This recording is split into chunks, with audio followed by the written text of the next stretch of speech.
this squad could be a dangerous outsider. And they say outsider, and they come in ranked number 1. Yeah. And there's a certain amount of pressure that comes with that number 1 ranking.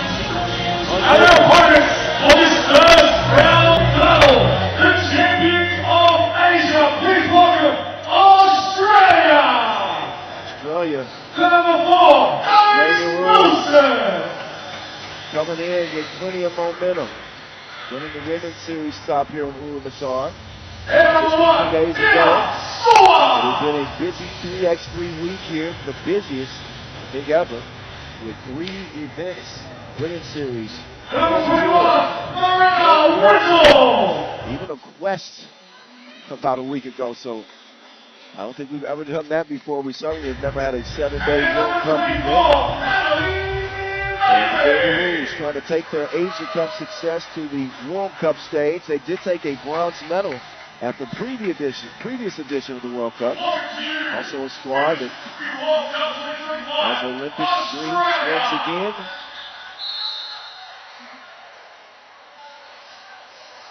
They finished 5th in Paris last season. China, meantime, 6th at that Paris Olympic Games.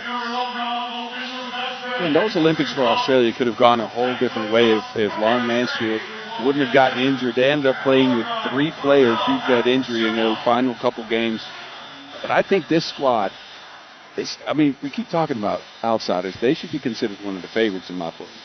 I would agree. I think the Kangaroos have taken steps forward on the world stage. We knew about the dominance at the Asia Cup, seeing them in Singapore many years, back to back. Ali Wilson, 2-time MVP at that event. Annalise Bailey, the WNBL stars, and then adding young Mila to the squad this year. Mila Soa, congratulations by the way. Adding her to the mix, injecting some young energy, dynamic in the guard position. The Kangaroos are ready, as is the coaching staff, led by the great Damon Lowry. Booyah. He's looking on and obviously proud of the way his team played here and earning that Women's Series title. And they are truly, and they call the Kangaroos, they are a unit, a sisterhood. And they are very familiar with lacing up against China. I don't think they've played any other team more than China. True. And lead that head-to-head all time in national competitions, 14-7.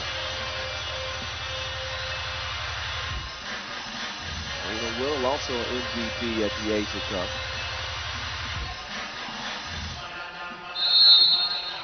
With no further ado, the World Cup is underway. 9th edition from Ulaanbaatar. Historic event. I'm Kyle Montgomery, a.k.a. the voice of 3x3, along with Boz Rosendahl, a.k.a. The Mountain, calling all of the action all 7 days for you from here again in the capital of Mongolia. Attacking is Wilson. Ali does manage to get it to Whittle. And shooting misfire on the jump hook. Here comes the game. Get out of town. Whittle straight to the crib. First bucket goes to the game. This Australia squad might have the best individual creators, maybe in the entire women's field. And it makes them so dangerous, especially adding Soa, who's a great shooter. Yes, and also a great creator off the dribble.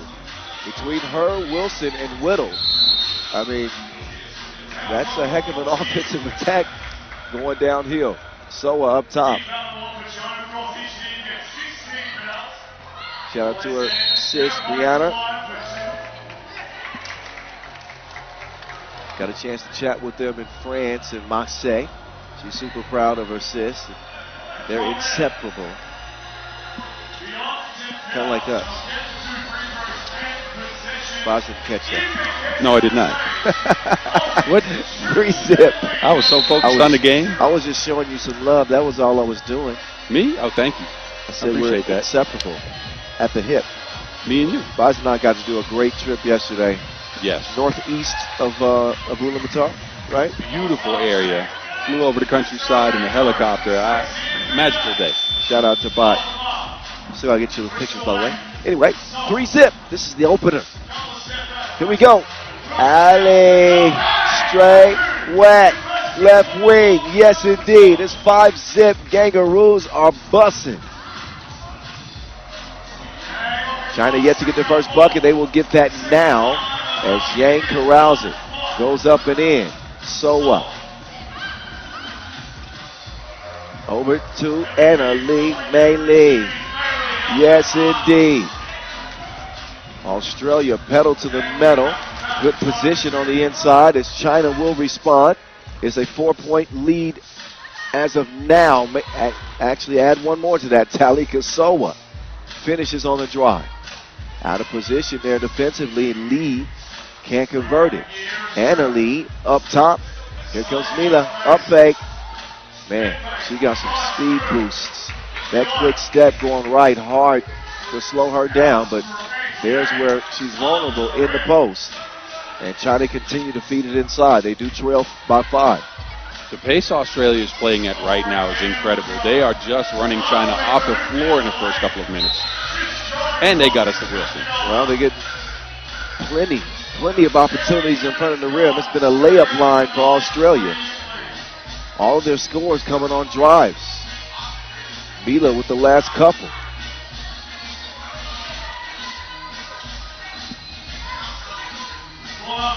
That one off the iron.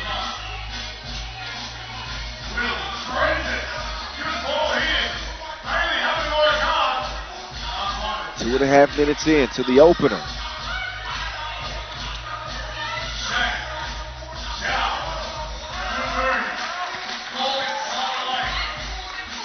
Australia also taking a bronze at the first edition of the Champions Cup this year. That was my first look at SOA in a national competition, and was impressive enough to land herself a spot on this squad. So a lot of belief in the young talent with the veterans. 5-point advantage. It's been all Kangaroos so far. Down low, no. China's trying to play a 1-point game here. They're going to Zhao and Yang under the basket. But that's no way to get back into this game. I think they need to get Lee and Zhang involved shooting from range. Otherwise, Australia is going to keep running on them. Zhao Ming Young at the stripe will convert. Riddle and Wilson not on the same page there as they throw that one away. No worries here early for, again, Australia, who has dominated this contest through 3 minutes. China starting to move that ball around now. There they go. Inside, but wait a second. That is a travel call. The astute whistle of Deanna Jackson up top. Gonzalo Paz Giappone also officiating this opener. This tournament's been so anticipated. Obviously, we didn't have the World Cup last year due to the Olympic Games. But it don't get no bigger than this, boss. It does not. This is the biggest stage in the world of 3x3. This is where you can make your mark as a player and as a team. So I've been excited. I could barely sleep last night. Yeah. Well, I didn't have those issues last night. I got some good rest. Woke up excited, anticipating this event. I mean, to have the opportunity to go against teams from all over the world, and at the end of it all, be able to state definitely we're the best in the world. It's incredible, man. Look, I played in a couple of these, and putting on your national team jersey is always something extremely special.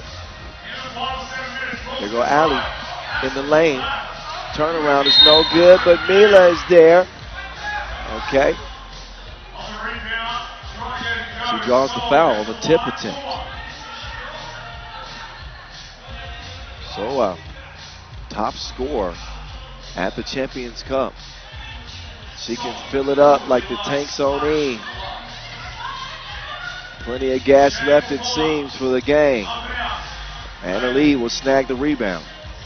That is what she does. maybe the best rebounding player in the women's competition at that size. Wilson saves it. Shoe game on point again. Is that the green shoe? Oh, yeah. She's a mean one. 10-5. That had the right idea on the entry pass, but it is broken up. Allie inside, and a lead. She takes the package and delivers. Australia continue to keep China at bay. Not having much problem scoring offensively. China having some hiccups. Oh, where are you going?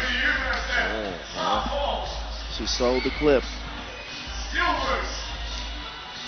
Mei Lee drops it off. Wilson. What a take.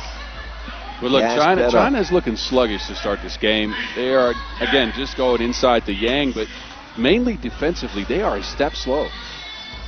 Agreed. So a little long on that 2 attempt. It's cleared. And another turnover. China having some issues. Trailing this thing 12-6. Not even halfway through.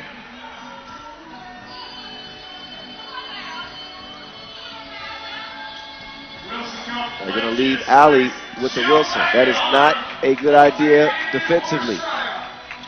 The Asia Cup MVP making things worse on China.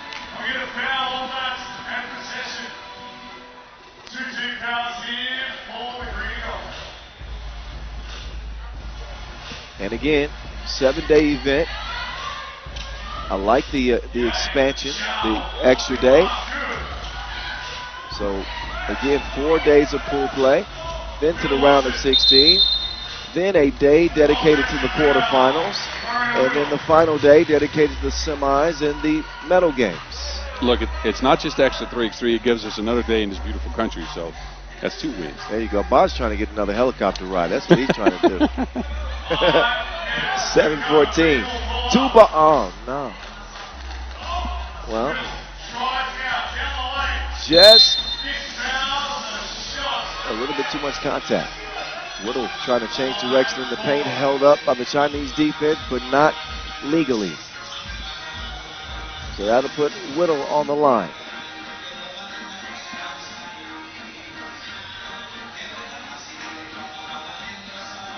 Whittle, of 2019 Asia Cup gold medalist and MVP. We'll get that one to trickle in.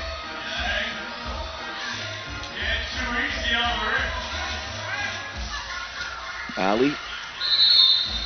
That'll be an offensive foul. Not a whole lot that Australia has done in terms of mistakes in this one. Now, they have blitzed China. They have attacked the size of Yang, who might be a little bit slow-footed, especially in this one against a very quick Australia team that's playing at a high pace. Well, China do manage to respond there. Their responses have been few and far between. 4.5 to go.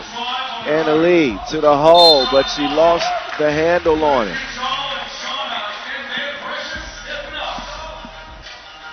Make sure you guys keep up with all of the action on our social media account throughout this week at FIBA 3x3.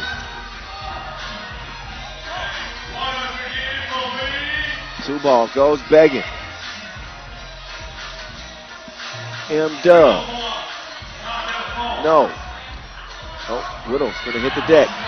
Loose ball. China throw it away. You're right. They look rattled. Uncomfortable.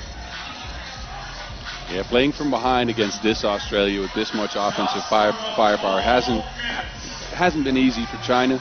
They've also not knocked down their open twos. And not seeing that cohesion and chemistry necessary to compete with Team Australia, who have proven themselves to be among the best in the world. Allie, off iron. Mei Lee. Oh. Getting tied up on the inside. And I believe, that'll be the fifth. That's the fifth now on China. As we head into the second media timeout. 5-point difference. That's pretty much been the story in this game. I think Australia's biggest lead might have been 7. No, agreed. And I wonder what China can bring here in the last 3 minutes, 48 seconds. Whether they can unlock the 2 balls. Zhang has been extremely quiet. She can shoot the 2 ball at a 50% clip. We've seen that before. I wonder when she will stand up. Well, time is of the essence. 3:48 to go.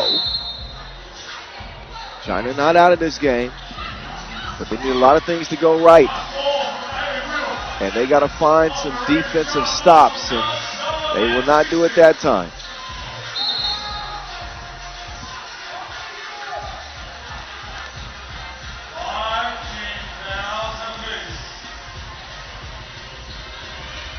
FIBA 3x3 World Cup, unique game, unique ball, unique players as well. All on display here from Ulaanbaatar. 16-10, Yang, left cross, pulled up. Great defense there from Whittle. Yang, at that size, trying to create her own shot on the perimeter, shooting a step back too. I don't think that's the look you want. You don't think that's in her bag? No? I mean, it might be, but I haven't seen it yet. We're going to keep searching. Yang will get a rest. They're going to leave Allie Wilson wide. 2 to your eye. It's 18-10. That is the biggest lead for the Kangaroos. They give a layup to Zhao on the inside, but Australia are closing in. 3 points away. So what? Says so what? Light work for her on the drive, but no response from China. A lot of point-blank misses. Wilson with the Wilson. Turn around, missed everything. Oh, so another point for Australia, who are now 1 point away from winning this game. Point game.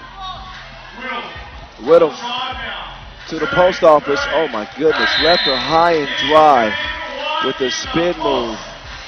Oh, that was light work for the Kangaroos.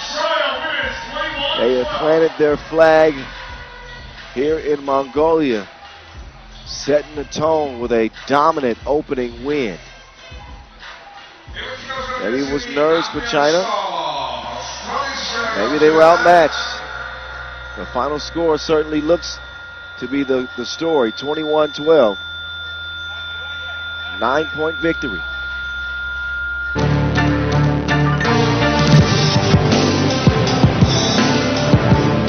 The highlights from the World Cup opener.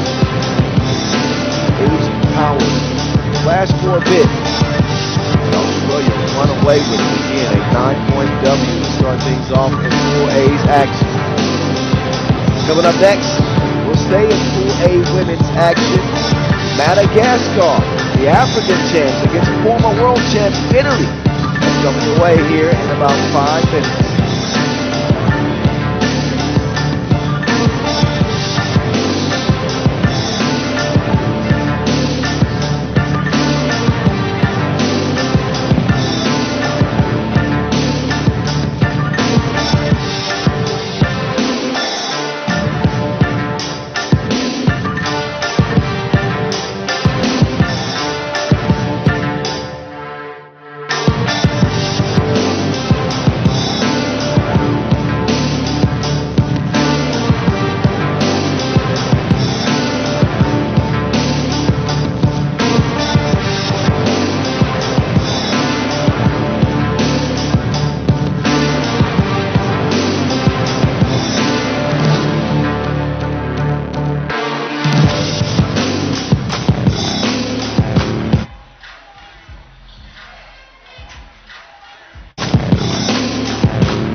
It's time, ladies and gentlemen, to meet the teams that get into.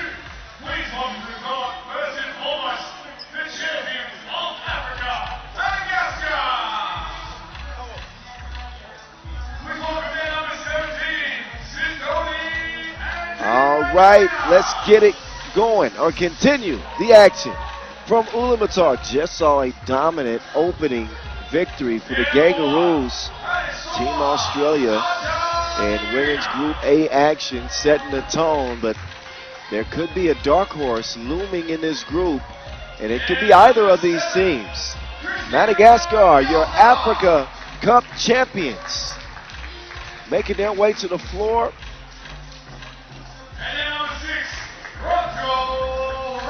Squad full of versatility, ball handlers, and I think you got a star on the rise in number 7, Jao Fera.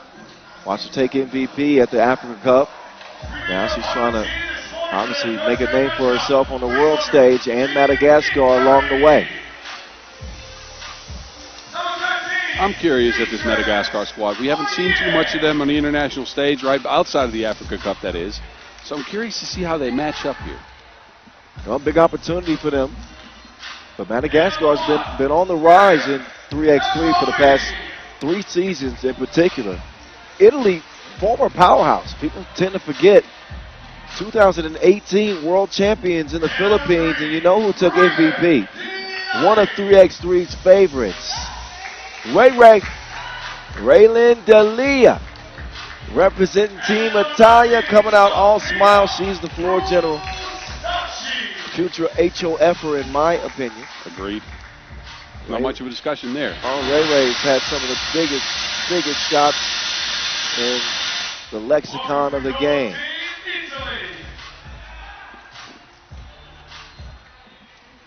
Beatrice Ojadije, Miriam Nasraoui, and Sofia Ustachi also represent. Watch out for Nasraoui now. Nasraoui can go. I've seen her play on the Nations League, so the FIBA 3x3 youth circuit, as well as the Under-23 World Cup. She's a little feisty, but she can score underneath the basket, and she has some skill. Well, she's got 10 minutes on the game clock to put on a show. How about Harisoa Tanja Nerina, also a member of that African Cup gold medal team. She's been a member of the Madagascar national team for the past few years. Always bringing that energy. I think maybe the best defender on the roster as well. It's Ray Ray. Again, MVP, historic performance at that 2018 edition. Wants to get to the LA Olympics is what she told me.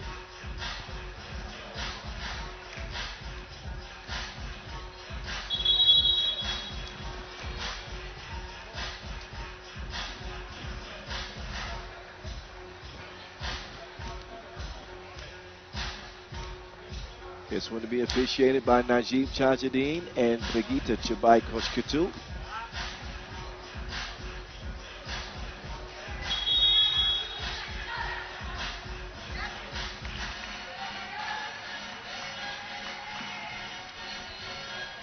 Final talks before stepping between the lines.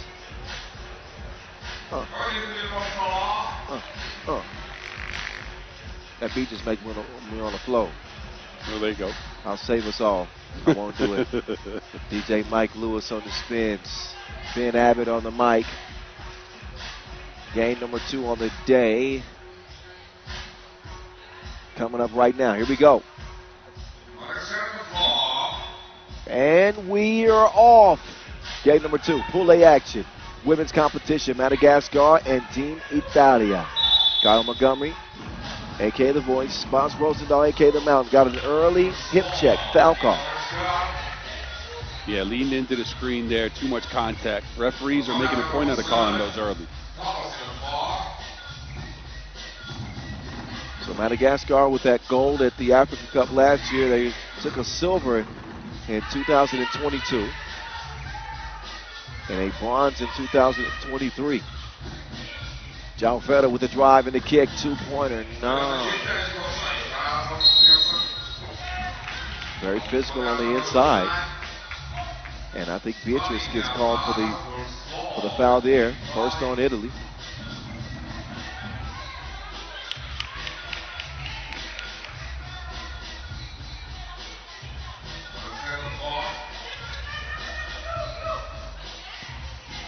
Strong drive left. That is swatted. John Feder, though, sticks with it and gets the bucket to go. Ray Ray. Long ball on the way. Flag.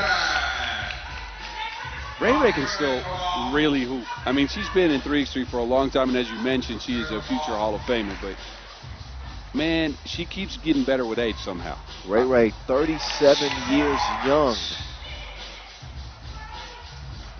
76 international caps. No women's player has represented Team Italy more.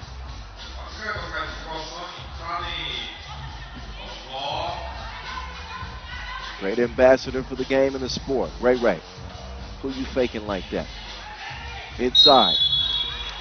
Whistle does come. And it was in the process of the shot. So a free throw coming up for Miriam, the youngest member of this Italian team, 22. And making her 9th international cap. Has featured on the women's series. And will knock down the free throw. Ball fake, 2-ball. The net all wet. That was Randro Emarashini.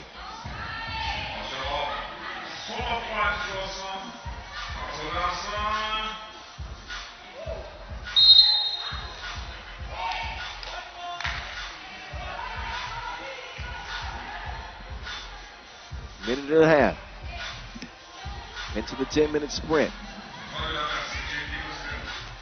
Team Italy with a chance to advance this lead at the line, and that will not happen. Rebound to Ray Ray, but no, lane violation. Ray Ray actually a very good rebounder for being slightly undersized. Slightly.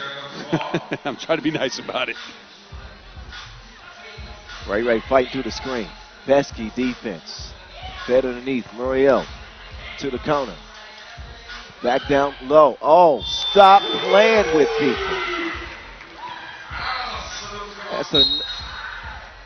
I didn't see no-look passes, boss. I ain't seen a whole lot of no-look shots. No-look layup. She got eyes in the back of her ponytail. Whoop. Off the window. Top play nominee already. That's magical. Great touch, great awareness. Speaking of touch, Raylin finds hers at the line. 7-4. Inside. Jalfetta. Oh, good defense there from Ray. Both teams are bringing some tough defense early. They're being physical, but they're not fouling that much. Madagascar up to 4. They got some ticky-tack fouls, but look, I like the defense I've seen so far, maybe better than the offense I've seen. They have been tenacious. Janae hands it off, wide open lay. Oh, that is missed.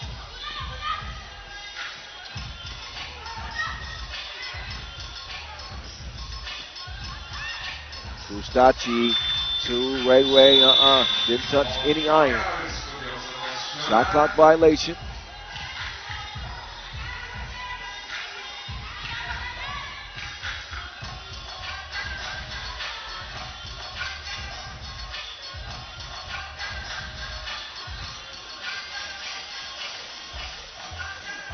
(6-4). Muriel with that slight hezzy. She is gone. Oh, got beat. Savvy play there from Ray, using Muriel's momentum against her. Muriel, though, in her bag. Lost the handle on it. Got to give it up. Jalfetta now. From way out. That's a shot clock violation. A little bit hurried in that last possession. Certainly a closer game in this one than we saw game 1, which was a runaway for the Kangaroos of Australia. This one, 7-5 in favor of Italy. Italy, the more experienced squad, of course, on this level with Ray on the team. Both teams are playing fearless, though. They're playing hard on defense. They're taking, well, some opportunistic shots, let's just say that. Yeah, I was going to say. There's been a couple of ill-advised attempts, but they'll have some time to talk about it, talk it over. TV timeout, first of 2 in this game.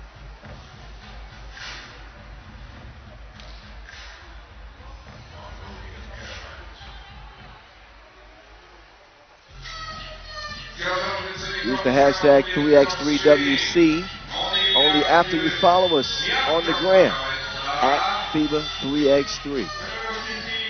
Also, check out that latest edition of our podcast, Word on the Streets. Replace the E's with 3's. Just dropped this morning. That's with me, Boz, and Vince Chang. You know Vince is watching this game. Oh, for sure. He wants Madagascar to be his second home. He keeps talking about that. After Ray's bucket, Muriel kicks it out. City off iron. Ray all alone. Now she's got a couple. 10-5. And a warning, blue. A delay of game warning for defending in the semicircle. But Ray's off to a hell of a start here. Leading the charge for Team Italia. 2 twos made already for Ray, who's not known for her long-range shooting. She's more known for speed, driving to the basket, and creative passing. But that's a good sign for the Azzurri. The Azzurris? That's what they call Italy. Oh, really? Yes.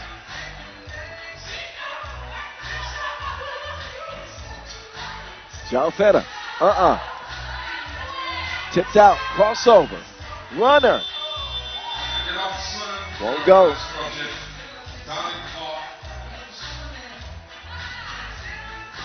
That's a nice layup. Response there. Miriam Nasraoui.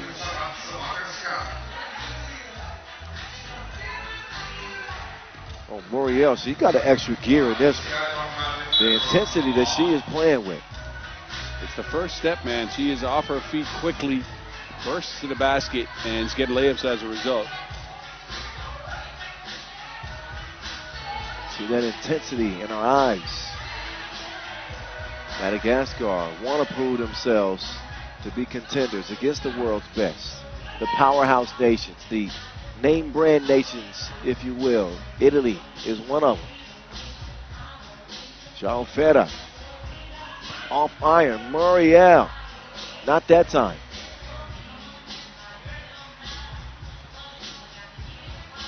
Ray, that's been her hot spot for years. She gets within 10 feet of the paint. Might as well just count it up. Muriel taking her on the merry-go-round, nearly converted it. That would have been her second trick shot of the game. Girl, bye. Jalfetta was not in the mood. Swats it out of bounds.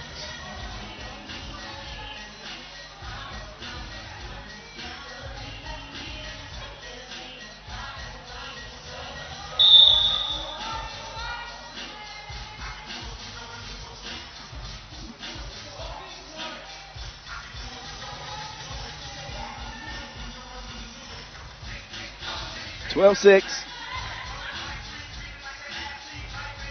Ray.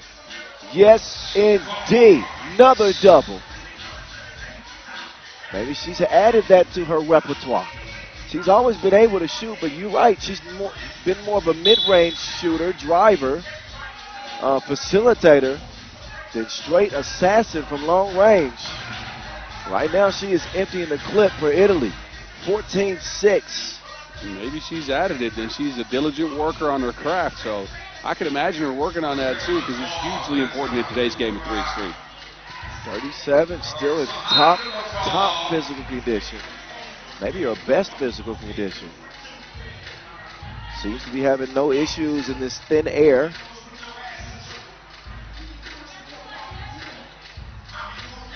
Oh my goodness.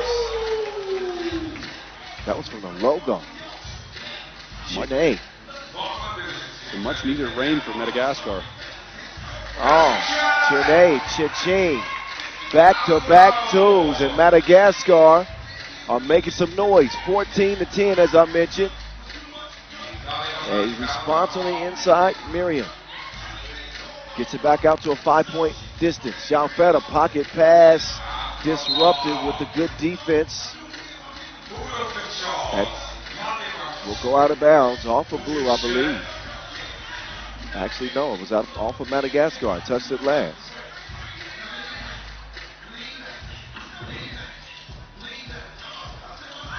Ray gets it back. Ray, she's got the green light.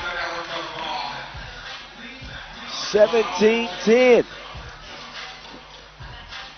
Despite Madagascar's best efforts, they have run into an absolute buzzsaw. Ray is setting the place on fire. Look, those Ray twos is what's going to set this team Italy apart, and what might lift them into the higher echelons of teams here. I'm telling you, Ray plays like this. I mean, team's going to have a tough time.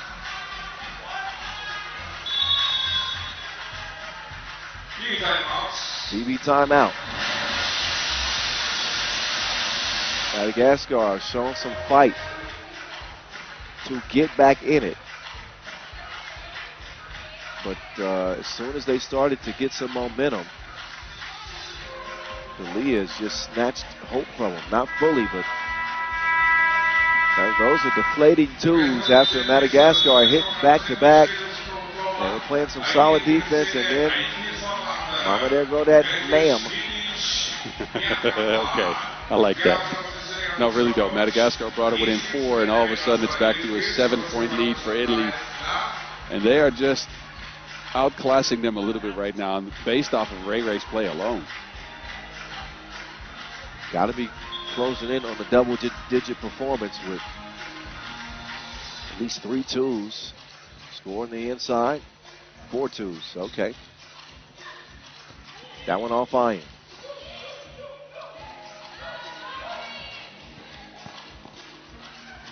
Great defense. The size of Italy has given Madagascar some issues. And mainly João Ferreira, right? Africa Cup MVP, but has not been able to get her offense going whatsoever in this game. Italy's game plan's clearly been to take her out, and it's worked. Well, Italy knocking on the door. Their sprint to 21 has turned into a sprint to 4. Get it inside. It's broken up. Muriel wants to swing it left. Ulaanbaatar. Not trigger shy at all, but not finding a touch so far. Whistle off ball. It is the sixth on Madagascar. No more to give.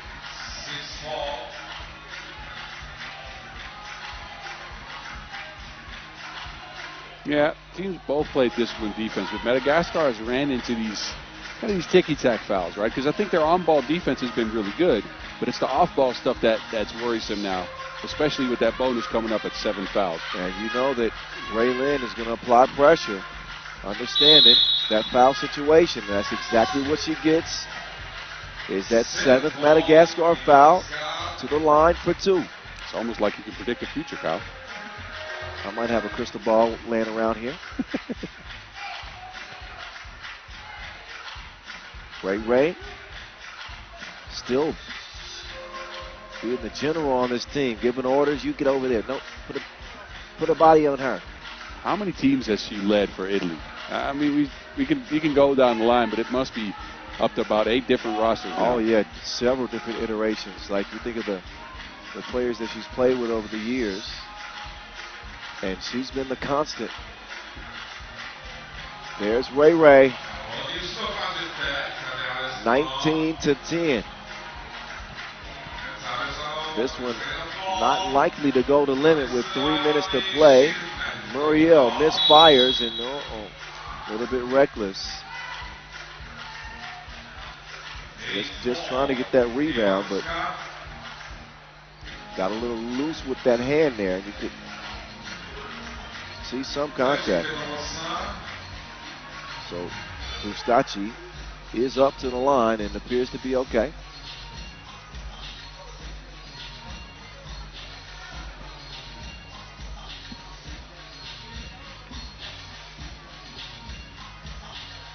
So Sofia Ustachi, all of 23.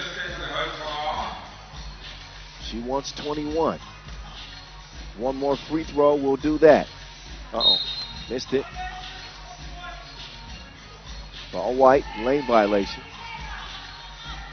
So just delaying the inevitable here. But this game is a done deal. Yeah, and this is good confidence for Italy coming in, right? You get this game out of the way. You actually played really good on offense. Your defense is stifling. That's a good sign for the rest of the tournament. Ulaanbaatar, hit her with the fake. And the make. Nice play. Ray up top. Through Stachi. No. Ball still blue. Fresh 12 to work with. Substitution is made. Muriel will have a seat.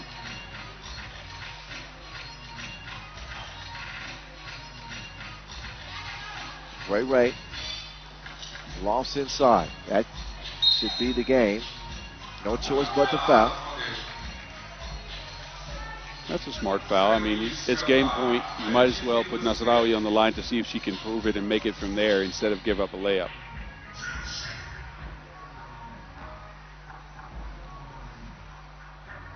Nasraoui provides the finishing touch. A blowout. 21-10. Italy over Madagascar. Couple of Pool A women's games now out of the way. The fellas will be taking center stage next as we'll start in Pool D with Spain and Switzerland. But for this one, again, a 10-point victory for Italy, led by a red-hot Raylin D'Elia. Fellas up next. Stick and stay after the highlights.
All righty, women's Pool A action. A quick reminder of what you've seen so far. And again, 5 teams per group, 4 groups, so if my math is mathing, that's 20 teams. I know that for sure. Now, we get a look at our first couple of men's teams coming up here shortly. There's the Pool D teams competing. You got to look at Netherlands, the Olympic champions, as a favorite there.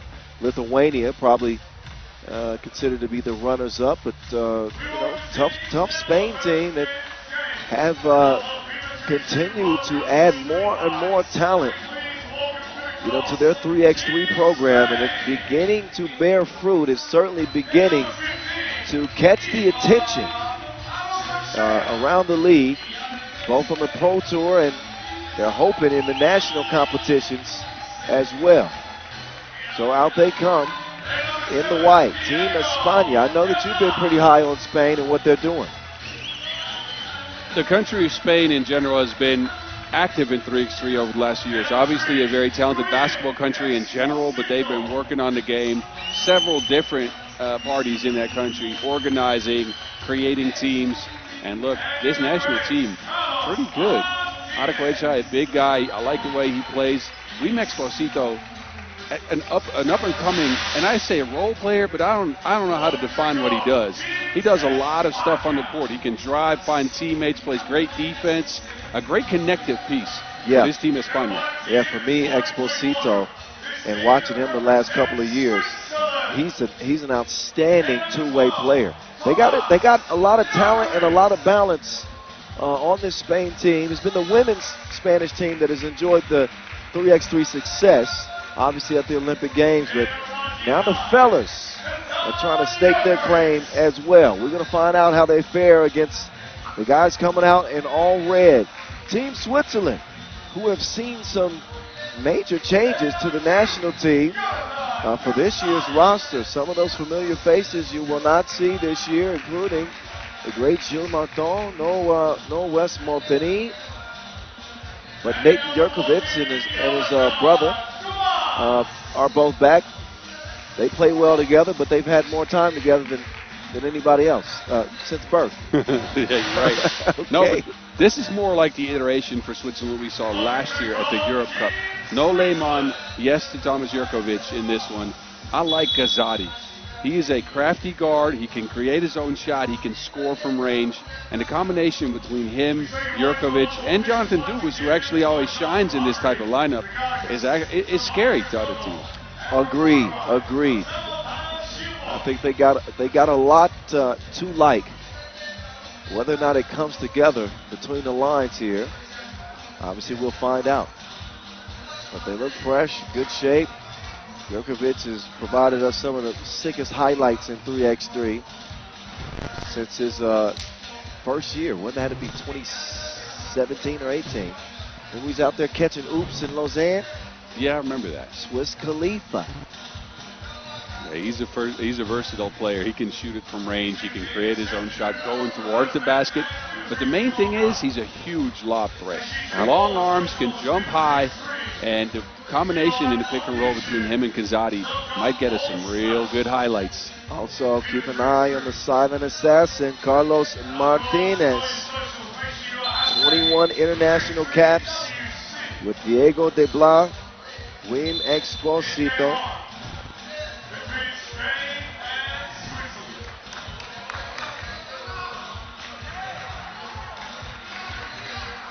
And Ivan Arochochea. I always mess his last name up, boss. I'm blaming you. Araquecha? Oh, maybe you're going to just say it all fast and just. I think I might mess it up as well. Yes, Araquecha. Araquecha. That's what I think it'd be. But hey, look, no, somebody help us out. Thank you. Please. Please. No, we got it. Spain, Switzerland. European powers. Double espresso will do.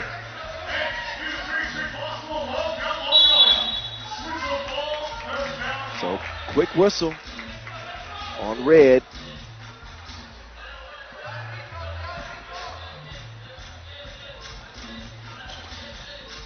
Ball movement leads over to Nate. Swiss Khalifa up top. Kadazi driving left. Kadazi. No. Loose ball. Djokovic. Easy for the big fella.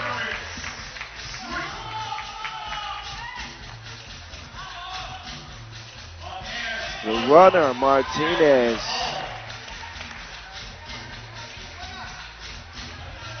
(1-1) the result.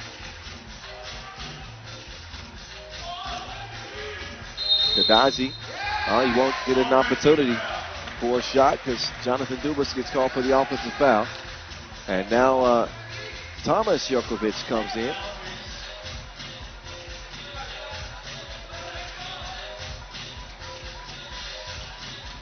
De Blas. What a look from De Blas. Great pass, great awareness. Araquecha, again, a strong finish underneath the basket. They're going to look for him. Oh, Thomas. He blew the layup.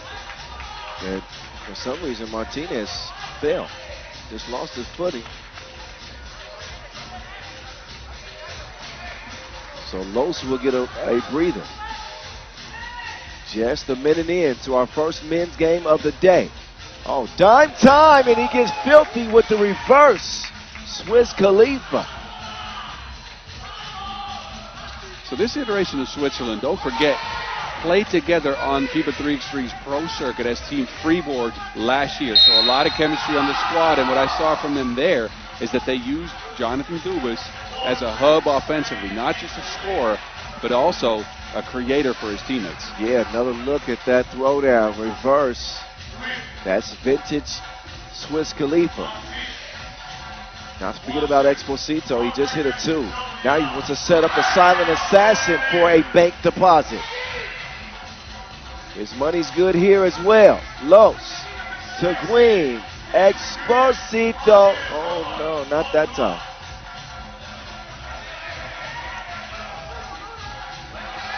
Here come the Swiss. Well, there that one went. Deflected was Dubas' attempt.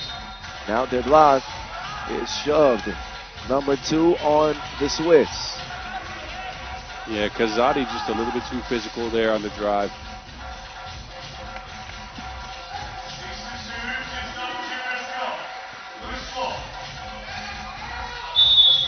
Switzerland finishing 9th at the last edition of the World Cup in 2023. So just missing out on the quarterfinals. De Blas loses the handle. Goes baseline anyway. Nearly converted it. But he does not get it to go. One free throw coming up. Spain's putting some incredible pressure on the basket, and Switzerland is forced to foul as a result. They're up to 4, and we still have 8 minutes left to play. 7 puts you in the penalty. A lot of time and far too many fouls. Kadazi. Oh, with the cross. Kadazi can't finish it. He's got a very seasoned game, though. You can tell that he's a pro baller. Meantime, he balling on Hall of Fame right now. Martinez, whoa, that was a little reckless. Martinez, well known in Switzerland. He plays his pro 3x3 basketball for Team Lausanne. Yeah, I wonder, I can't remember. Have him and Dubas played? No, Dubas joined the team this year. And, no, actually, they have played this year, of course. Yeah. 7-point advantage. Arecochea inside. So easy that rolls off the tongue now. Yeah, that's cool. See, but look, you're the linguist. Arecochea. 2 hands for safety, of course. And Spain are putting it to Switzerland right now. Kadazi, Hezi, drops his shoulder, pulls up, too strong. Switzerland struggling to find that offense. Spain having no such issues. That one deflected and out of bounds. And the Swiss have some things to talk over. Wow, what a start for Spain, 11-2, putting pressure on the basket. A lot of chemistry showing on this squad. They have a lot of pieces, man. Arecochea, I like his finishing ability under the basket. But the Blas, Martinez, as well as Exposito, can really drive. If they can combine it with hitting twos like they've been doing in this one, this is a dangerous squad. I like the passion they come out with. You know, Exposito makes the shot. He's, trying to hype up his teammates. Positive attitude. They're hungry.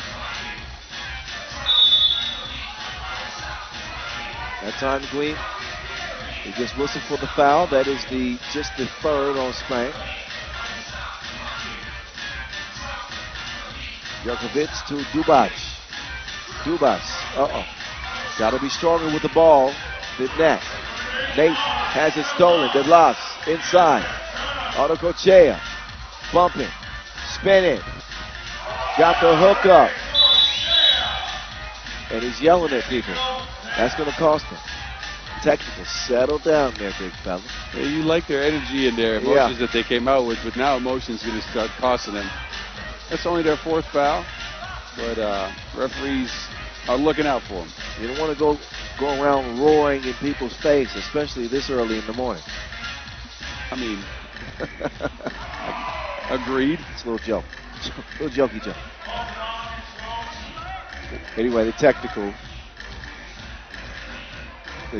free throw will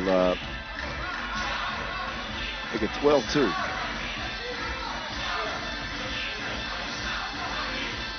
Look at Exposito, an absolute pest on-ball defender. Long arms, sits very low, quickly to move his feet. I mean, you try to play against that. Exposito, he looks like a tennis player to me. But he had with that wiry frame. Count it. With the foul. Man, Switzerland shows some life. I think I might agree with you on the tennis player part, besides the fact that he plays physical, and you can't really do that in tennis. Good point.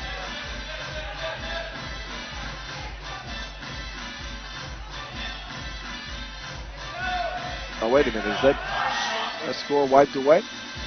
Apparently so. Uh-oh. Look out below. Jerkovic with another monstrous dunk. There's the foul on the other side.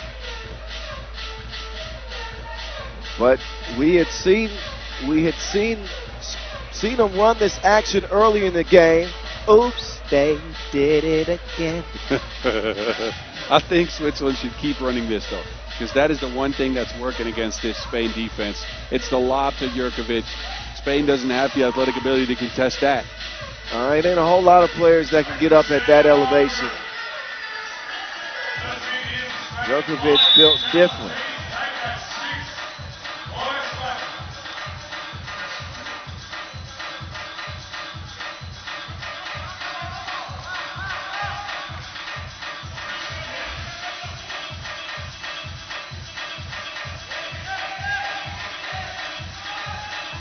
Jurkovic, nice ball movement.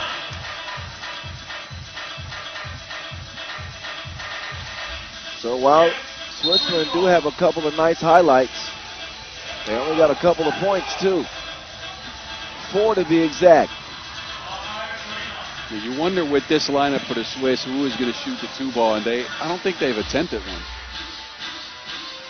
You would think their best option's probably got to be Kadazi, but he's on the bench right now. Maybe Thomas.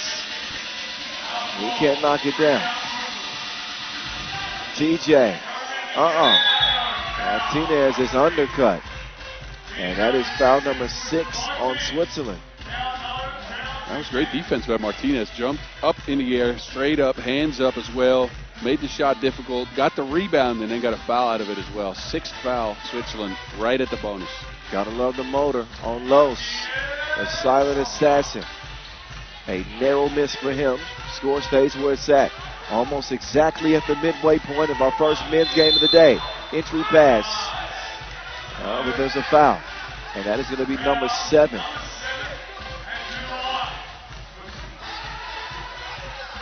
So that may be just what the doctor ordered for Switzerland, because they have not been able to stop the bleed. They stop the clock,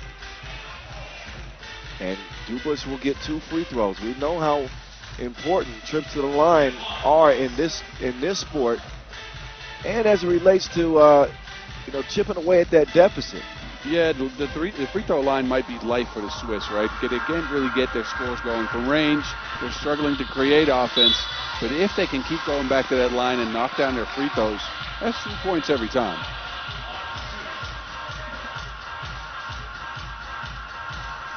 Up top they go.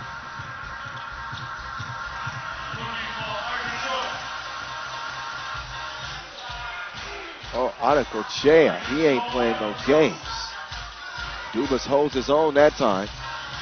This time, Swiss Khalifa will miss it. Gets it to his brother. High off the glass. Nice finish.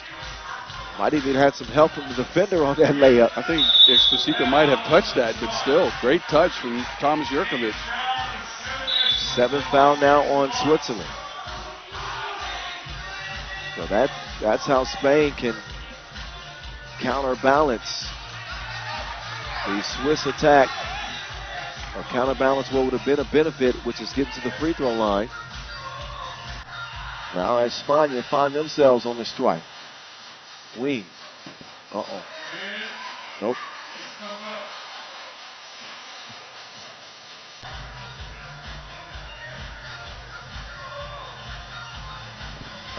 Second one barely goes, but it does. Quick kick out. Dubas shreds the threads.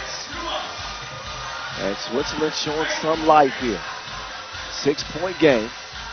Martinez, who has got to a hot start. He ain't going to stop either.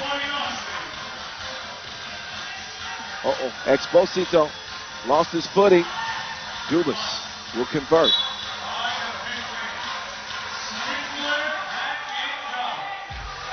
Exposito takes a seat, and we can't forget, this is his first ever appearance in a Spanish national team jersey.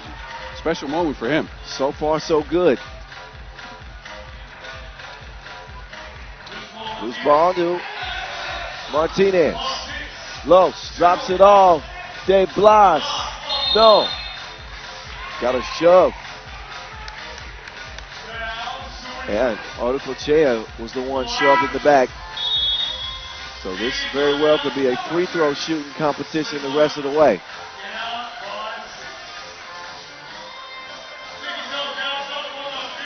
Ninth edition of the World Cup going down from Ulaanbaatar, Mongolia. First time that this city has hosted this event, a senior level event, but U18 World Cups taking place here, U23 World Cup. Mongolia, or Ulaanbaatar, is the only city to have hosted every type of event. I think so, yes. Quest, Women's Series, World Tour, U23, U18. Well, no Asia Cup yet. No, they have hosted the Asia Cup in 2017. That's true. Look, it's an attest to how much they've invested in this beautiful game of ours. Certainly glad to be back. Ulaanbaatar is going to go back up to the line and try again. Missed his first free throw. Both teams having some foul issues.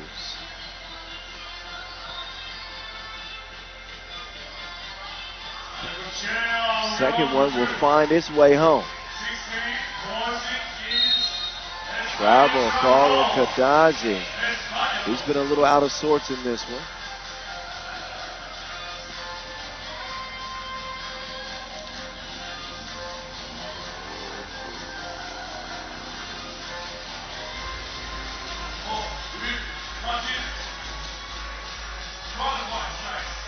Martinez,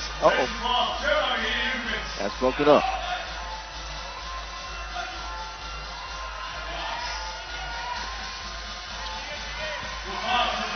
Oh, great hands by Green.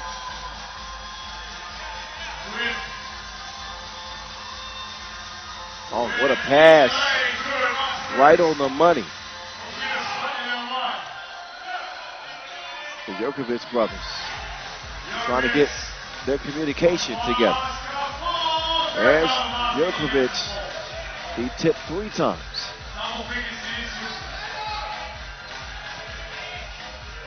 Oh, what a finish. Ulaanbaatar is tough, man. Ulaanbaatar can go, and he likes to match up with Jurkovic too. Juggernaut. Big wide frame. Seeks that physicality. Now, late in the shot clock. Green, Grit, Exposito the runner. No. That's probably about the worst possession we've seen from Spain in this game. Yeah, they look very cohesive so far. And I like, look, this team is already pretty good. With Exposito's addition, they have more defense and I think more creative ability, especially as far as connectivity and within their teammates. So I like this Spain team, and I know I've mentioned this a couple of times already. The Swiss, they're struggling. I'd like to see them again go back to that pick and roll with Nathan Jurkovic, or try to see if you can use Jonathan Dubas as an offensive hub in handoffs. But they're going to need a lot of two-point shooting to get back into this one. Yeah, I was going to say, it's X-Factor time now. I don't know if running their system, obviously doing it their way, giving them 11 points. They got to start putting it up. Looking at a 7-point deficit.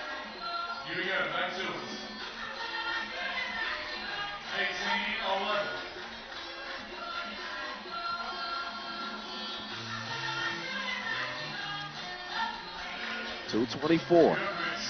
Kazadi, nah, bruh. I'll take that, you take this. Ulaanbaatar, easy finish. Another steal and deal. Oh, España and Fuego at the moment. Exposito is just showing out. 2 key assists, a block and a steal. 2 possessions in a row that he wins and gets his team a point. Incredible play without even scoring the Wilson on his own. Man, instant energy. Instant energy for Spain. Big plays on both ends of the floor. And his first appearance for the national team. He keeps playing like this, he's going to be a permanent member of the national team. William Exposito getting a much deserved rest right now. 2011. Spain a point away from game. Jurkovic, soft hands. He's had a good game, but he's been pretty much the only bright spot for the Swiss, and not his best play there. Caught tripping. and will send Carlos Martinez to the line. One free throw that could put the game away. Very likely to do just that. Yep, right on cue. This one's through. España over Switzerland. A runaway W. With an impressive all-around performance from Spain. 9-point margin of victory. That is how you want to start a World Cup. Look out if Spain keep playing like that. We have Great Britain beating the Netherlands. Let's want a shot. Kiełżą Pęceni I Piotr try.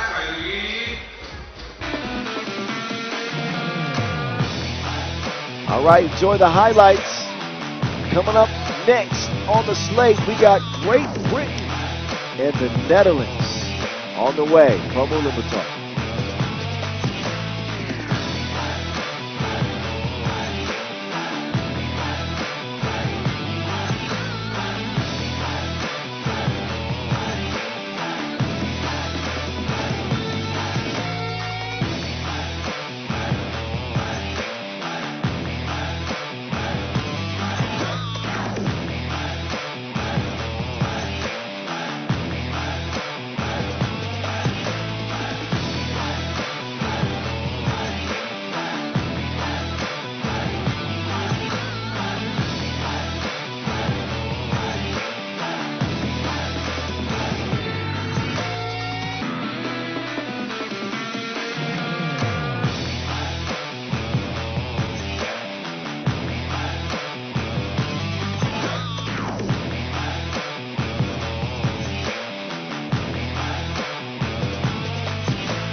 All right, let's take this thing to Western Europe.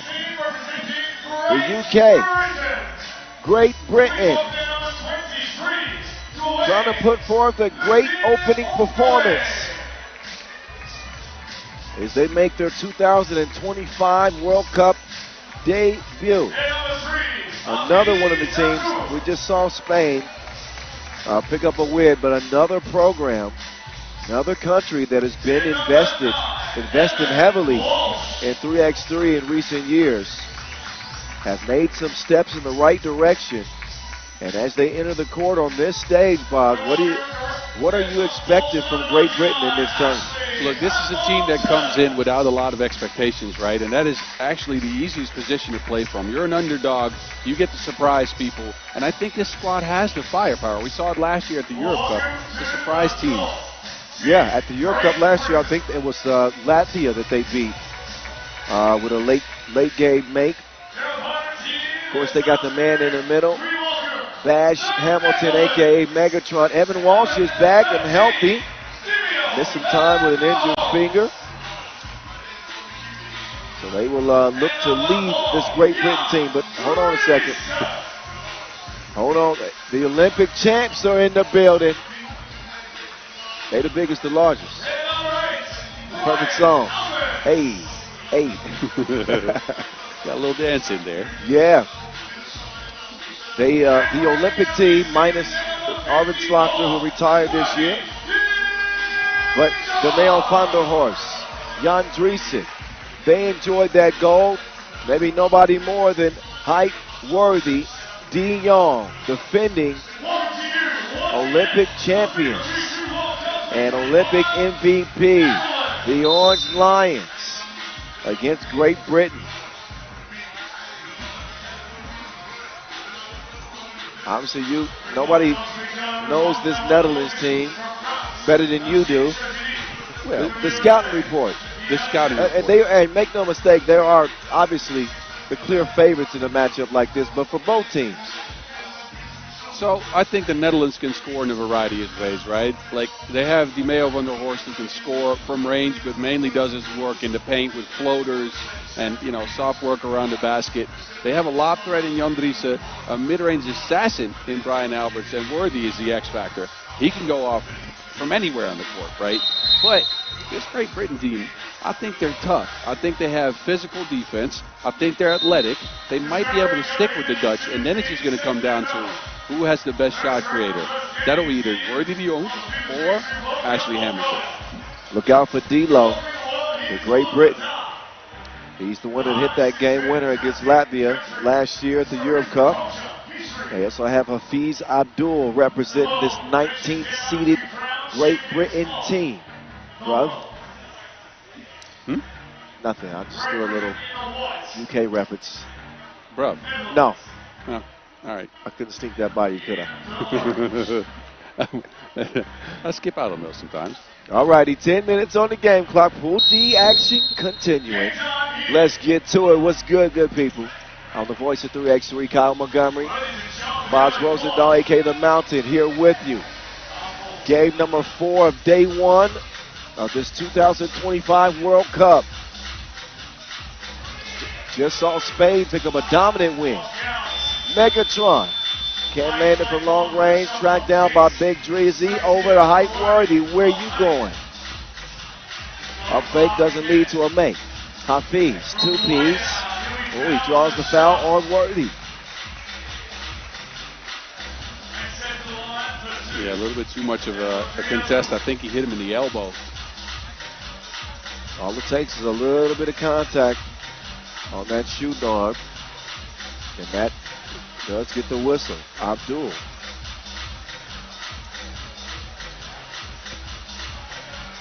The 29-year-old will miss his first free throw attempt. He was behind the line in the corner there. Does have 15 international caps. Hamilton and Driesen get tied up. Hamilton, the first ever British 3x3 pro. Evan Walsh about to be the second, yep. But look, this Great Britain team made it out of the World Cup qualifiers in Baku earlier this year. Last game to get the spot, they won that. I think it's an impressive squad. They've been on the rise for the last couple of years, and that's pun intended. Yes. Rise 3x3 out there in the UK. Right, Shout out Mark and Dyer. shout out, right. That first Netherlands bucket, courtesy of B. Smooth. Brian Alberts.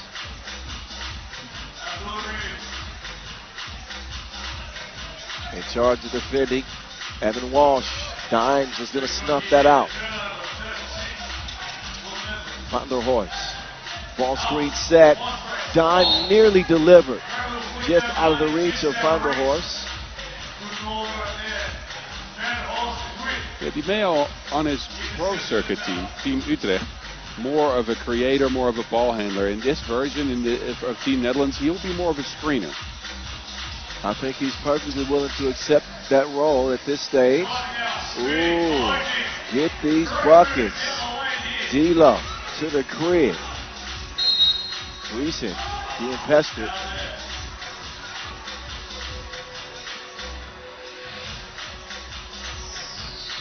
Just a minute in. And again, day one, men in pools B and D will compete, and women in A and C. Big Drizzy. Well, that's why he doesn't shoot a lot of those. You're right. His shot is very flat. I know he's worked on it in the offseason, but this one, a big miss.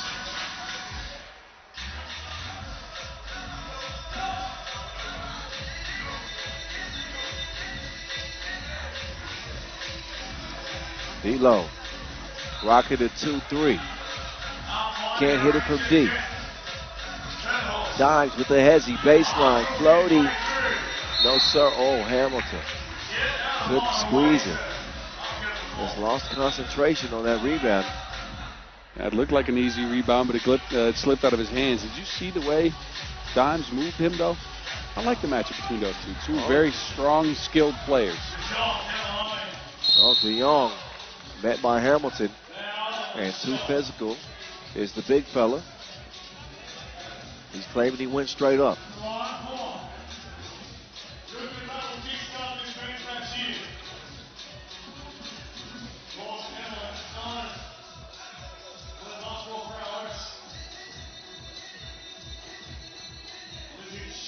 DeYoung.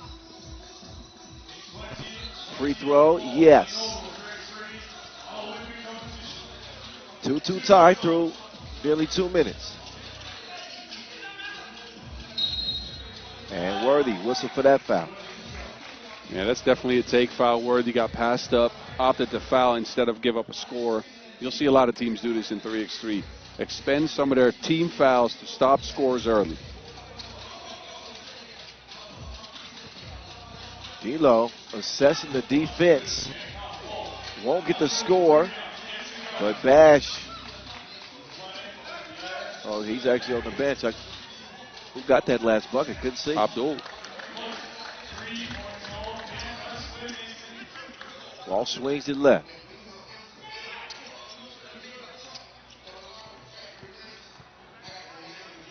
D'Lo. Wow. Taking it right at the chest of Vanderhorst. He packs a punch too.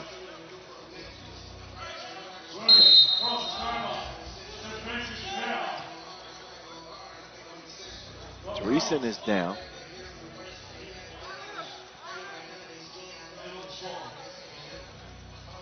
Here's how he hit the deck. Took a shot from Walsh.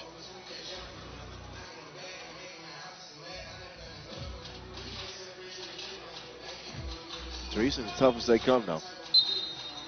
He said, I'm all right. I think he got hit in his jaw. Yeah, once this ringing in my ears leaves, I'll be back.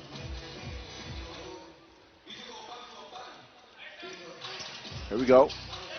Back to it, BA. Stolen away. Hamilton. Looking to get it to a ball handler. Abdul looking for a shot. He's found it.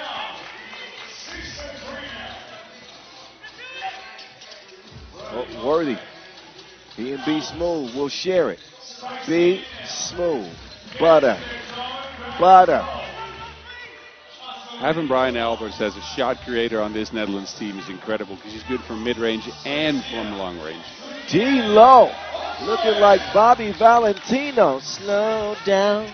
I just want to get to know you. Oh, you remember that yes, joint? Of course. Yeah, 8-5. And tell me I'm lying. You're right about that. I actually saw Bobby Valentino in a Kentucky Fried Chicken in the Netherlands. I got a picture with him. No lie. Really?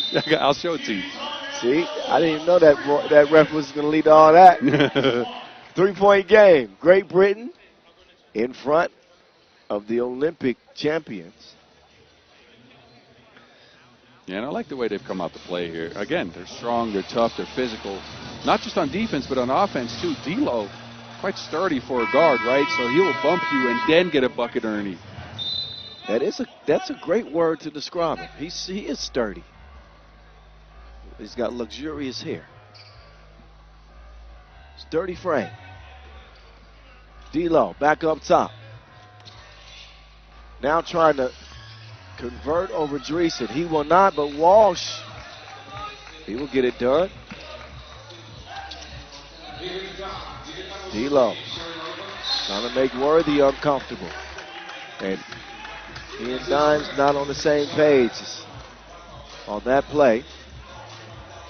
And Netherlands looking a little bit out of sync, mainly because they haven't been able to get free for layups. Walsh. Hamilton. That's a savvy defensive stand. Dimes knew what he was going to do before he did it. Now it's Vanderhorst's turn. He's going to show the finesse. Initiates the contact. One-legged fader. Keeps the game close at 9-6 here. Pool D. Coming at you from Ulaanbaatar. What's happening?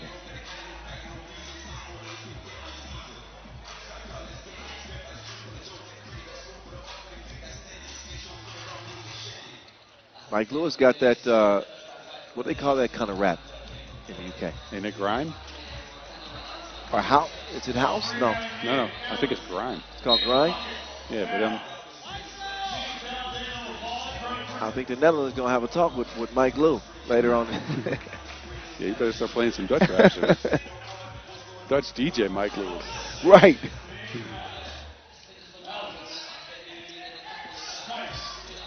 Alberts, not that time. Dreesen. Oh, foul. Cross the arm.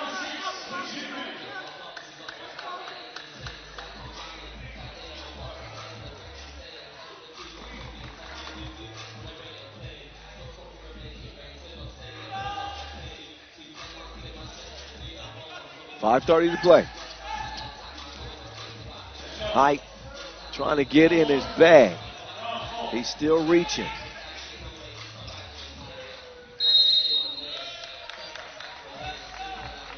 On that last drive, Worthy had DiMeo open behind him. But again, these fellas only play together on the national team, don't play together as much on the pro circuit when they feature both on a different team, right? That chemistry, they're still searching for that a little bit. And it's funny that just making one change, it can disrupt your chemistry in that way. But we're 5 minutes in. There's Vanderhorst, the lead Lion. Gets Netherlands within 2 now. E-Dub. Better be careful with that rock with Worthy defending. D low. Good defense.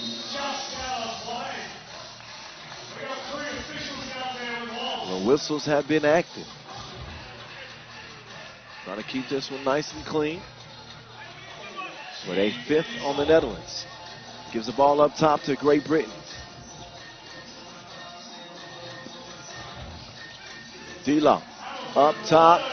Hamilton. No, sir. Alberts saves it to the wrong color jersey. Hamilton, wait a minute, they didn't clear it. Yeah, Alberts grabbed possession by having a ball in the palm of his one hand. That's enough to have possession of the Wilson. Then Great Britain had to get right of offense again, and they didn't before the score. Yep. So, Dwayne Lantier, Ogunleye arguing this case, but they are not going to win this challenge.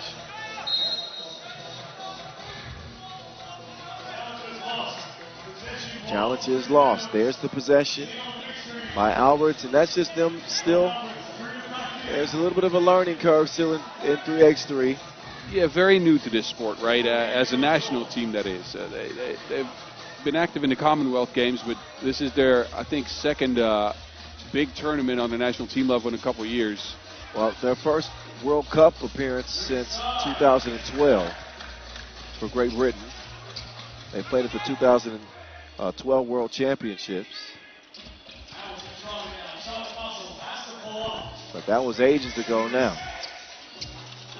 Alberts firing freely. Man, he is connected right now. Brian Alberts is online.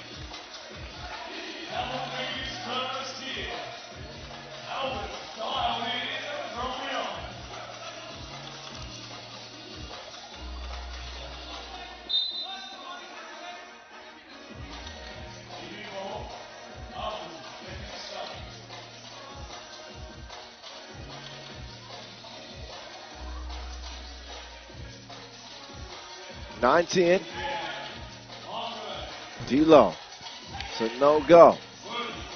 Height coming around. Height drops it between the legs. Oh, Abdul runs into the Worthy screen. That's number 6. Both teams with 6 fouls. 3:55 left. And a behavior warning issued for Worthy. Referees are making a point with coming with those early, right? So the first discussion as a player you have with them, you are going to get hit with that warning because they don't want a lot of talk, they want a lot of play. On the court, though, I've seen the Netherlands defense pick up here in the last few possessions, the last few minutes. They are on the lead as a result. A 4-zip run to get that lead. Yep, they erased that 3-point Great Britain lead. It was 9-6 at one point, and now the Dutch are in front with 3:55 to go. Great Britain try to respond now. E-Dub with the cookie. Worthy in his personal space. He finds Ash Hamilton. Look at that defense, that rim protection from Dreesen. There was some contact. Dreesen, 2, no sir. Yeah, Great Britain is just selling out on Dreesen shooting 2s, and they're helping off of him on pick and rolls and drives. Abdul shooting his shot like a 11-10. Ooh, nice idea on the pass. Who did that touch last?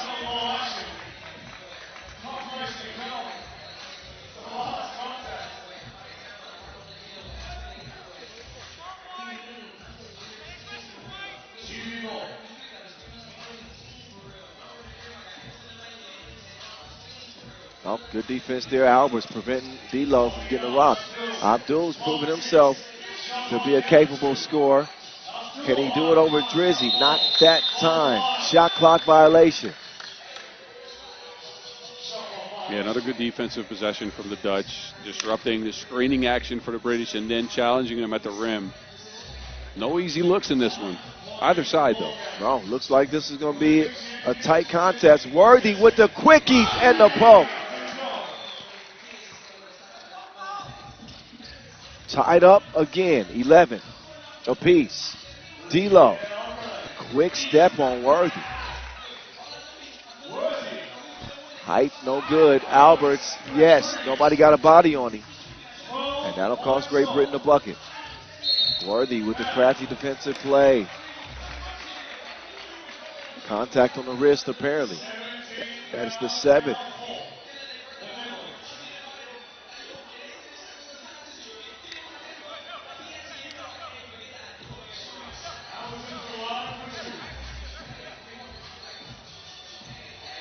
Hamilton plays for Team London on the World Tour this year.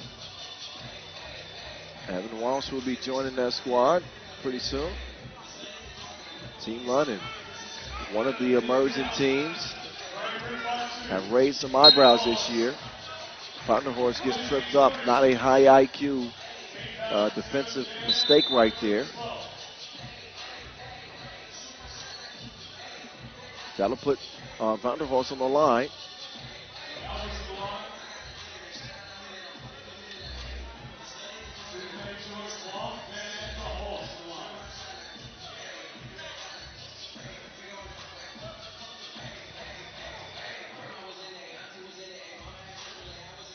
Vanderhorst on that 2018 World Cup team with you, wasn't he? I was not on that team. Yeah, that's right. He was there with Aron Royer, Jesper Jobs, and Sjoerd van Wilster. I was on the 2017 iteration. I did play with him on Team Amsterdam, though. Yes. But I remember his debut that year and in the Philippines. And all he's done since then is win an Olympic gold medal. Yeah, all he's done. I mean, a lot more than that. But if that's all you've done, that ain't too shabby. It is not.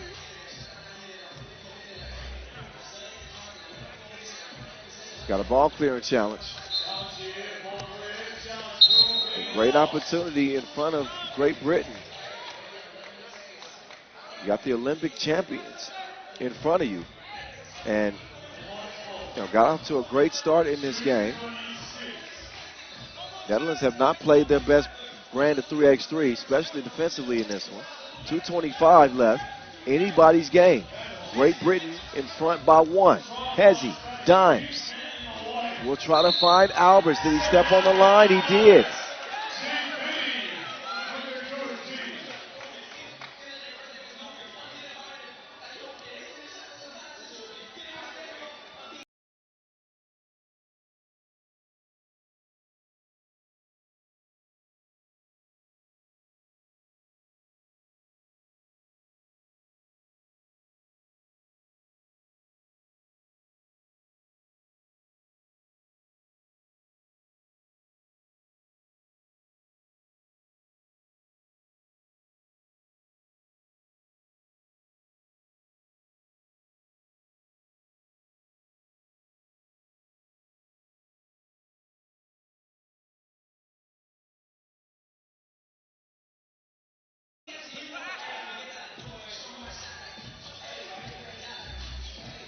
D'Lo.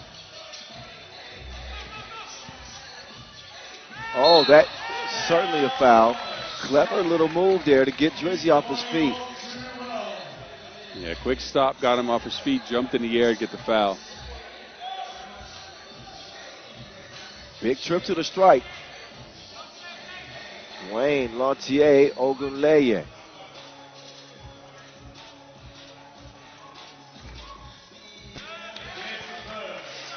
Knocks down the first. The way Great Britain's come out, man, this Pool D truly could be considered the pool of death in this tournament. They come in as a 19 seed and put it to the Olympic champs. Oh, I do think it's the pool of death. Yeah, this pool is crazy. With Spain, also Lithuania, like, come on, man. Oh, Dwayne looking like Wade. Mid-range was money. 18-14, Great Britain. Height, up fake. Alberts, who has been great offensively, will miss the shorty. Track down. Abdul, two-piece, and it won't go. Wow, that took all of the rim to go out. Netherlands breathing a sigh of relief after that miss. Vanderhorst with a quick response. Oh, and a technical for delay of game. Yeah, he didn't understand. Again, that learning curve, not understanding that you can't just let the ball linger like that. They had already gotten a delay of game warning, and Worthy will try to make good on this trip to the strike. To bring the game back to a one-possession match here. That's a huge free throw make. With a minute 16, a big free throw make, but a big mistake for Abdul there. They get in possession, and these are the type of plays that win or lose you games. D'Lo, oh, great find. Hamilton, he will elevate and score it. Dimes, 2 times, he'll miss it.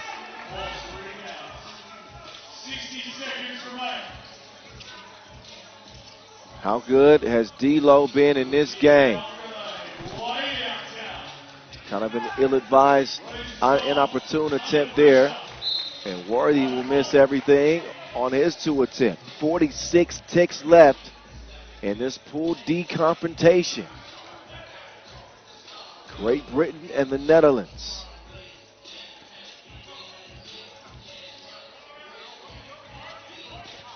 Oh, nice defensive play. B, smooth, off iron, no good. Worthy pokes it free. Worthy now to Vanderhorst. Dimes, elevates, are you kidding? Clutch bucket. Huge shot to get the game to 1 point. D'Lo drops the shoulder. Abdul, he doesn't touch anything. Worthy in the corner. 12 seconds to go. Great Britain still in front. Turn the shot clock off. Great Britain could just hold on to the ball here. So Netherlands are going to have to foul and hope for missed free throws. I don't like that last Worthy shot. Just get a 1, tie the game up, and then see what you can do. Oh, what a defensive play from Dreesen. And what a mistake by Walsh to even let him get a hand on the ball. How? This is not the first time we've seen Andriessen do this. He did this at the World Tour final last year. Exactly. Against Oob, yes. Gets his team a crucial possession here. They have one of the best scorers in all of 3x3 on their squad. He only has 3 points worthy. But Jan Driessen, look, with this type of stuff, we have to start considering him as one of the top defenders in all of 3x3. Oh, without question. Maybe the best. Yeah, it's not even debatable. What a headsy play from Jan Driessen, who might win the game for the Netherlands. Let's see what they do with the final 7. Van der Horst, the leading scorer. He's had the hot hand. The Olympic MVP. GG's. Cold as ice. They will look, but Great Britain gave that game away. They had it in their hands. And Jan Driessen snatched it from him and handed the keys to Height Worthy. Let's see what they do here, because that ball did go down, that last shot for D'Lo. But look, Worthy had not hit a 2 and wins the game with this one. Referee calls it a narrow victory for the Dutch, who get by the skin of their teeth. Worthy in the clutch again. Great Britain, that one stings. All they have to do is protect the ball and maybe make 8 free throws. And this group, as we've looked at, we've said before, this group, the group of death, can't afford those. Game winner, Worthy de Jong, you'll see it in the highlights coming up. We're back to the women's competition next. Australia and Poland.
So this is how men's Pool D shakes out after the first 2 games. Spain with a W before the limit. The Netherlands with a last-second shot from MVP Worthy to get a W.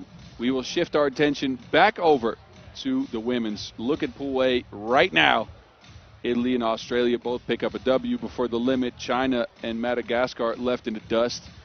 And we are going to go head into Australia's second game of the day. Poland's first action. Australian women could just go up 2-0. They showed out in their first game. Drove to the basket a lot. Made sure to get points out of a couple of 2s there, but mainly played at a way, way higher pace than China. Let's see if they can do the same thing to the Polish women. They're known to bring the defense. Crowds into it out here. I am too. I know my colleague Con Montgomery is as well. Yes, I'm enjoying it, boss. I'm like a kid in a candy shop right now. 3x3 for 7 straight days. And the Kangaroos back in action against a Polish team that I think they're going to make some noise. Agreed. I'll wait till they hit the court, but you want to talk about balance. Man, Soa with 7, Wilson with 8, Whittle with 4, and Annalise Maley also getting a couple buckets as well. So they are talented. They put it together. And a opening blowout over China, their Asia Cup rival. Poland, a little bit more sizable team. Got some star power at the guard position as well. I think this will be a tougher test for the Kangaroos. It should be. Poland definitely a little bit more active this year anyways on the pro circuit for the women's than say China. And look, this is a very talented Poland team. They got the length, they got the creative ability. I think this team could make, like you said, I think this team could make some noise. I'm not sure if that noise is going to be had against Australia, but it will be a matchup for sure. Well, I think it'll be a telling game. A nice measuring stick barometer for Poland to gauge just how dangerous they may be in this competition. Because you expect Australia to compete for a medal. If Poland can somehow find a way to get a win here and exercise, their advantages, let's find out. But that is the forward that Poland are working with. Veronika Talinga, tall in the middle. Alexander Ziemborska. Her star continues to rise on this Poland team. Don't sleep on Pawlowska as well as Gertchen. Yeah, Gertchen and Talenga are going to provide the rebounding, the hustle. Actually, Talenga can score at will under the basket, too. It's her size that might make it difficult for Australia, but look, Australia in that first game of the day, when they saw size, they attacked. Yeah, but China, we both saw it. China did not look good in that opener. They were sluggish. They missed a ton of layups. I don't think you're going to see a bunch of missed layups from this Polish team. And I think their biggest attribute really is how aggressive they are defensively. They're physical. They get after you on the perimeter and on the inside with that length. I'm just saying. I'm anxious to see this one. This is one of the games I had circled on the day, believe it or not. You're right. Same here. Simply because I think it's one of those tricky games in the group. Kangaroos are going to be likely favored. So Poland coming in at the 8 seed. Let's see what they can do.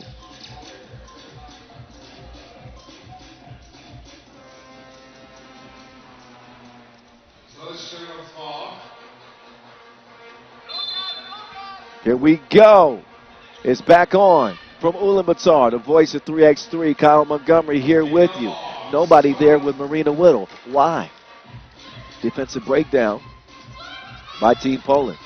Lofted inside. Ziemborska. It's all even at one apiece. Whittle with a little wiggle on the inside. Scores the shorty, 2-1. Look at you being lyrical again. You know me. Talinga. Yeah, Talinga. Oh, no. She missed it. She missed the shorty. Gotta have those. Mila. No money that time. Whittle, though, getting with it. Ooh. Hit her with the fake. She's going to try again. Ooh, and missed everything that time. You rarely see that from Marina Whittle. Nobody home. Talinga. Inside, easy breezy. 2-2. Across court. Alley off target. Ricochets off iron. Into the hands of Pawlowska. Inside. There she goes again. Talinga might be the problem here, and they are attacking Soa on the inside underneath the basket. I think this type of size that can move, size that can create their own shot, that might be something Australia struggles with. Because they are not a known two-point shooting squad outside of Soa. Size matters. Talinga standing about 6'4". After missing her opening layup attempt, she's been able to convert. And officials want to take they took a quick look, and it's deemed to be Kangaroo Rock with a fresh 12. Annalie Maley, who spent time in the WNBA and the WNBL. All of them WNBL players for the Aussies. Minute and a half in. You got the mounted Miles Rosendahl. Hello. He's the walking 3x3 encyclopedia at 7 feet tall. And I'm the voice. Hello. Hope y'all been enjoying the action so far. You know we're just getting started, right? You know we got 4 days of pool play, 20 games a day. So we got plenty for you to feast your eyes on. Throughout the week, 7 days of competition. Pavlovska drops it all. Gets it back. Wants to get it inside. Instead, late in the shot clock, had to heave that up. And then Gertchen got caught in a bad position. An over-the-back foul.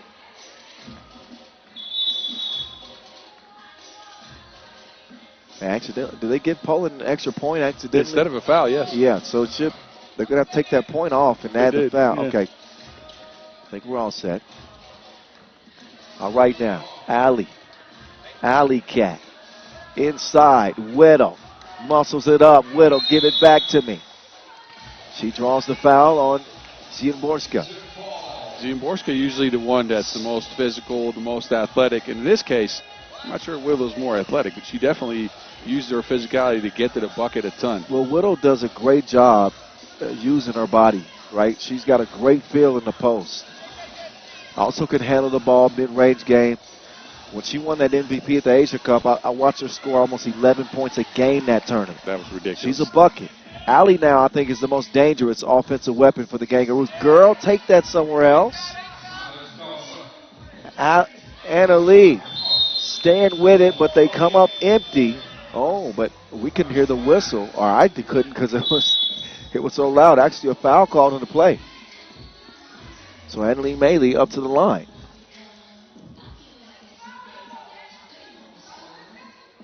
We talked about glue players, role players on our podcast.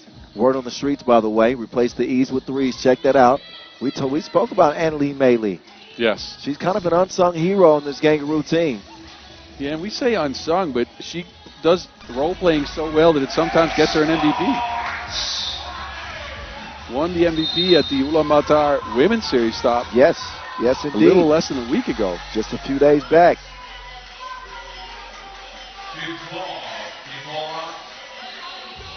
2.5 minutes have eclipsed in this Pool A ladies action here in Ulaanbaatar. Allie with the Wilson. She stops short, and the shot is also short. Out of bounds. Who did it go off of?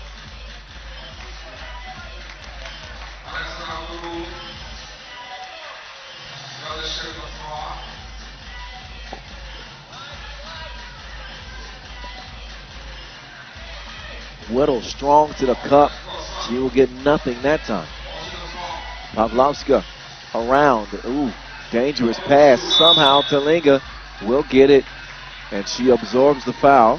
Now only the first on the Kangaroos. Yeah, Australia's been pretty disciplined about being physical on defense, not fouled a lot. Claudia Gertchen gets it to the elbow. Talinga. To Ziemborska. Ooh, that was would have been a nice connection, but just off the hands.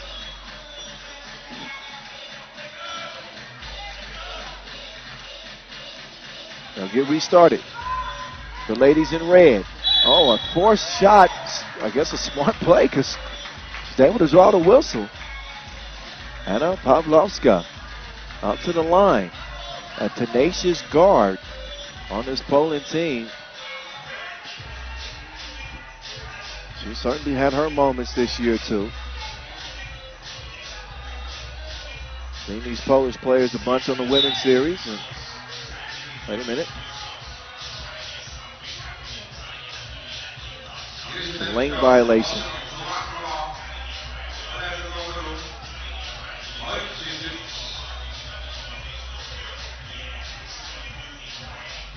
Oh.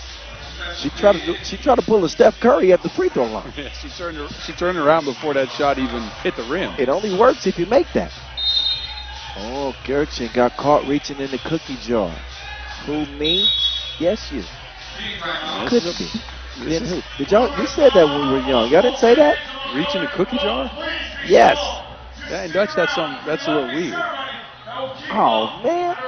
I got to give you that one. I mean, look, and it doesn't sound... Reaching in the cookie jar. Who, me? Yes, you. Couldn't be. Then who? Who's that reaching in the cookie jar? Oh, I have absolutely no idea. I just can't deal with you. No idea. But all good. I'll take it from you. That's like a little, that's an American, like nursery rhyme, maybe. Yeah, we have some different nursery rhymes. Nothing about no cookies. Oh, Soa. Might have got away with an extra step, maybe. Good defense on the inside, nonetheless. Kalinga's going to have to be careful with that. She's contesting every shot. Poland is at 6 fouls. Next defensive foul will be 2 free throws as well as possession. I think she's got to put her hands straight up. I mean, she's so tall, arms are so long. She's going to disrupt shots, but when she starts leaning over, that's when she gets in trouble. Exactly. Good time. Oh, Soa. Bottled up, so what? Still scores it. I'm even getting messages from people saying you haven't heard of reaching in the cookie jar. I absolutely have not. Thank you. Thank you for the reinforcements. So next time I say that, I say, who, me? You say, yes, you. I'll say, could be. Okay, we got it. It's day one. It's day one. Oh, the scoopy dude. That ain't going to fall. Alley Cat on the attack. Uh-oh, she's defended. Talinga, that's where she gets in trouble. Contesting that shot, clear contact, and free throw coming up for Annalie Maley. Yeah, Maley grabbing another offensive rebound, making sure she goes up with that early release, smacked on the arm to score as well. So a 3-point swing possibly here. Maley, nothing but you know what from the line. Kangaroos take the lead.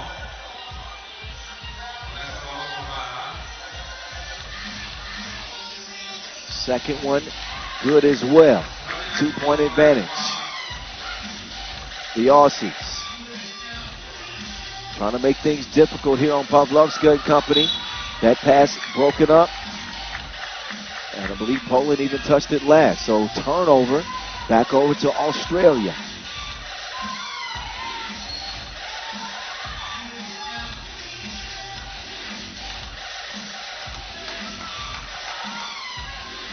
From the elbow, Whittle patiently waits for Mila to come around. Oh. One turnover deserves another. Australia will give it back. Substitution is made. Pavlovska comes in. Zienborska steps out.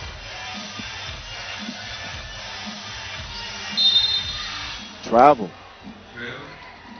Both teams like to give it away, give it away, give it away now. Give it away, give it away.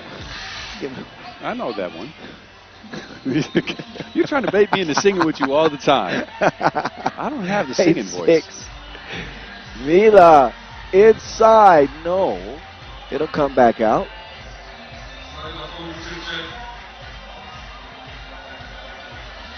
May Lee got to her spot. No bucket though. And then called for the foul. Wanted a jump ball. But got a little bit of risk there. Australia though playing a really impressive defensive game. Just 3 fouls committed. Coming off that big opening win over China. Zienborska, no, defended well. May Lee got a hand in there. Whittle, all by herself. Now she's got reservations for 2. Double foul after the make on the inside as each team will add 1 to their tally. That puts Poland at 8 now. Yeah, I'm about to say that is in favor of Australia actually because Poland's getting closer to the double bonus. For the people that don't know, once Poland gets to 10 fouls, every defensive foul is 2 free throws and possession Australia. Yep, they are inching closer to that. Inside they go. Zienborska underneath converts it.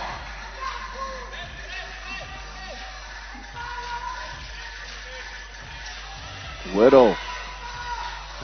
Yeah, with the stop and go. Savvy play. But Australia will pick up another foul.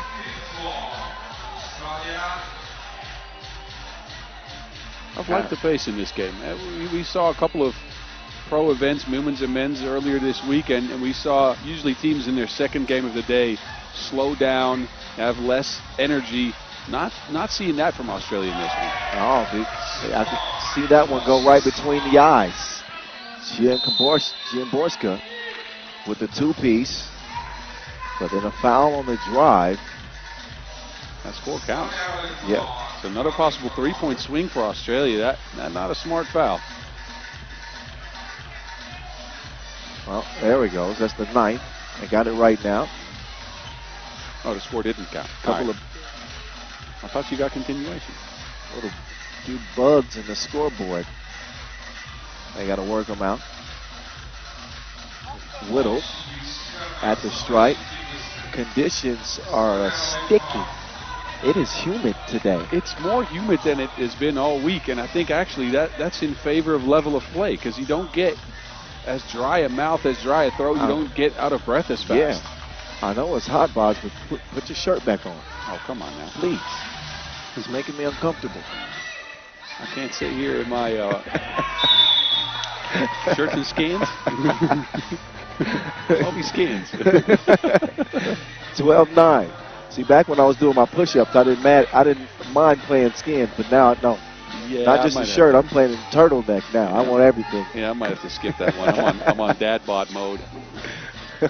Hey, dad bods are okay these days. All right. I got 2 kids. I'm legally allowed to have it. Meantime, Gertchen allowed to have an open shot for long range, and she does not take advantage of it. With 4:35 on the clock. Poland in all kinds of foul trouble. Ali. Ball fake. Ooh, nice drive from Wilson. Oh, defense from Annalie Maley. She will confiscate the rock. Mila, step back. Heel of the rim. Gertchen will get it cleared. Gianborska, clear to fire. Just off target as Annalie will get Australia reset. Free Willie. Wilson in for another bucket. You keep the shoe game? She's changed them. Oh yeah, she swapped out the kicks every game, but she's still rocking the Kobe 6s. Camouflages this time. I'm jelly. Yes. I'm jelly.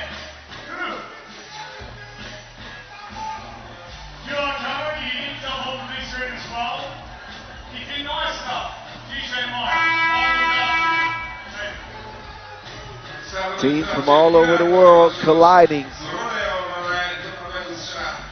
for one spot on the throne. Biggest 3x3 event of the season here at this World Cup 9th edition.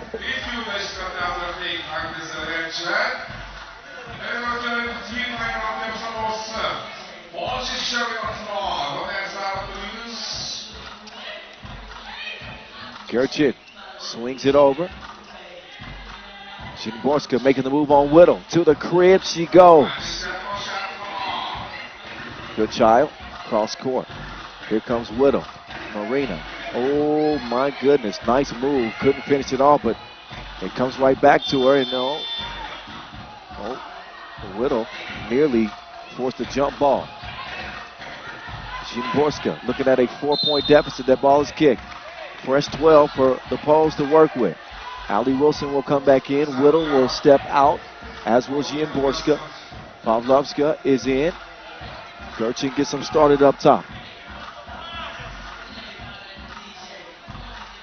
3:20 and counting. Nobody home. Leave a message at the beat. Terlinga.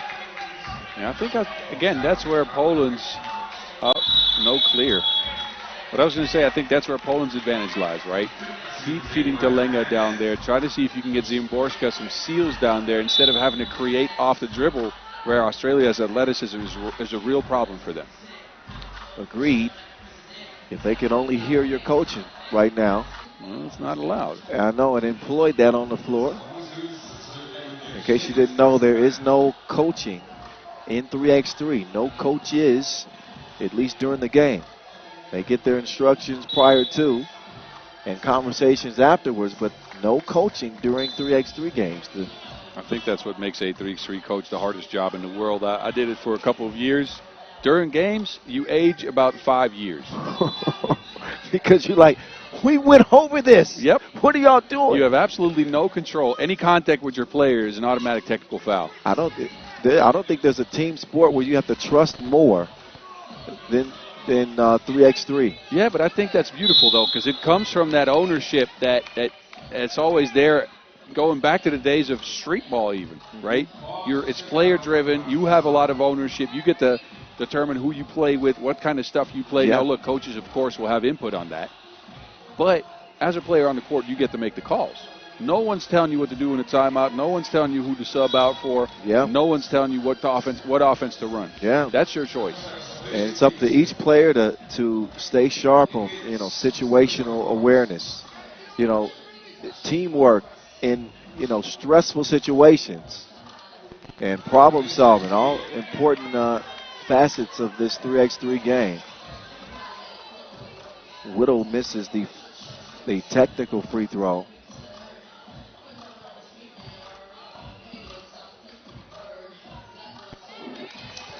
Converts on that attempt. It makes it now a 15-11 game. I don't think it was a technical. It was the 10th foul. 10th foul, right. Still, technically not a technical, but double penalty. Oh, Whittle, excuse me. I got a bucket to get, if you don't mind.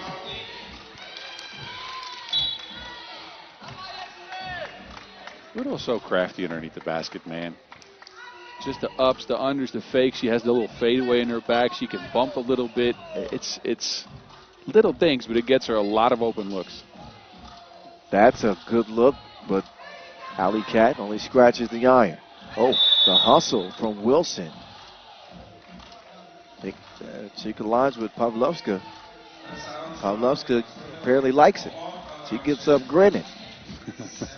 She says, bring it on. Sometimes you need some of this to get yourself going. I like it. And look, that is Australia's 7th foul as well, so free throws from now on from Poland. Crucial free throws for Poland. They can ill afford misses like that. 2:37 to go. Australia have led this game from the outset and have pretty much kept them at bay by 4 to 5 points throughout the game. It's a 4-point contest right now. Make that 5. She keep driving like that, she gonna get a speeding ticket. Soa with that first step, problematic. 2-piece, no. Talinga inside, yes. Ali, ISO, Shienborska, right between the eyebrows.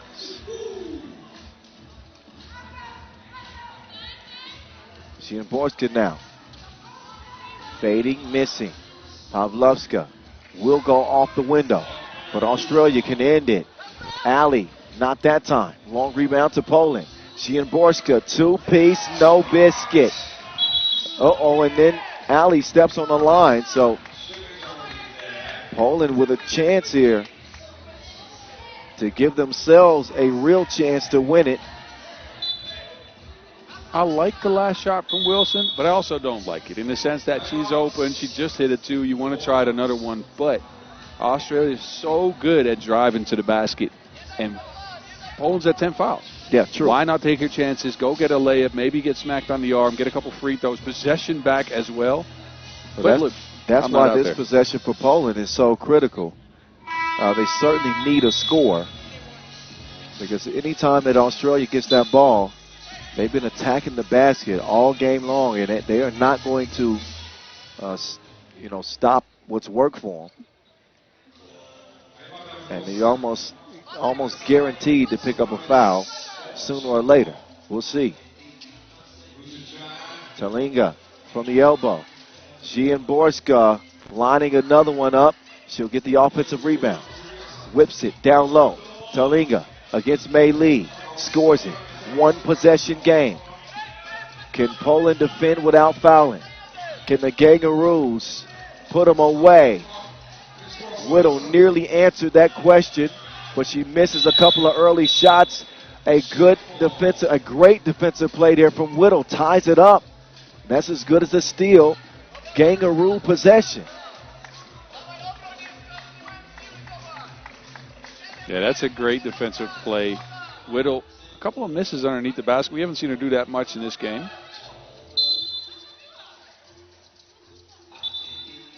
A delay of game warning.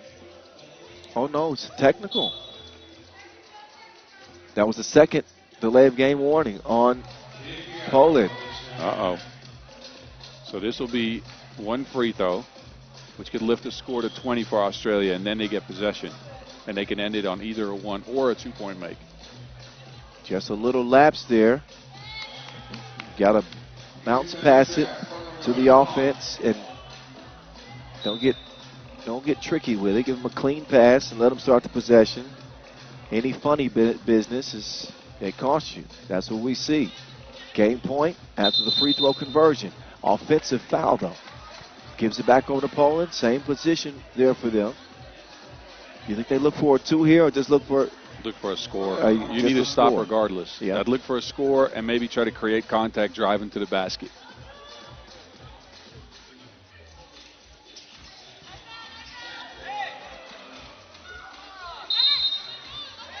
Out of bounds.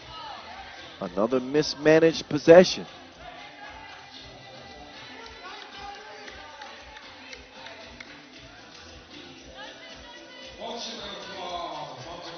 Bucked 6 and counting. Borska, that's a tough shot late in the shot clock. Had to do something.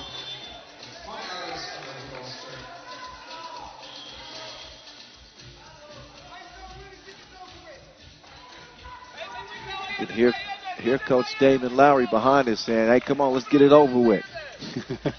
He says, enough of this. He knows the longer Poland help, he knows the longer they hang around. You know, funny things happen in games like this. Real funny things happen in games like this when you keep leaving the door open for a team. At some point, they're going to kick it down. Yeah. And again, Australia not in a favorable foul situation themselves. They can't foul. And that's what opens up the lane there. Pawlowska will convert it. Poland need to stop. Kangaroos need a score. I think they've made the right selection. Alley cat to Whittle. Whittle doesn't get it up in time. Crucial stops here for Poland, but also I think mental mistakes by Australia. Agreed. And this is one of those situations when you're coaching. Yeah, this is... you're pulling your hair out. Well, I don't know if Damon has that much hair. He's a little bit. Pawlowska, misdribbled it. That's a favorable play. Allie Wilson. Turn around when I'm talking to you. Nothing left to be said in this one. Australia do get the dub securing bucket from their MVP, Asia Cup MVP, Allie Wilson. Tough fight from Poland late, but foul trouble ended up being their Achilles heel. One last look at that final bucket, 21-18 is the final tally in that 10-minute sprint.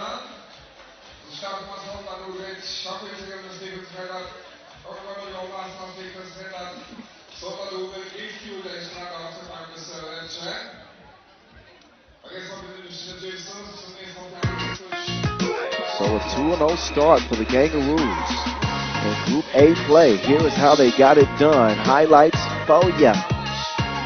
Before we get to our next contest, Team Italy back at it as they will face off against China. Pool A ladies action continues next.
All righty.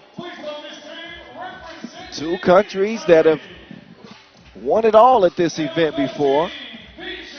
2018 champions, Italy, and 2022 world champions, Team China. Team Italy coming in hot. 21-10 victory over Madagascar. The biggest storyline in that game was the play of Raylin Delia. Ray at 37 years young, she has not lost a step. Instead, she's only stepped her game up. 16 big ones. 16 of them, and I didn't realize she scored that much in that opening game, Boz. That's crazy. That magical little woman. 16 points, 5 of 6 from range, 5 twos made. She also had 6 rebounds and 3 drives. It was incredible. Raylin Delia and Team Italia back at it. Trying to shock in this group. Even me, I didn't know, how they might play in this one. So far, so good. You don't get the crown by winning one game here, as impressive as it was. Now they get a China team that got some things to work through, as they are flat as a floorboard in that opening loss to Australia. So they certainly want to come out with more punch in this one, convert close to the rim, which they did not do in the opener. They only had Yang going close to the rim. They couldn't get their two-point shot online. Only shot 6 of them, didn't hit any. Got out-rebounded by 10. Just an all-around flat performance from China, who looked flustered, who looked like they didn't have a coffee yet. Well, we're going to see if they had a beverage. Something to wake them up for this one. 2-0-2 start in the group isn't a death sentence, but it just makes things much more difficult. Puts you in a position to maybe get to the round of 16. Yeah, but it'll make it, like you said, very difficult. Top 3 teams out of pool advance, right? But, I mean, you don't want to be stuck in third, first of all. But besides that, 2 losses in these pools with this competitive field, I think this year has shown that there's so much parity both on the men's and the women's end as well. So all of these teams have an opportunity here to win. And I think a lot of them actually have shown today that they should be considered either an underdog, a dark horse, or a favorite. No, I agree with you. There's a closer look at 2018 world champion and MVP Ray Zhang Wanglai. Also ready to lead her squad. I think she's going to be key for China. She's a very, very good two-point shooter. It's usually out of misdirection that she gets those twos, and her teammates have to create for her a little bit. But she can hit them at close to a 50% clip. If she can go off, this China team stands a chance. We shall see. It was 12-21 for China. World Cup from Ulaanbaatar, Mongolia. Game number 6 of 20 today. Marathon, huh? I was going to say a marathon of 10-minute sprints. If you enjoy 3x3 this week, is going to give you everything you need. All I need is some water and throat lozenges, and I'm straight. I remember watching these when I wasn't on the broadcast yet, and I'd just be at work all week not working. Don't tell anybody. See? I'm snitching. Oh, come on. George. We got a quick whistle here. Italy with a foul. Checked up.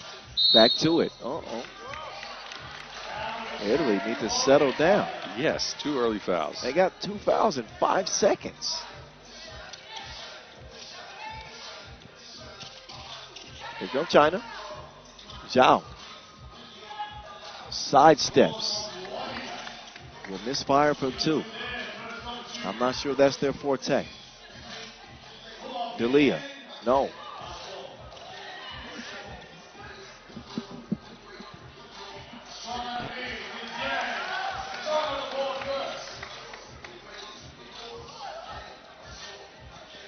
Delia Getting tricky with it. The Olympian will miss the fadeaway.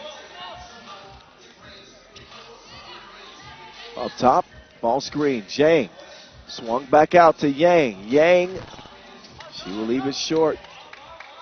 Inside they go. Got to be careful. Get that shot up. Three in the key. I knew it was coming. Shot clock awareness was lacking.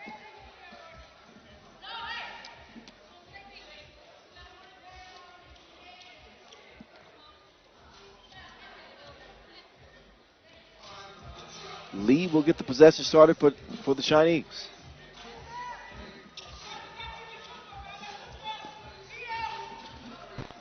And long shot off target. So both teams kind of continuing the trend that they, well, not Italy. Well, they're playing more like China did in their opener, which is a fairly sluggish start. Ain't nothing sluggish about that. That's straight speed from Ray Ray. Lee moving right. Gets a step, and there is a score for China. Foul red.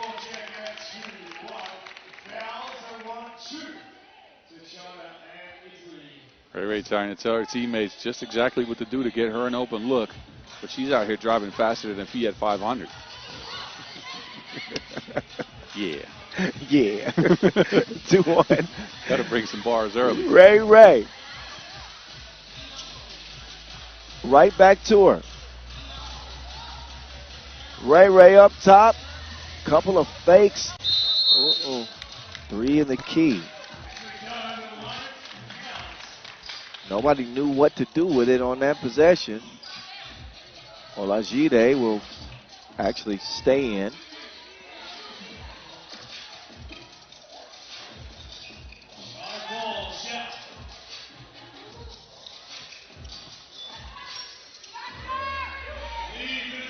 High arc on the two. Nope. China has not unlocked their shooting range just yet. And again, this is a team with a couple of very capable shooters. Wensha Lee, Zhang as well. Zhu can shoot him. Yang will take him. I'm not sure if she's able to knock him down consistently, but they have not gotten to their spots. Got to prove it. Haven't seen it yet. They do have a 1-point advantage. Looking for more. Zhang. Whistle. Delia called for that foul.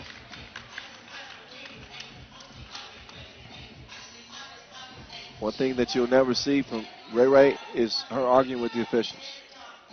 She epitomizes class in the sport. I love that. As a former arguer. Right, yes. Boz, yeah, you would argue. I don't think I've ever stopped. I played a 3x3 tournament this winter for fun and still argue. The great debater that you are. Yeah. I mean, I didn't play professionally, but from time to time I talk to the officials too. But I just like it. I think it's admirable. Just play the game. They're going to make the calls. Got to live with it one way or the other. Meantime, Beatrice got the worst end of that. Apparently a shot in the mouth. She's down. Several players will check on her. We'll get a closer look at, little elbow on the way up. Inadvertent because Yang went up. But hit her in the grill piece.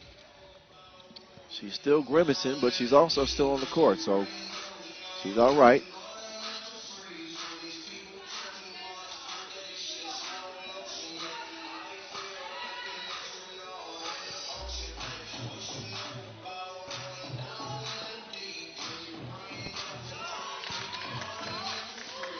For 4-1, China.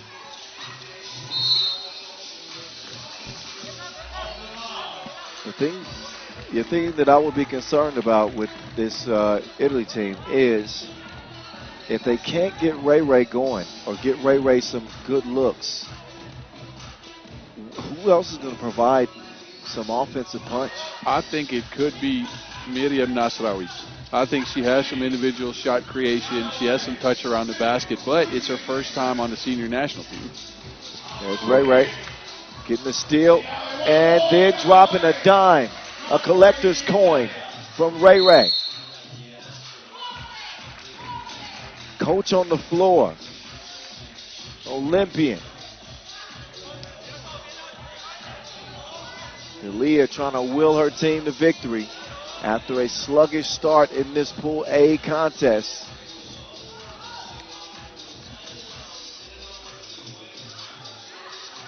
Whatever she's done, the natural transition for her would certainly be coaching. But I think she's far from done. She looks like she could play for another 5 years. Like this.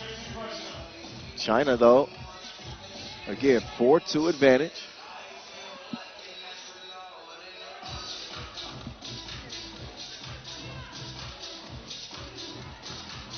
Yeah, that's an offensive foul. You can see that one coming as well.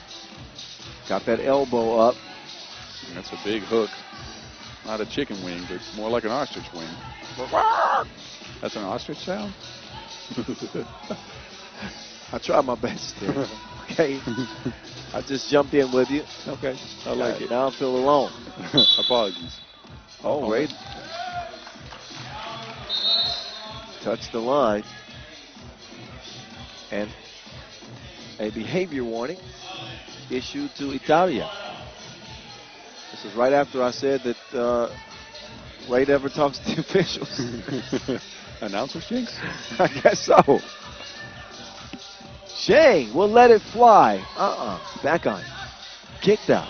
Zhang will let it fly. Let's try it again. Back on.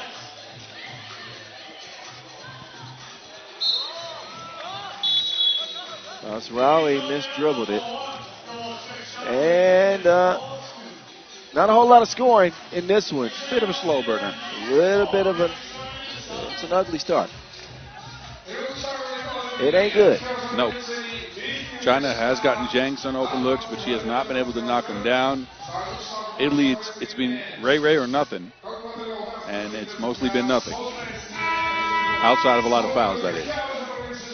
Yeah, a lot of time left.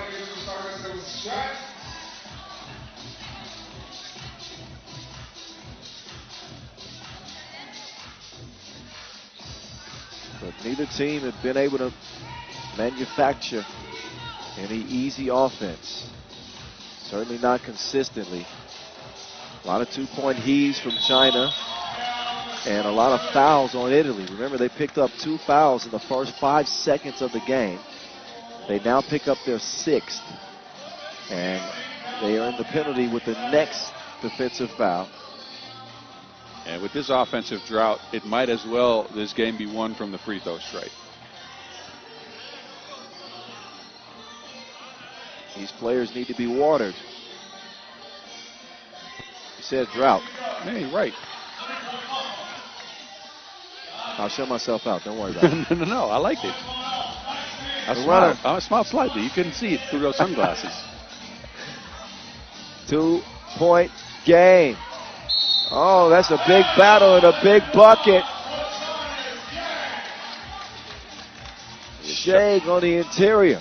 If China can get Hen Yu Yang going, that's big for them, literally and figuratively. Look at the moves here. 2 dribbles, clears out some space, goes up. Olayide reaches in. Yang able to finish. That's a possible 3-point swing here. Yang, who stands 195. A lot of size at China's disposal.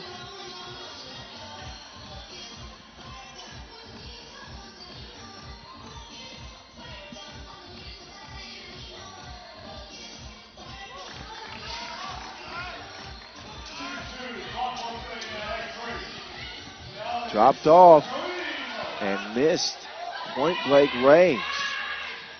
Nothing going Italy's way in this one. Good ball movement as the breeze is picked up. Looks like we're going to foul underneath. Ustachi stood there, took the offensive foul.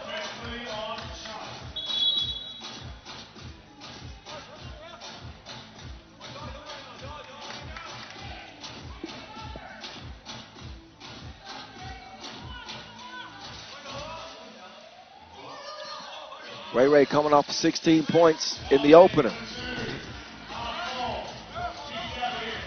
Not had the rhythm in this one. Not through the first 4 minutes.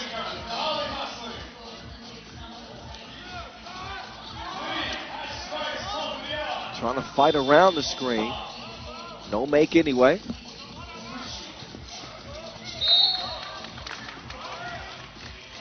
China up to 5 fouls now as Pusachi got hit on her arm on that drive. But Italy looking for answers as Ray Ray has not found their touch from range in this one. China's focused a lot of their attention on running her off the 2-point arc, though, after that 5 for 6 performance in her first game.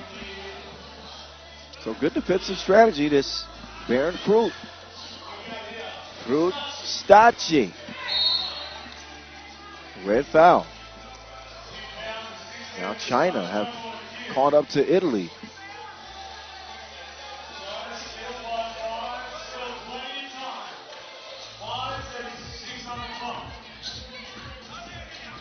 All defensive fouls the rest of the way mean free throws. Pull up, Beatrice. Not that time. Young gets it clear with Lee. Young wants it in the post. Spins. Drops that shoulder. You don't want no smoke.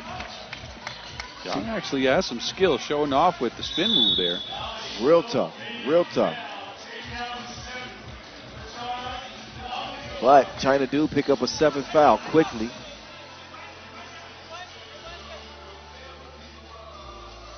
Italy can turn things around here, but it's got to start at the free throw line with the general.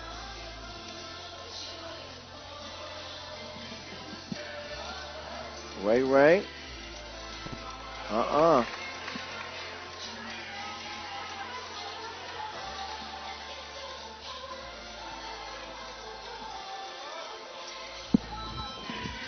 Second one is good to go. Zhang now. Oh, she will mishandle it. Quick clear to Ray Ray. Delia. Turns it over.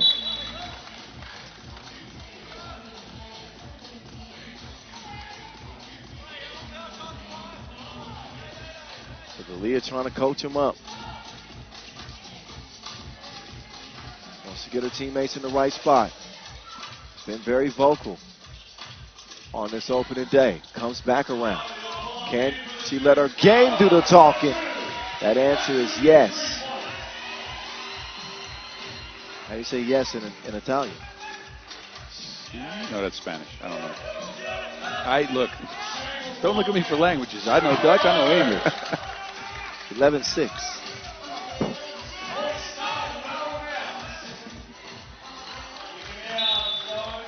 Missed on a chance to connect there.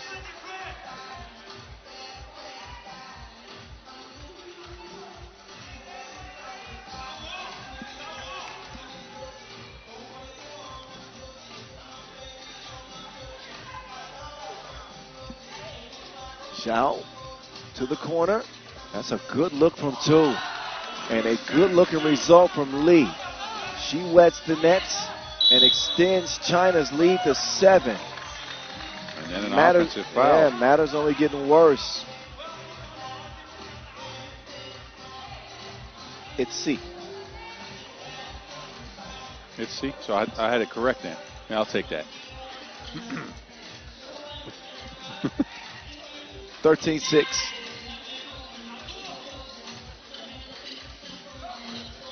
Lee, who just hit a 2 from the corner. Young. Oh,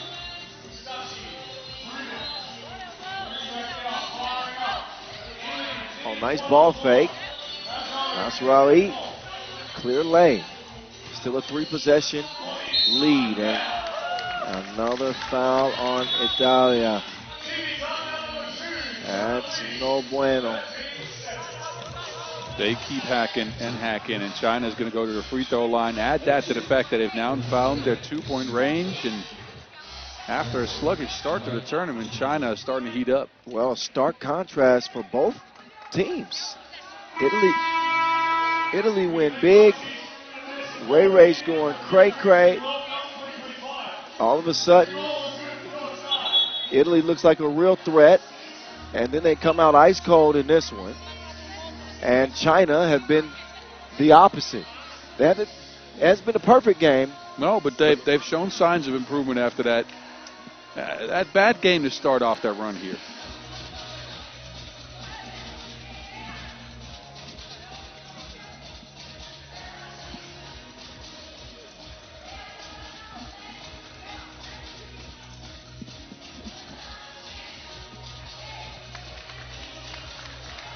So the lead now at 14-7.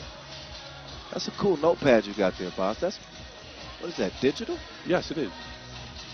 And it saves those. It saves those, and I can convert them to text. Oh, wow. Yeah. So once the day is wrapped up, which is a long ways away from now, we're going to introduce 3x3 overtime post-game show to kind of wrap up the day's action. Yep. So we want y'all to tell a friend to tell a friend.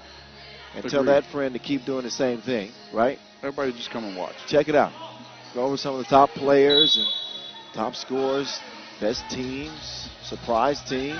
Yep. A lot of conversation to be had once we get to the final horn of the day. Game number 6 of 20 is more than halfway complete. Frustaci. Frustaci. Ray. It's her world. Oh, wait. Gets it back. Finishes what she started after a beautiful fake. That's a 10th foul for Italy. Just not smart there. Ray caught out of position after this beautiful move. Ray faked her like Drake's abs. Off the front of the rim. I don't know if that's just a rumor or not, but I've heard the same thing. Yeah. Don't ask Kendrick Lamar. He go. Kendrick's got a lot more to say about Drake than that. Then tell him where you get your abs from.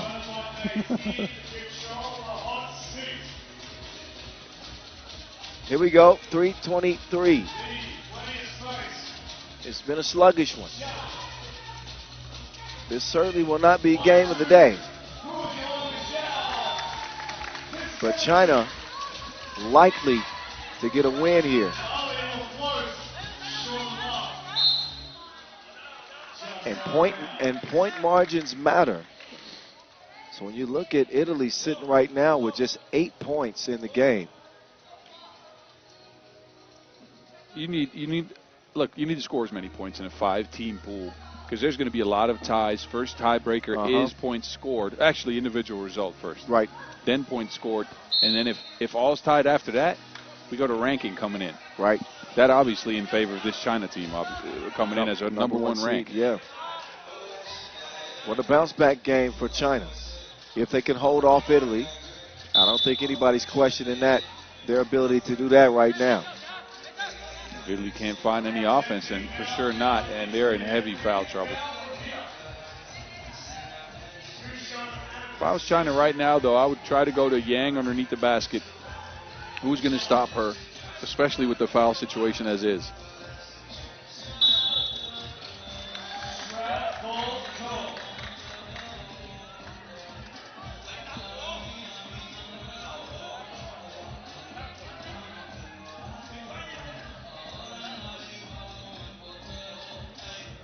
Lee.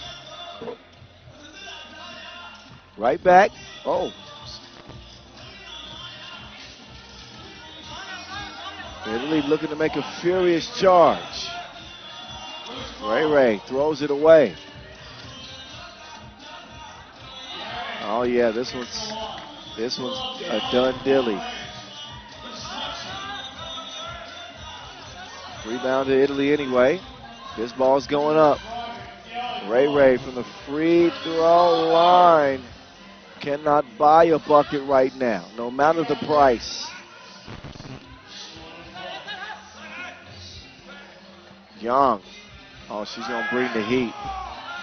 Right back, and Nasrawi comes in to foul.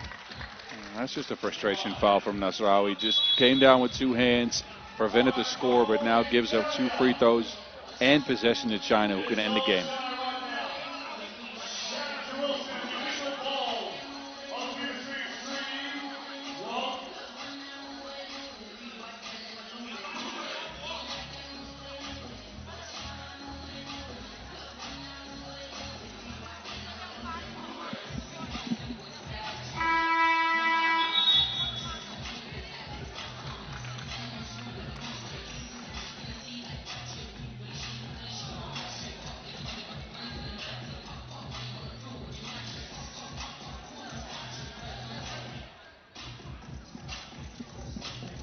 Here comes Young.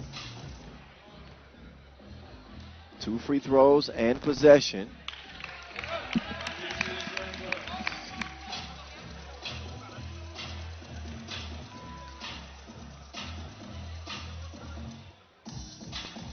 Makes good on the second at least.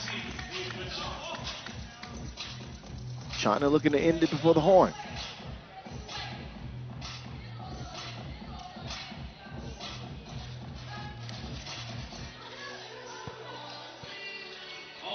Oh my goodness. That's an offensive foul.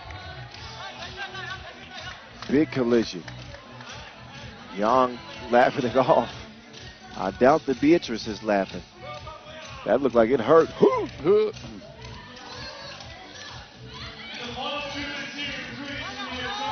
Ustachi settles into another miss. Italy just fully off the mark. What a difference from game one, but mainly down to Ray not shooting from range. Her other teammates, I think, got used to her being that good, or at least are counting on that. You can't count on somebody scoring 16 a game. No, but to be honest, Ray has been ice cold in this game. And the way this team is constructed, she's got to score. Not 16, but I don't think they win if she doesn't score 8 points a game. You're right.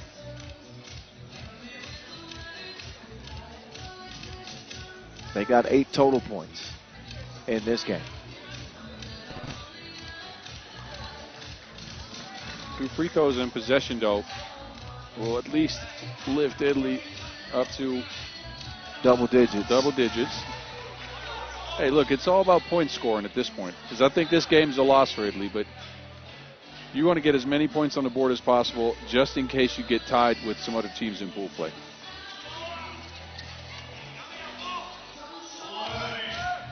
Ray back on the attack. Got to the spot, but again, misses it.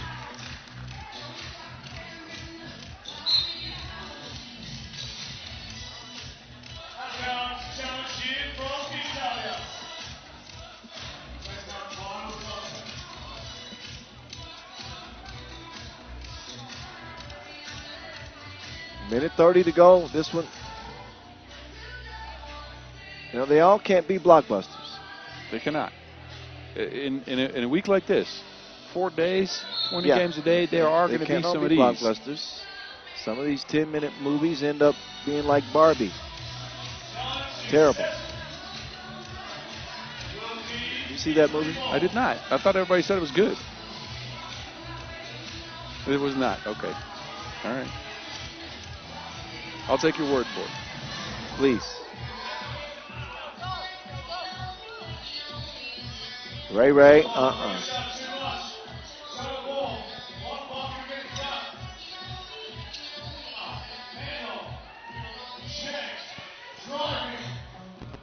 Jane can't put it away or bring him closer to putting it away. Please. Please. Yes.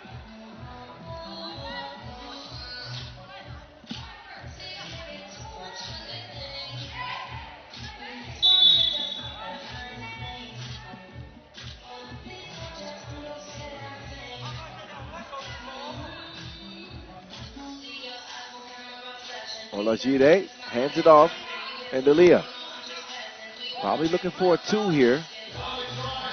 Instead, a runner.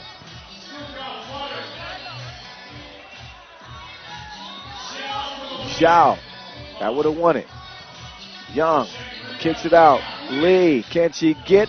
Oh, no, she will not hit it. Young, down to the post office she goes. Oh.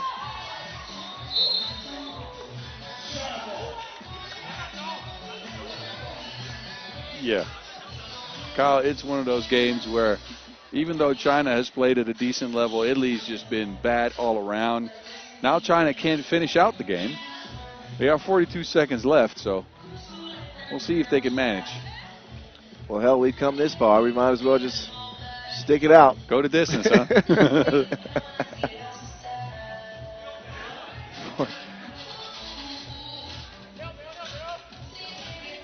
but both teams in a double penalty. 21 fouls and 29 points. The offense has been a struggle for both. Don't let the 19 points by China fool you. James scoop.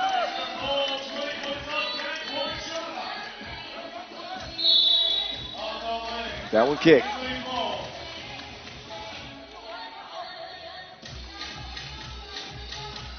.32 ticks left. Game point China.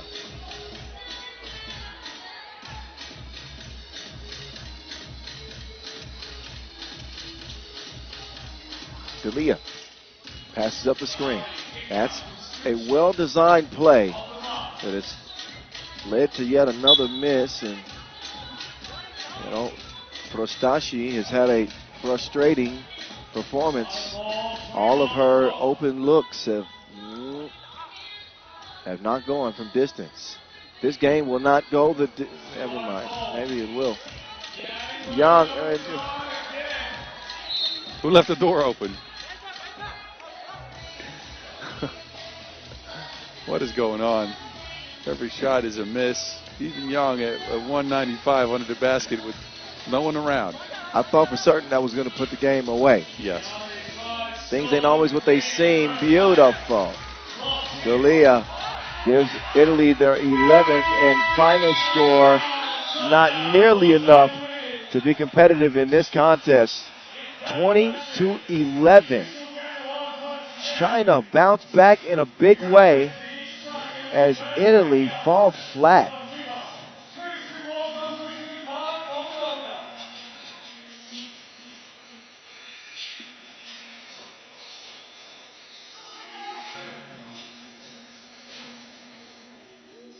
Okay, so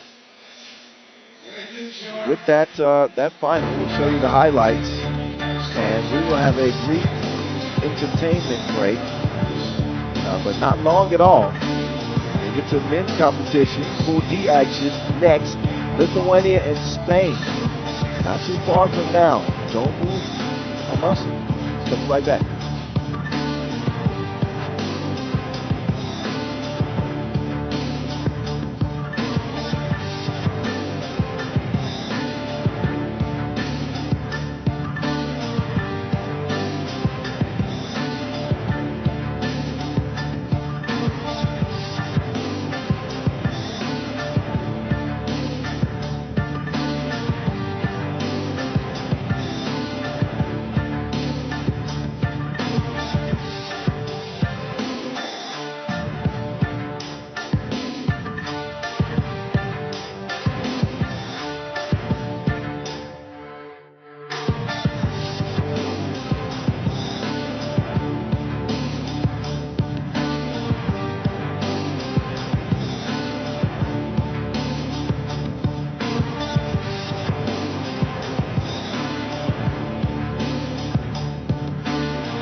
All right, let's shift our attention back on over to the men's. We have seen Spain already. We have not seen Lithuania. A heavyweight matchup. If you take Spain's first result into account, they looked incredible in a victory earlier over Switzerland.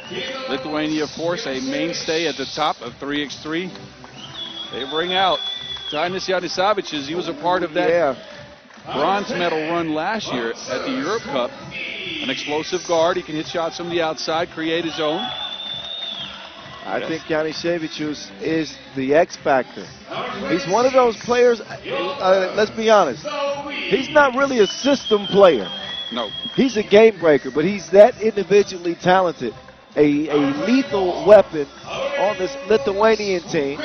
Modestas Kumpis, flight mode, gets the nod for the national team this year and joins the Lithuanian Aurelijus Bukelis, Evaldas Jalgis, Olympic bronze medalist, representing Lithuania in the all-white.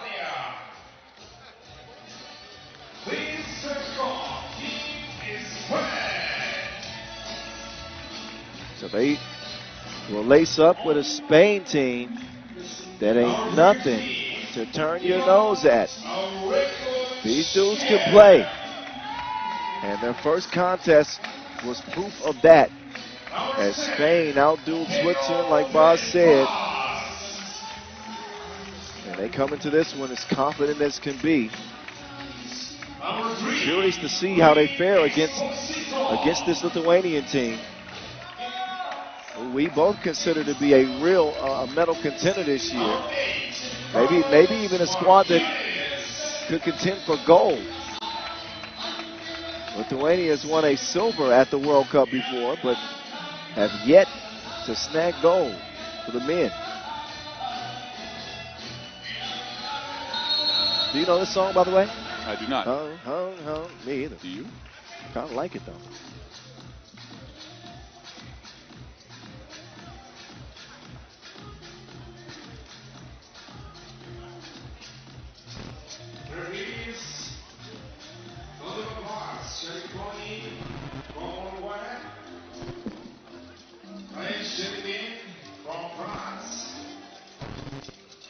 So they get warmed up. There's Aurelijus Bukelis, world rank number 11. Maybe the most rounded 3x3 player in the game in terms of his dominance inside, his ability to shoot it, his rim protection. One of those superstars that could have a real defining moment of his career here at the World Cup. If we were giving him a rating, you know, you get player ratings on 2K. What would Bukelis' rating be? It's tough 90, to say. It would be like a 94, 95. Yeah, I'd give him a 93. He's got a shooting ability. He can shoot the two at a 40% clip. We know that. He finishes strong inside. I think that one area where he sometimes lacks is creating off the dribble from the outside, but he doesn't really need that. No, he's not going to do too much creating off the dribble. Nope. I'll take some points out of that, out of the 99. That's true. That's true. Just a couple. Oh no, I don't. Rebounding, he's top notch though. Facts. A player who averages 7 points and about 5 rebounds on the Pro Tour. He's representing for his nation in this tournament. Here we go. Evel Knievel spinning in the paint, converting the first score for the Lithuanians. Yanishevicius. He will check out.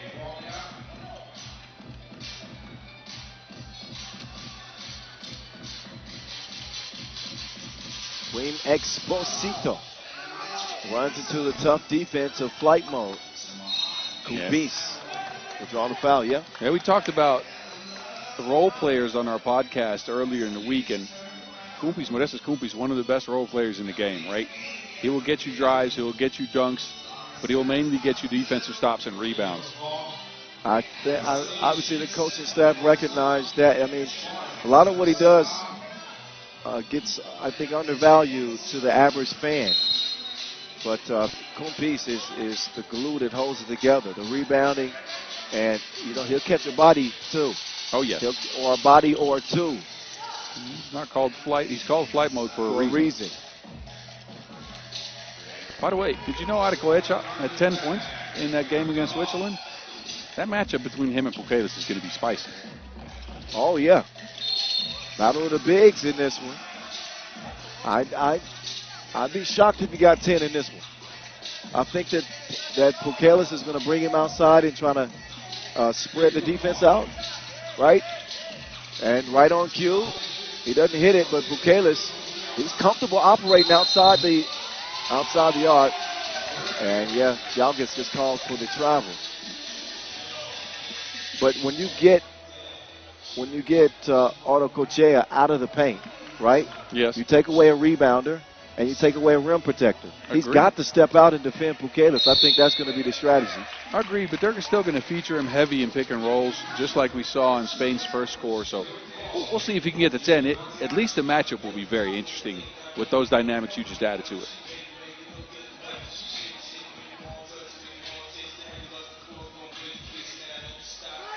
Minute in. That one splashed at the stripe. In case you didn't know, it's the voice of 3x3. That's me. At 3x3 The Voice on Instagram. And Boz Rosendahl, The Mountain, at 3x3 The Mountain. Give us a follow, would you? Let's be friends. Especially if you like watching 3x3. You're going to be hearing a lot of us this week and beyond. Yes. Tough shot right there. Air mail, but Autocochea inside. Okay. He's ready for the fight against the Lithuanian. Januszewicz. Man, he's like a fox. So deceptive. That quick step back as he drains it from the left wing. He's such a good offensive add to this team, Lithuania, because they already have the system, they have the chemistry, and now he adds that individual shot creation and two-point shooting ability to the mix. Just a spark plug, man. You know what? That's not a bad nickname for him. Okay, I'll take it. 3-3. Oh, they wait too long to get Pukelis to rock. Martinez to De Blas. To the glass. Scores it.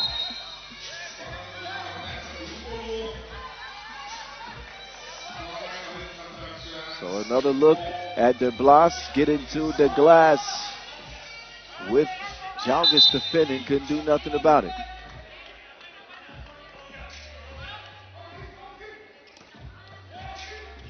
Jalgis can't get the hook to go over Martinez. Loose ball. Somebody's going to get it. Ends up being flight mode. Oh, this is Gobis. Jalgis this time. The running hook does find the bottom of the hole.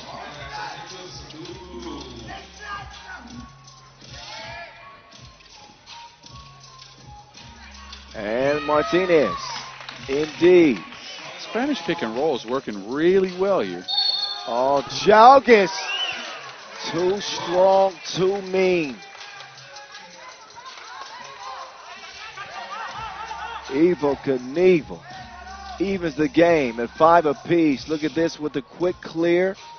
He don't need no help. He can do it by himself. Jalgis has improved his free throw shooting here in 2025 as well. It used to be hit or miss, literally 50% most of his 3x3 career. He stepped it up here this season. Well, there's the announcer's jinx. Fires up a brick. No bucket that time. Green Exposito trying to expose the Lithuanian defense.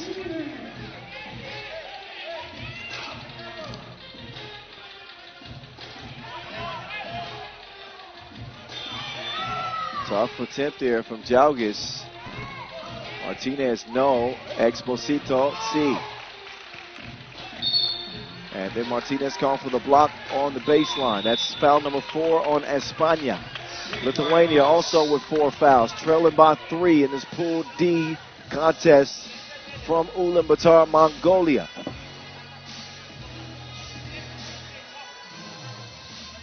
As Boz mentioned earlier, the previous edition, 2023, did not have a World Cup last year due to the Paris Olympics, which also featured Lithuania and the Spain women.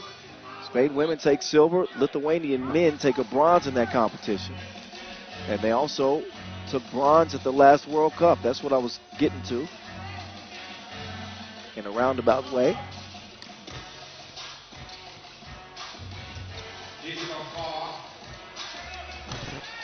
That one in and out. Rebound lands with Red. Autocochea gives it up. De Blas down low. Autocochea. He's winning the battle of the bigs so far. And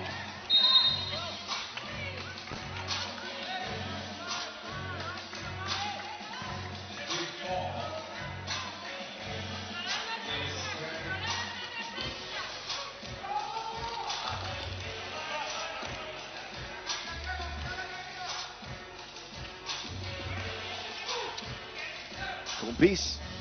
This is where Kumpis is either going to have an impact or maybe hurt him. His ability to shoot. Had that last shot blocked. Exposito, man. Just a defensive wrecking ball. The right instincts and the length and athleticism to help him with getting steals and blocks every possession. Absolute thief.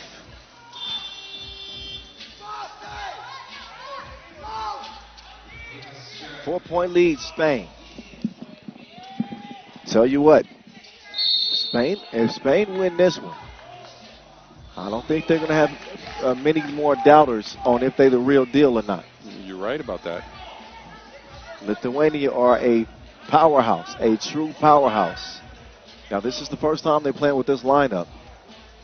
So there are some questions that do come with that, but all of these players are proving. Martinez. Oh, nice adjustment. Lowe's has been on one today. He's got a great touch within 10 feet. Januszewicz, wild attempt.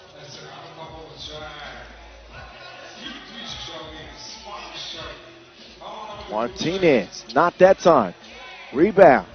Oh, big bang out. Arda Kochea.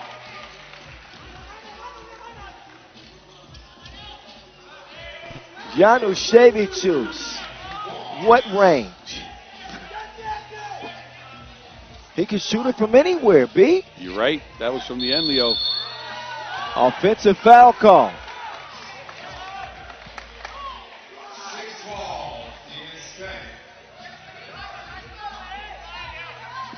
So here was the dunk first, and after the Titas Januszewicz two-piece. Januszewicz, not that time. 11-7, it'll stay. España. Moving right is De Blas. Continuing to feature the big Arda Kochea. Showing out today, man. Outplaying, you're right. He's outplaying Bukelis right now. Januszewicz continues to have his foot on the accelerator. All gas, no brakes from the new add to the World Cup team. Arda Kochea, the juggernaut, is dominating. He needs a rest. That kind of usage rate will get you tired, but look, he's outplayed Pukelis early in this game. Pukelis considered a top 5, maybe even top 3 player in the game of 3x3. What a match from Ivan. Arda Kochea, it's not that he's the most skilled player, the most talented. He's all muscle, man. He's big as heck in effort. I agree with you, and he uses his size well in rebounding and positioning, but mainly the pick and roll has been what's working.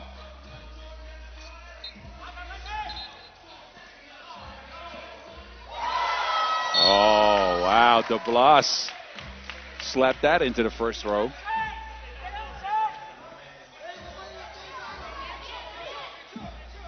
Usually Pukelis is able to get that up. That's another, attribute of this Spain team is they got good size at all positions, right? They are a lengthy through team. 4, this is physically, when it comes to their physical characteristic, that's an ideal size of a 3x3 team. No, right. This is what you want. If you like 3x3 build a player, you build a couple of guys this height, but one of them to be very strong, the rest of them being drivers and rangy, and one of them being a defensive pest. Spain actually putting together a really good run here. Nobody on the team stands less than 198. Even when things don't work out, they kind of work out. That air ball landed in Arda Kochea's hands. I think he ends up fumbling it, but TV timeout. We'll give everybody a break anyway.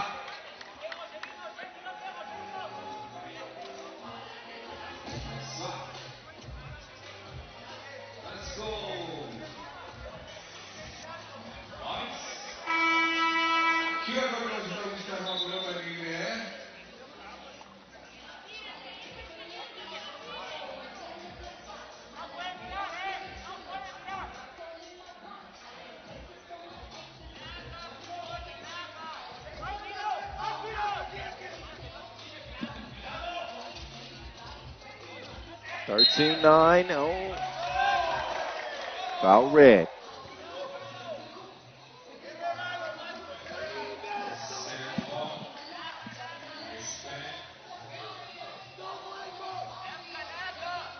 Januszewicz, first of two.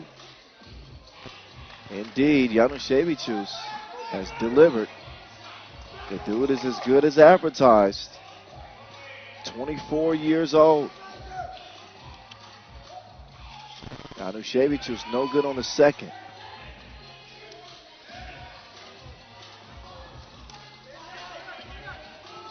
Three-point lead, España. Martinez, get out of the way.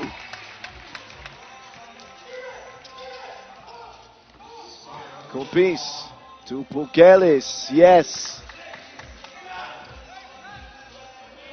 Uh-oh, good luck with that. Yeah, no, that is a mismatch. Januszewicz is not known to be the best defender, and Adekochea definitely is going to take advantage of that. Adekochea hardly felt him. He didn't know he was there. But Adekochea he made a slight mistake there defending. After that made bucket, so a warning is issued, and guys getting tangled up. De Blas and Jelgis. Double foul is called. Both teams in the penalty. Yeah, both guys hanging on to each other's hands. Jelgis taking a dive there, trying to see if he could get a foul. For Lithuania, obviously they haven't played their sharpest game, but I'd still be encouraged if I'm them, trailing by 4, 3:23 to go. I just wonder, look, Januszewicz has been really good. Jelgis has been aggressive. Where's Pukelis been? That's what I'm saying. They haven't even got anything from Pukelis, and yet they're within 3 points. And now Pukelis gets a warning. A delay of game warning, defending in the restricted area.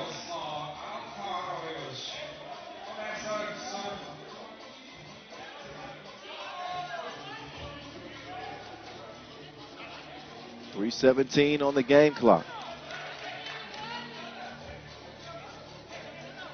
7th game of 20 today.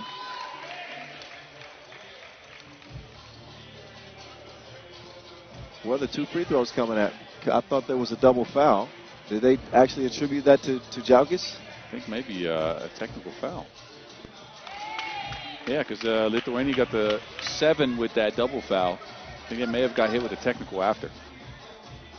Well, that'll cost them a bucket. Expand Spain's lead to 4. Adekochea, ooh, De Blas. I think he might have moved that pivot. Any case. Ball up top to Lithuania. Turnover.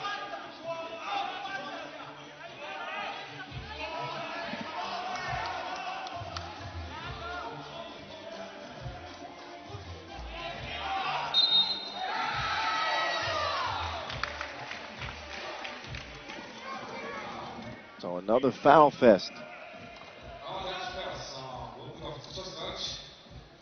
9 on Spain, 8 on Lithuania.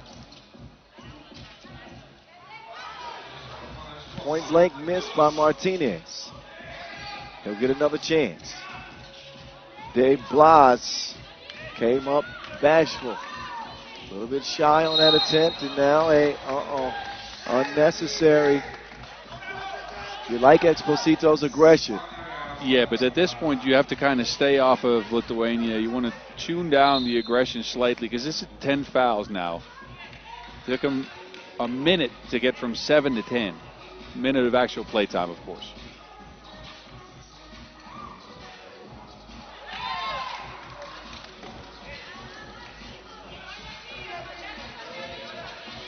Jelgis with a chance at the strike. I won't talk about his free throw. That speaks for itself. His percentages, I don't want to announcers jinx anybody, but he has had a tough go at it at the stripe today. Double penalty though for Spain.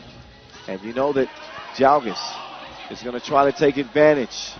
Oh, that was in and out. 2 ball off target.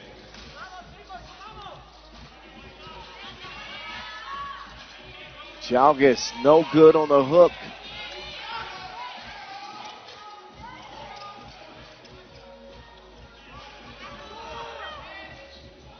Oh, Martinez. Man. One-legged fader. He said, check my footwork.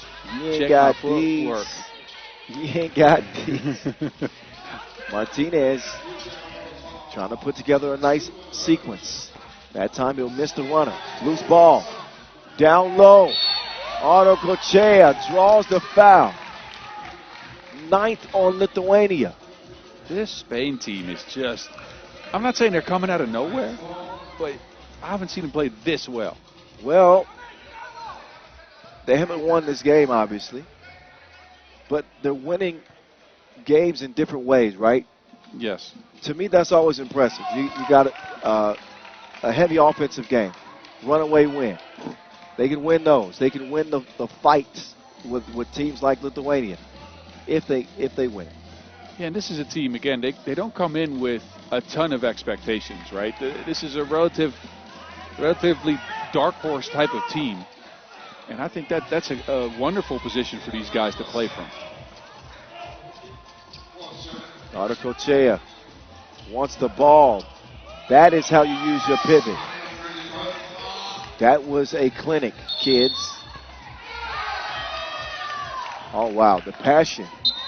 The passion coming from España right now. They are giving it to Lithuania. Down low in the post to Radakorchea, to Blas, Martinez, and Exposito on drives. Martinez mainly, though, with the footwork, the floaties. What a game. Statement game? Statement game for sure. This is an unexpected result to me. Something we should talk about in the show later on the day. I'm already marking it down. There you go. $1:38 left. Lithuania being put on lockdown. 13 points for a talented Lithuanian team. And not often you see Pukela shut down. Offensive foul there. So Spain will waste that possession, but all they need is one bucket.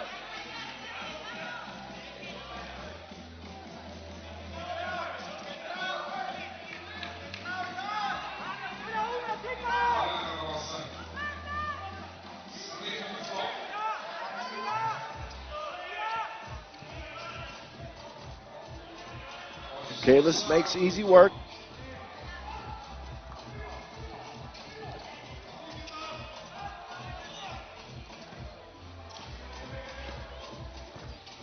Oh, guess who? Only fitting for the big beast in the middle to put that one away. Arto Kochea with a dominant performance in a blowout win for Spain over Lithuania. I think that might have been another double-figure game for Madagascar. Madagascar might be working on some player of the day conversation. And probably not the guy you would have picked on this team when it came to that conversation, but they go 2-0 to start this competition. Shout out Spain, vamos. A signature W over Lithuania. They are making some believers out of any previous doubters now with a contest like that.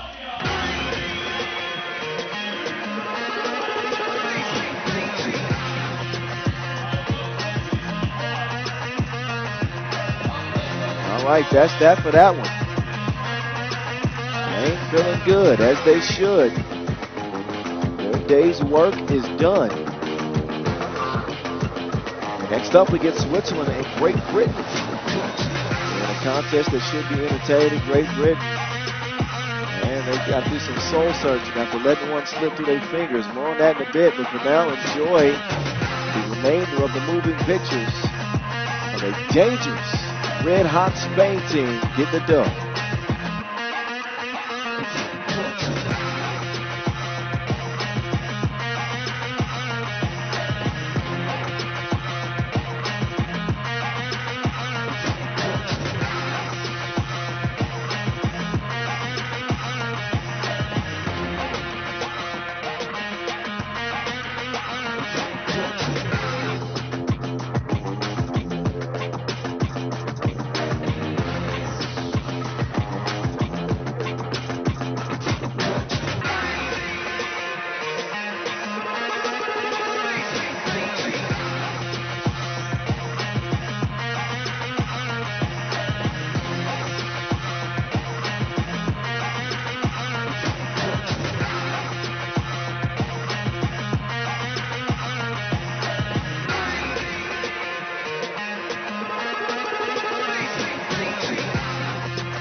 Next game in Pool D on deck as we have Switzerland and a GB. Great Britain come out. Switzerland looked a little bit flat in their first contest, losing big to Spain. They couldn't get it going from the outside. Didn't have enough in a 21-12 defeat in their first game of today's action. They're going to try to turn things around here. It's the Jurkovic brothers who come out first. Nathan did deliver some highlights in that first game. A couple of dunks off of lob passes. Gazzotti tried to create those for him. But Switzerland is going to have to come out differently to avoid going down 2-0. There's Jonathan Dubas, man in the middle. He's going to have to get active defending Ashley Hamilton.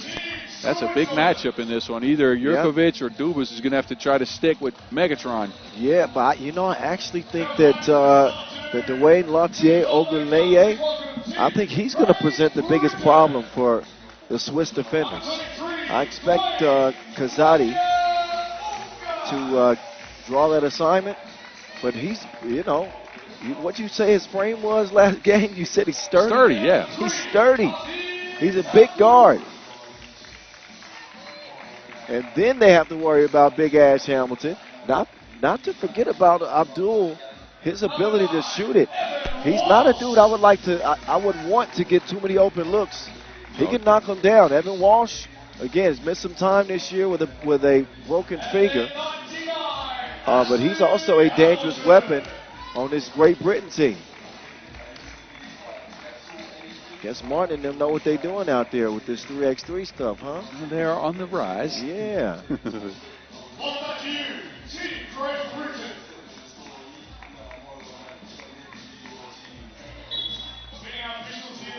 D'Lo, like you mentioned, in the last game, he wasn't hot from range, 1 for 6, but he had 8 points and came away with 5 drives to the basket. Tough, strong-nosed. He's a player to watch outside of Ashley Hamilton, of course. Fearless in his attacking of the rim. And, that provides opportunities to get to the free throw line, and all of a sudden you're not shocked when you see a player like that end up with 8 points. What we want to see more from, or I think his teammates certainly want to see more from, is Gazzotti. He's a dynamic player. On this team, I think you got to be more aggressive offensively. I always mix up the Z and the D. It's Gazzotti.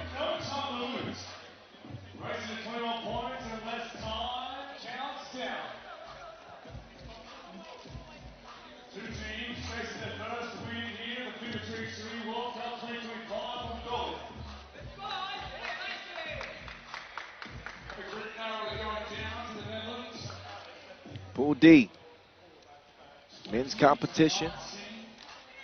Game number 8 of 20, almost at the midway point of this first day of action here in Ulaanbaatar.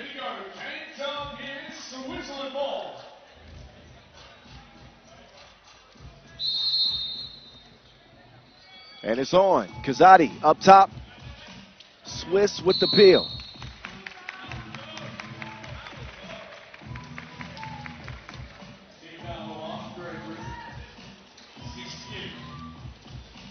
Gazzotti won't even get a chance to start the offensive possession because of an offensive foul. And he shows some frustration as he heads to the bench. Yeah, it's not been clicking for Switzerland today. I can imagine the frustration, but you got to save that for the end of the game. I want to see if Gazzotti goes off because I want to call him Kamikazzotti. Okay. I got a nickname. I was waiting for him. But he got to show me something. He's back in. Here's your chance, Gazzotti.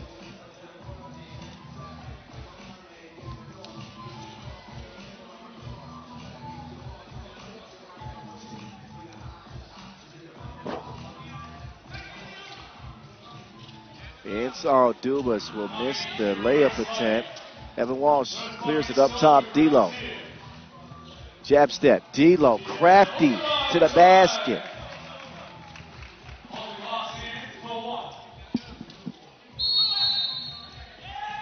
Got some extracurricular activities on the inside, but the call actually is 3 seconds. 3 in the key.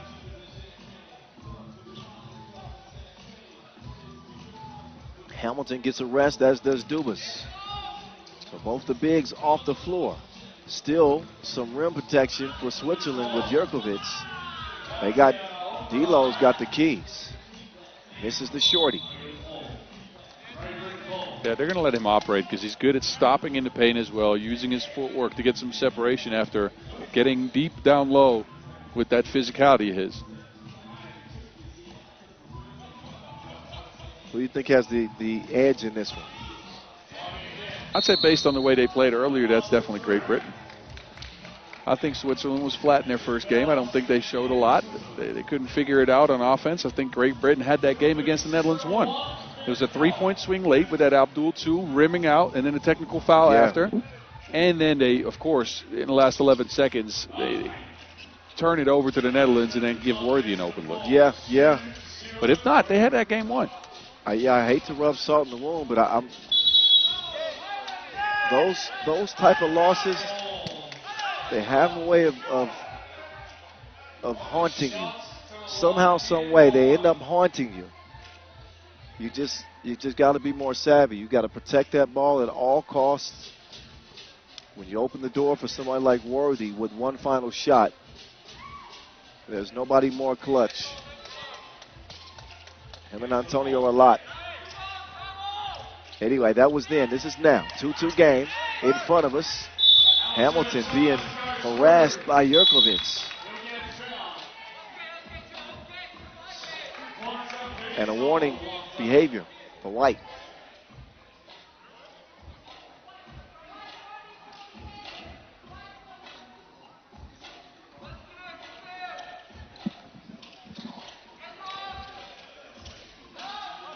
D'Lo. Not that time. Screen set by Thomas Jurkovic. Great extra pass made by Dubas. But Nathan couldn't knock it down. 4th foul on the Swiss. They expect this one to be a physical style game. Very likely a low score. We'll see. 2-2 for now. Abdul already got a bucket.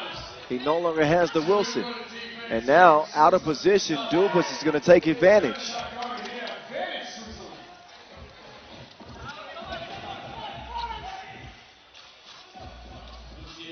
Up top, Walsh now. Oh, Walsh got his pocket picked and then slow to recover defensively. Abdul, yes. I was going to say quick transition from the Swiss, who are looking a little bit sharper in this one to start things off. Obviously don't want to go down 0-2. They've been reinvigorated and obviously more experience at this World Cup stage than Great Britain. Experience matters. That first game is a great example of that. Inside Jurkovic, offensive foul. Now Switzerland got to be careful. They've gotten a behavior warning. I wouldn't be doing too much debating with the officials right now. Yeah, Jurkovic grabbed with his off arm. That is an offensive foul.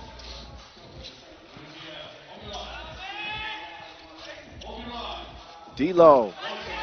That hook touch is nothing. Even he's off to a sluggish start. I don't think this is the matchup he wants to pick, though. Jurkovic with his long arms can make it real difficult for him. Oh, that is not textbook defense. Poorly played on the defensive end. I think he's gassed. Ooh. Walsh, no steps on the line. This is something that's going to come into effect now, though. Again, as mentioned before, this is at altitude. We're a mile up, and we saw earlier in the week in the pro circuit events that were held here that teams in their second game of the day looked sluggish, looked slow, because time of recovery here is very low. There's Kazadi. Very high, sorry. Very high, of course.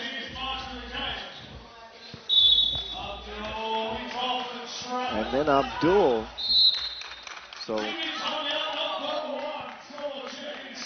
some frustrating plays for Great Britain here early, as they've not been able to get it going in any fashion. Turnovers, defensive lapses, lack of offense. They've all contributed in their 4-point deficit. Luckily for them, they got a lot of time left. Switzerland, comparatively, has been sharpened. Yes. There's that beautiful Mongolian flag flying. I think in the case of for Great Britain, you want to start rolling D'Lo off of ball screens, right? Especially with Megatron, to try to see if you can get him involved in the scoring category. Thomas Jurkovic, TJ. He will get the easy lay.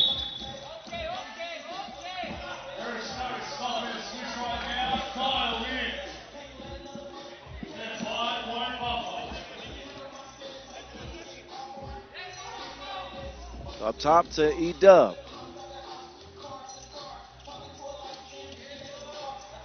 D'Lo using the screen from Hamilton. D'Lo, no. Not had the stroke in this one. I thought that there's still time, but I really thought his ability to penetrate would cause some problems for Switzerland. I was wrong.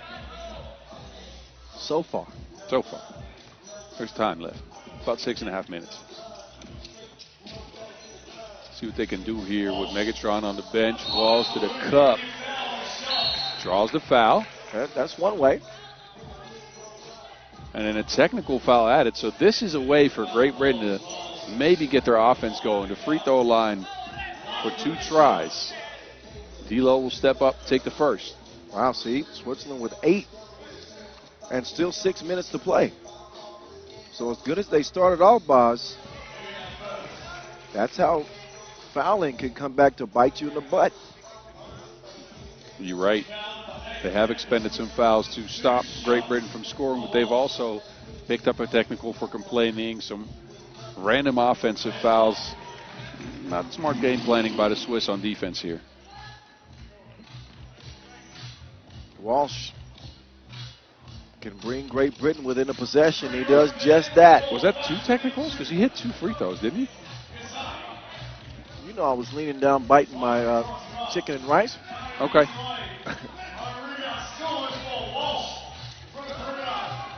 D'Lo now, he's in his feels. That's a big shot. Maybe it wakes up Great Britain. Wait, oh, Dubas is down. Is that a double foul? Who's the aggressor? So Dubas and Abdul get tangled up.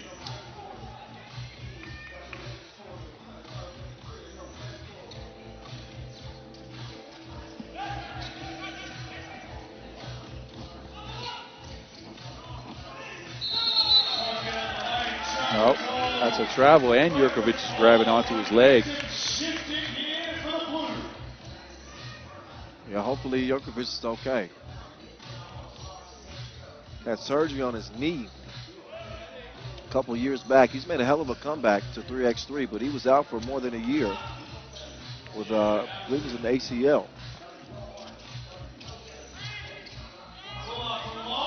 All right, late in the shot clock, that was excusable. Jurkovic, oh, great touch. Wait. That's an odd play because that ball was already going down. It was tipped out from the bottom of the net from another Swiss player. It was Dubas. So, is that offensive basket interference? I would guess so. That was in the cylinder. And Dubas inadvertently swipes at it and hits it out. Yeah, If a what an odd play. if a defensive player touched that, that would have been goaltending or basket interference. Yes. Offensive player does it, even though it was halfway down. I think that's got to be offensive basket interference. Yes, it is. Yeah. It's a foul, though. So I do think, yeah, so GB picks up their 6th because Dubas was helped. Okay, understandable. Swiss ball, though. Jerkovic gets them restarted.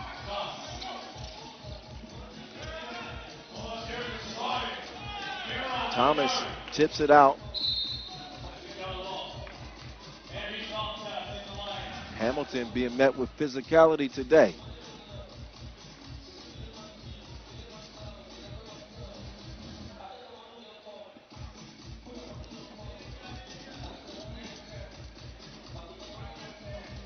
Ash will make his way to the bench. But Great Britain have come back alive.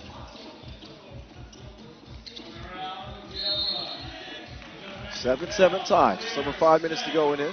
Smart play by Abdul there. Thomas Jerkovic ran over and tried to get over the screen. He caught the contact, fell over, and gets his team some free throws. That's a 9th foul in Switzerland. We have 5 minutes to go in this game.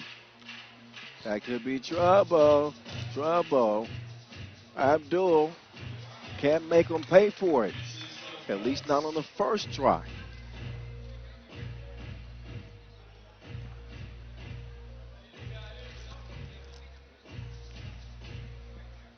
Second one won't go either. So Great Britain can't take advantage of that trip to the charity stripe. They're going to certainly have to figure out the free throws down the stretch because that'll be their biggest advantage. Switzerland's foul situation. Game that could be won at the free throw line.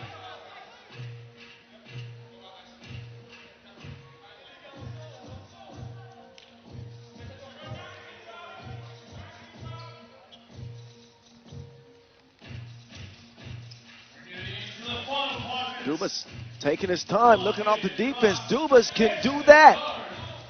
If you don't put a hand up. Walsh to the crib. Evan Walsh has been quiet offensive. Oh, Dubas with the pirouette and the fillet. Little scoop-de-doop. Yeah, and this is what you would see from these guys playing on the pro circuit as a unit last year. Jonathan Dubas being the focal point of the offense, the Jerkovic brothers and Kazadi working around it, and Dubas showing out right now. 10-8 contest. Dubas getting the rest at the moment.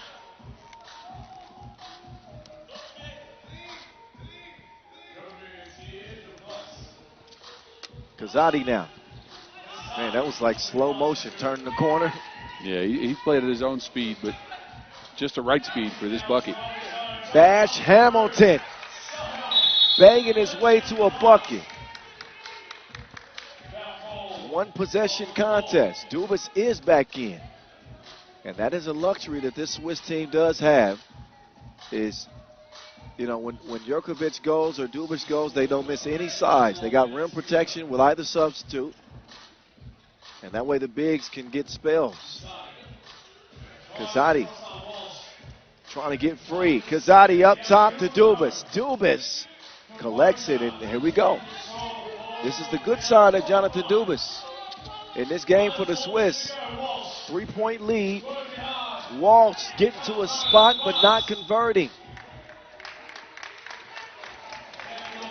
Technical foul called. Evan Walsh lost his cool for a second. A technical free throw coming up after a TV timeout.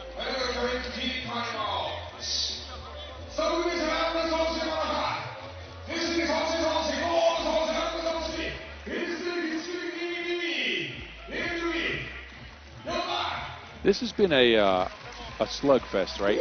Both teams have not been able to get a lot going, but they've gotten some big shots to go down. It's Swiss with the latest punch. GB, who came back to a 7-7 tie. They're going to need some more offense out of both Megatron and D'Lo, I'd say. They've struggled. Walsh has struggled as well. I mean, actually, Walsh has picked it up here recently. But for Great Britain, how the momentum is not in their favor at the moment. And you wonder if there's any carryover from that, from the way they lost that Netherlands game. For their sake, you hope not. Yes, otherwise they're going to be down in a 2-0 hole.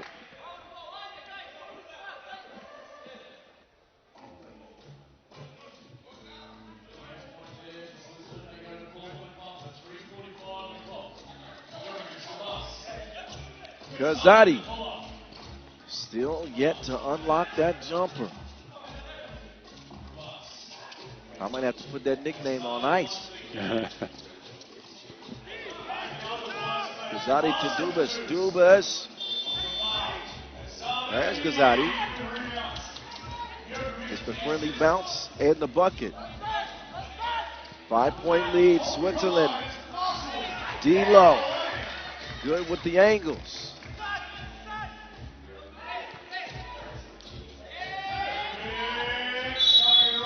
Jurkovic gets the late whistle.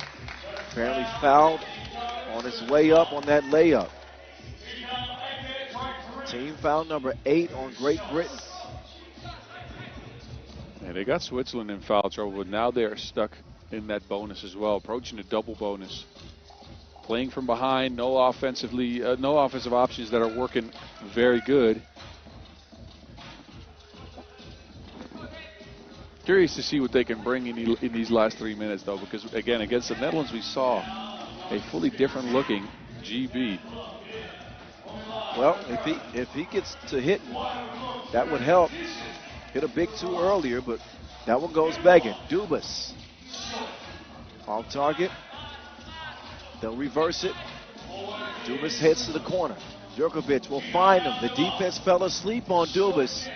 Fortunate to see him miss that. Hamilton on the cut to Walsh. E-Dub.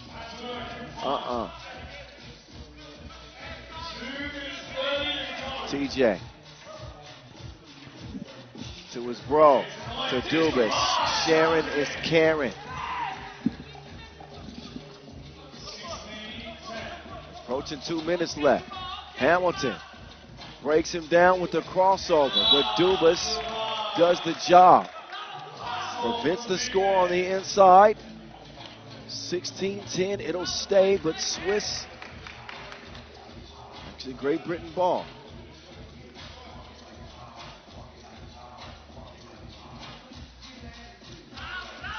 Abdul, a little bit careless with the ball there. They snatch it away from him, but they get it back. Great Britain, that is. D'Lo. Swinging right. D'Lo coming left. D'Lo from the logo. He will get the whistle. Fouled on the 2-point attempt. That's the 10th on the Swiss. So here we go. 2 free throws coming up. Big ones. And possession.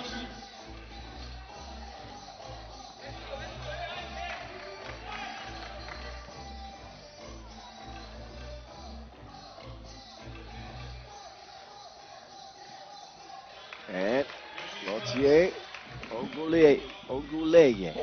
Good.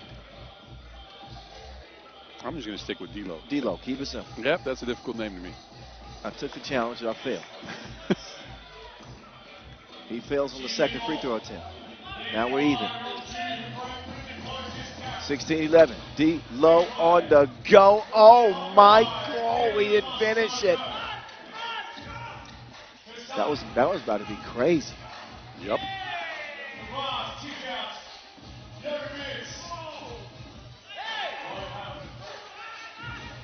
Abdul, extra pass. Hamilton, no. All these big shots for Great Britain are just off the mark. And it was a byproduct of great ball movement, too. They did everything right except for make the shot. Travel called, minute 20.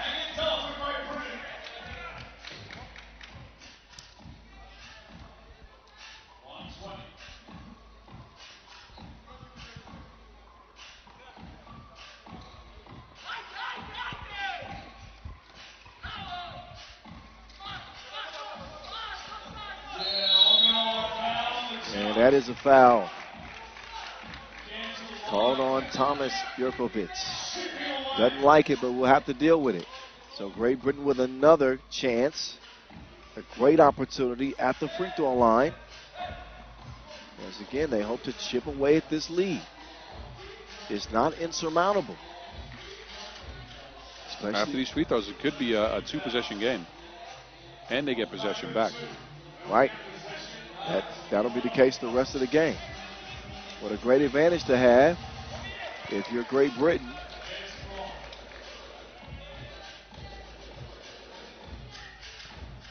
D'Lo will get it down to 4.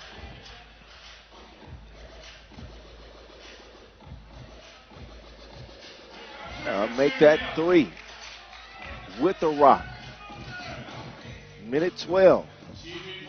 Can they pull off a come-behind victory this time after suffering a come-from-behind defeat? D'Lo, papaya. 16-15, that's a big one. All right, back off.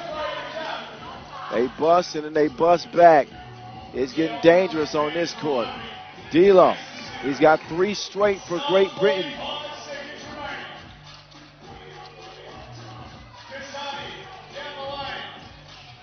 Kazadi, little kiss off the window. He is so controlled, man. Great job by Switzerland. You're right, showing that composure. Bro to bro. And then Hamilton crashes into the back of Thomas.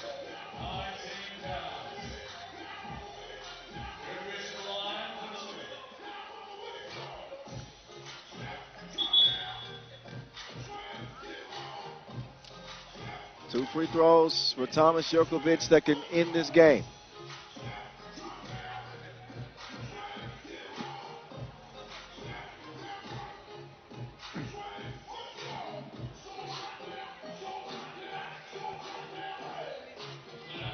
Thomas Jerkovic.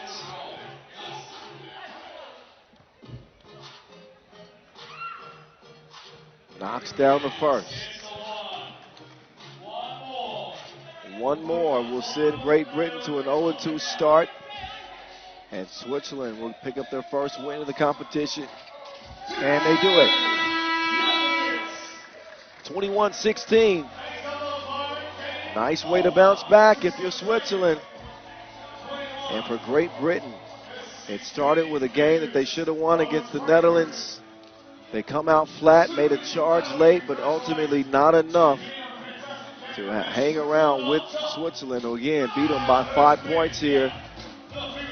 So Switzerland moved to 1-1. Great Britain 0-2.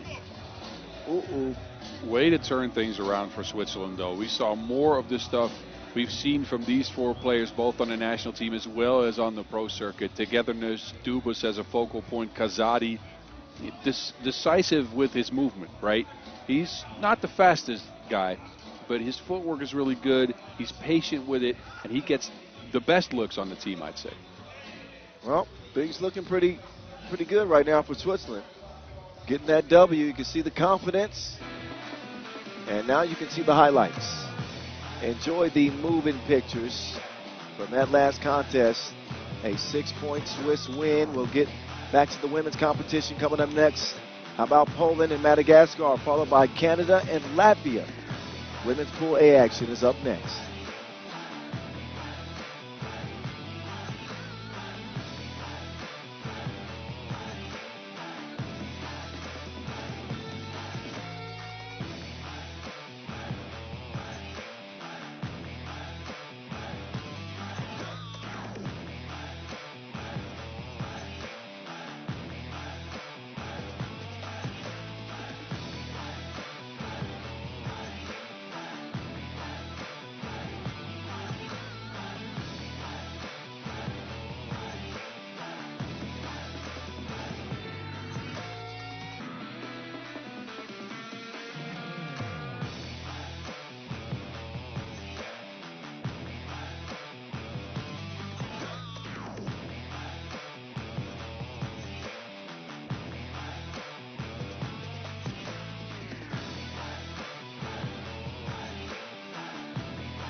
Pool D as it stands now, Spain atop with 2 wins, both before the limit. Who would have expected that going into day 1 here at the World Cup 2025 from Ulaanbaatar, Mongolia?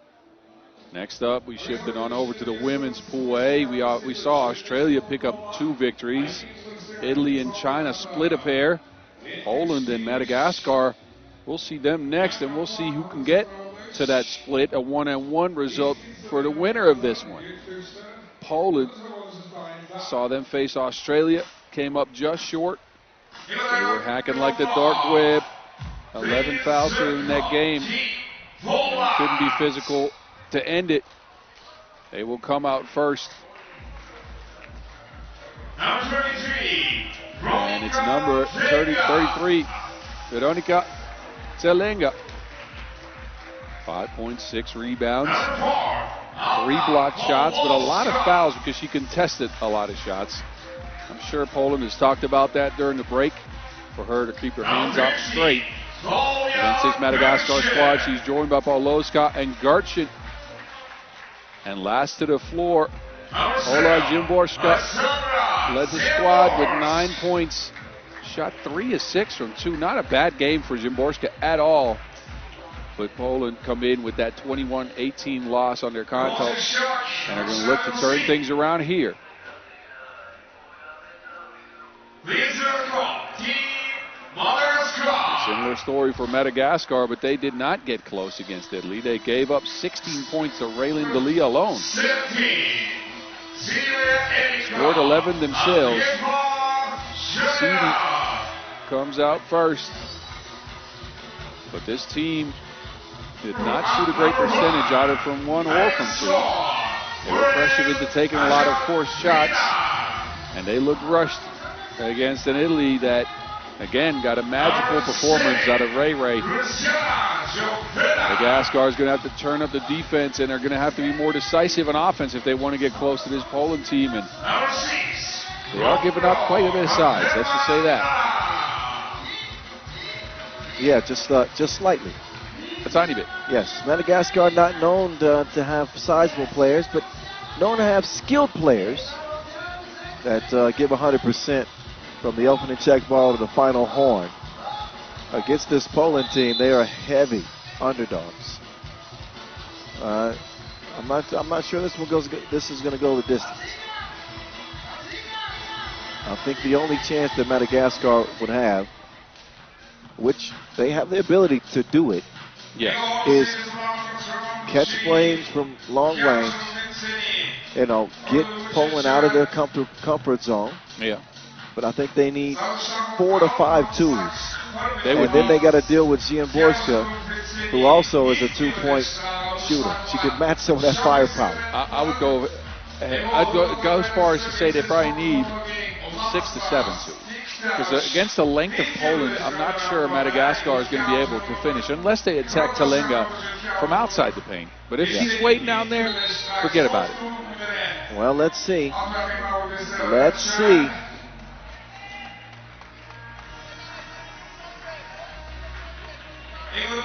Game número 9. What? That was just a little Spanish. Oh, okay. Game number 9 today. That's on you. I don't know any Spanish. It's almost halftime here, Box. That might beat that break. Uh-huh. Good luck with that. Polska coming off that 3-point loss to Australia. Competitive game. But again, like my partner in crime mentioned, the foul trouble ended up being a thorn in their side. And now I think they look at this contest as a must-win situation. They certainly are the favorites. The Africa Cup champions, Madagascar, trying to pull off a stunner, a shocker on this day.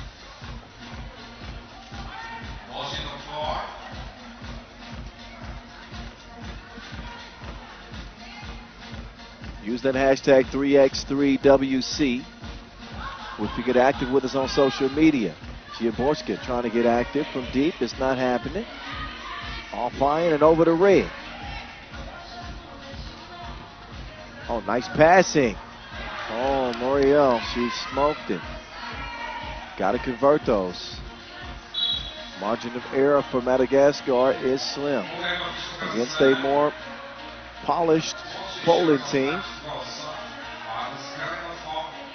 U23 World Cup silver medalist. Bonds was calling that last year. Jim Borska on that team. And Talinga was on that squad, right? The under 23? This was 2023. Jim Borska was on that squad. Yeah. Anybody else? No. Okay.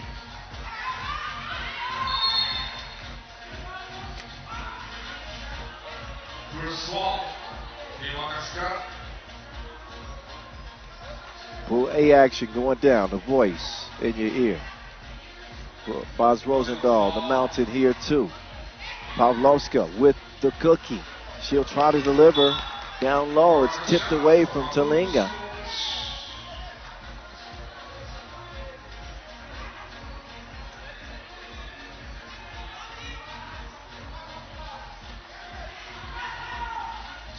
Borska.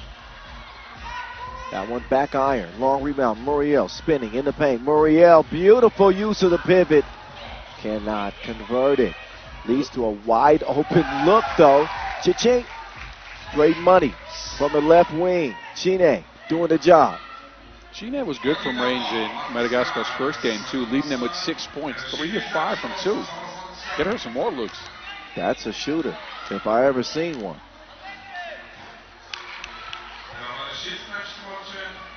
So a 2-0 start for Madagascar. Pavlovska is going to draw the foul. They're going to be a third. Second on Madagascar. Round comes Gerchin.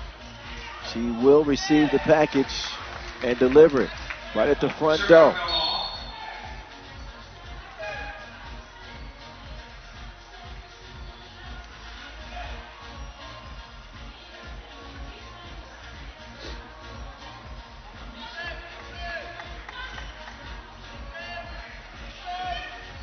Round comes.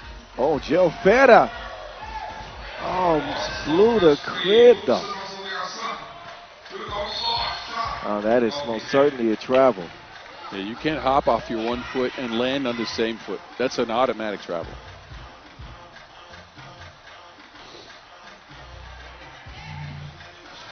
Coaching 2 minutes eclipsed in this one. Poland, not exactly the sharpest out of the gates here. Pavlovska with another 2 attempt that does not go. Also did not touch the rim, did it? No, it did not. But Poland in general just not looking sharp. I liked them better in their first game, that loss. Yeah, do you think it's one of those cases where naturally you tend to let your guard down when you play against an opponent that you are so heavily favored against? It could be that. It could also be that second game effect we talked about earlier where you get more tired out here at altitude. At this altitude, yeah. That second game, you just don't have the energy. Talinga gets a score, but then she gets a technical. She had something to say. Obviously, we couldn't hear what was said, but it was enough to warrant a technical. Guess Talinga felt like she was fouled, didn't get the whistle. Now Chine will shoot the free throw. That could put Madagascar back in front.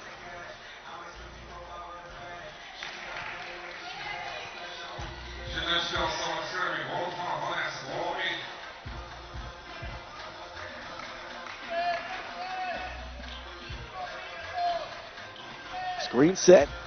Joe Feta. No. I was saved. Look, the tools are going up though. And for Chine, they are going in. Chine cooking. She is. What's a Madagascar dish? I was just about to ask you. Vince would know. Vince, where are you? Vince, where you at? Vince Chang, come on. Hit us up. Chine is cooking up. What's she cooking up out there? Some Madagascar flavor. What you got? Give me some cuisine. Inside, strong move. Borska makes it 53. 3 minutes are gone. Muriel, entry pass. Drop step, beautiful touch.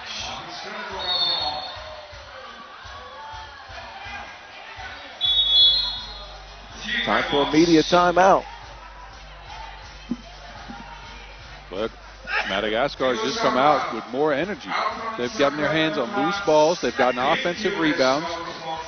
Even the hustle stats go their way. That's why they've gotten extra shots. Those extra shots have led to points, especially because Chine is going. Chine's got 2 threes in it. 2 twos in this game, or 3 twos. 2 twos, a free throw, and then I think Muriel had an inside score. Wasn't it? I don't know. I know she's got a couple. She's up there. I know she's the hottest player on the floor right now. Now there's a sharp offensive possession for Poland. Finally, they put together a play that looks more like what we've grown accustomed to seeing from Poland, who are one of the top contending teams in the women's series and in women's 3x3. You're right. Good results for them on the women's series this year so far. So you expect them to do well here. Always get to the semifinals, or at least in 2025. The layup was smoked. Ulaanbaatar couldn't convert it. Now she at least mixing it up on the inside. Forces a jump ball. Question is, who had possession of the Wilson before the jump ball situation? Because it's always awarded to the defense. Yeah. So apparently Poland was still in possession. Madagascar get the ball here. Chine inside. Sebi.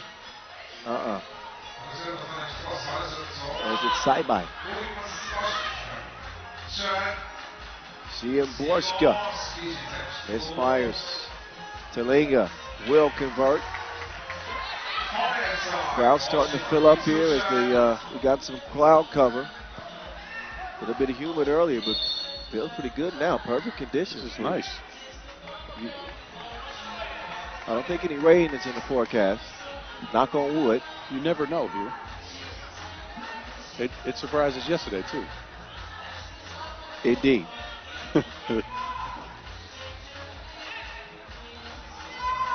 Oh, dime. Oh, what was that? Oh, man. Poland not looking good in this one. Sharp as a spoon. What's less sharp than a spoon? I don't know. That's why I said it. Sharp as a wooden spoon. Oh, wow. Pavlovska. Oh, see her. Borska runs into trouble. Turns it over. This is a pedestrian performance. Really both ways, but see if Gerchin can get it going. There's a score within the system.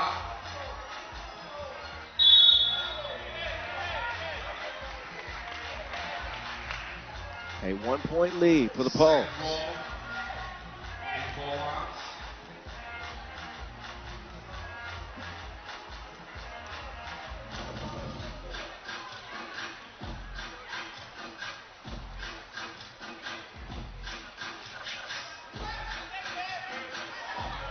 Side-eye to China. Not happening. Talinga. That might be, that's foul number 7 on Madagascar. So that means Poland is going to get 2 free throws on every foul from now on. And we have a long time left in this game. Nearly half of a full 10-minute sprint. Talinga can create some distance at the stripe. That's good money.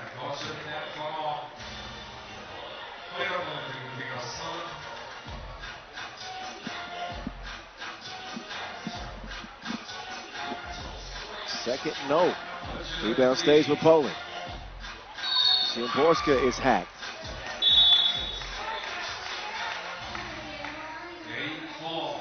So Madagascar give up 4 free throws in a row. Now get a warning for behavior as well. After being up 6-3. It's been a quiet couple of minutes. So that would be a 5-0 run by Poland. My math was math, and that's quick math. Very quick math. Ulaanbaatar adds another point to Poland's total, the 9th. Second one, yes indeed.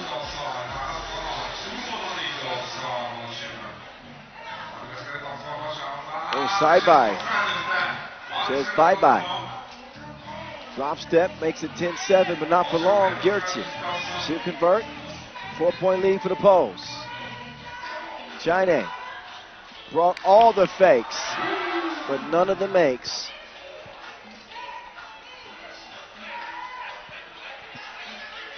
Claudia trying to find a cutting Talinga.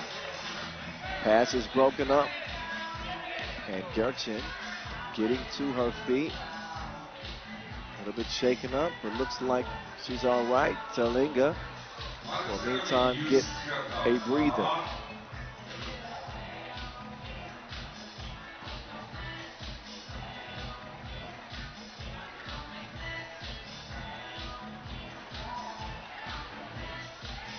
Tough attempt.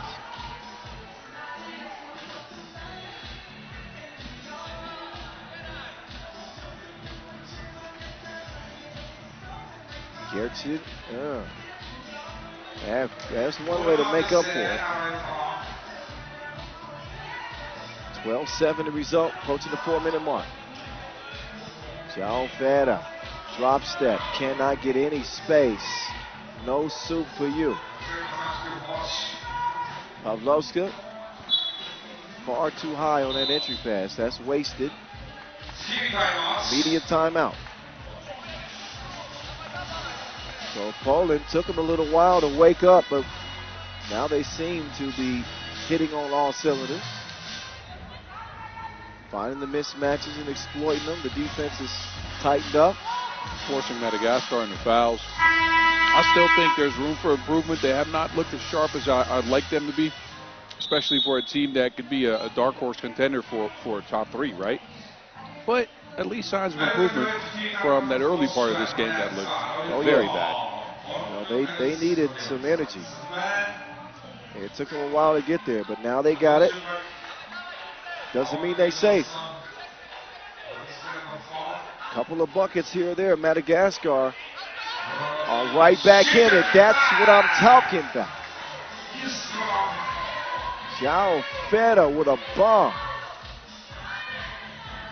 Ulaanbaatar with the score indoors. Ulaanbaatar wants another one.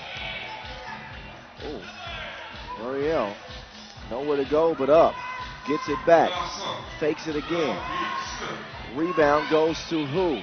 Oh, China. Oh, no way. I almost put a dent in the backboard.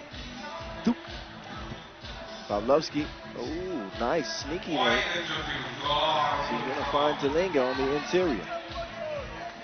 5-point lead, Poland.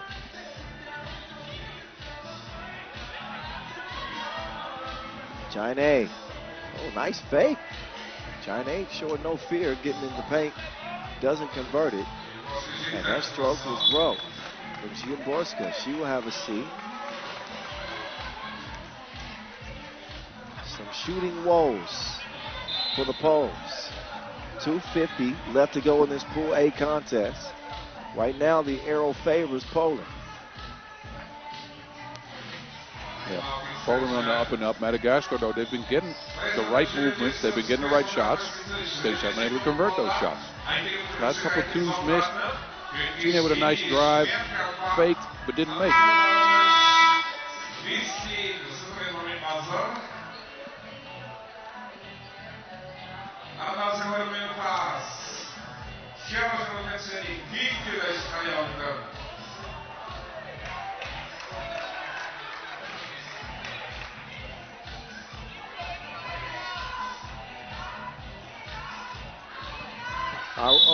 Ulaanbaatar. Oh, that's an unsportsmanlike foul called on Gertsen. That's the equivalent of a clear path foul. She apparently made no play on the ball over there. And that is not a high IQ defensive play from a player that is smarter than that.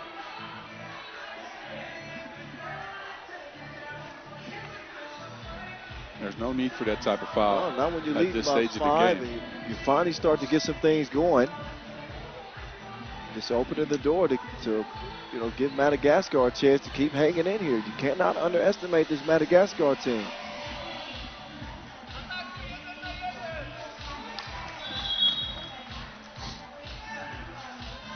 John Feder good on the first.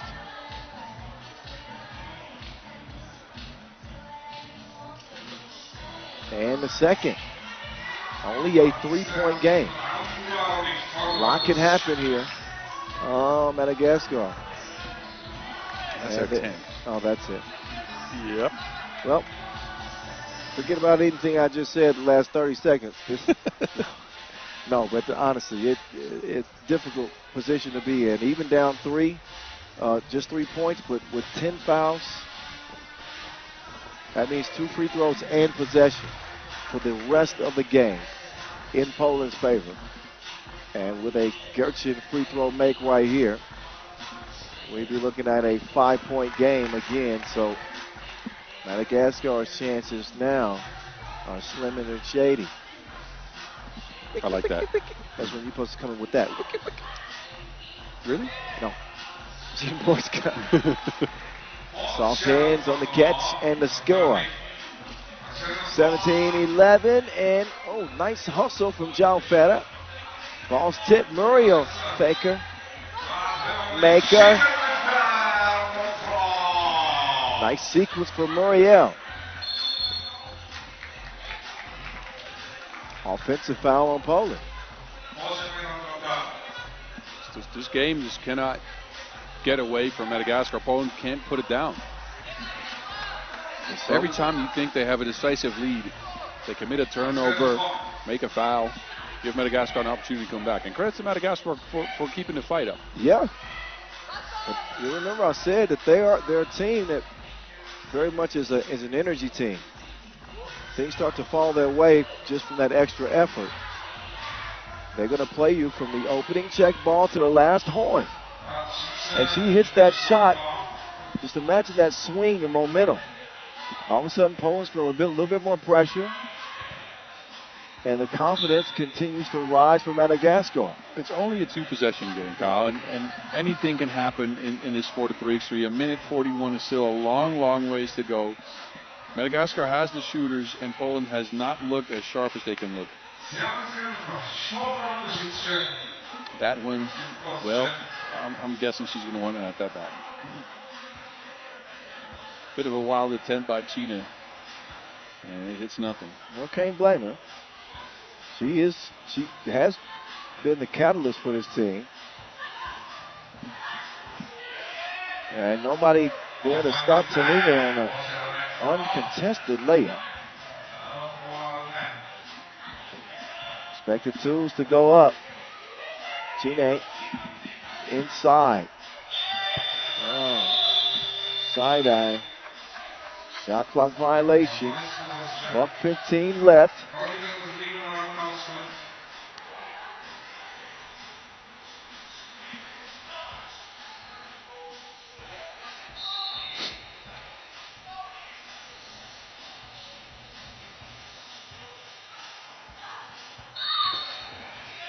Another whistle.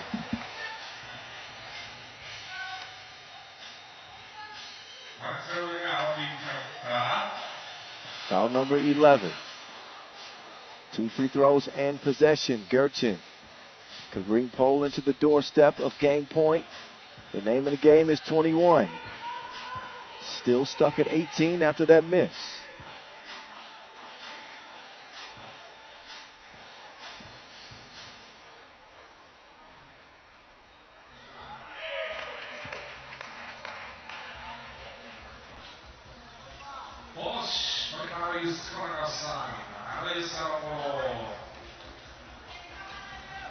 Crossover, Pavlovska inside. Zimborska misses it point blank range.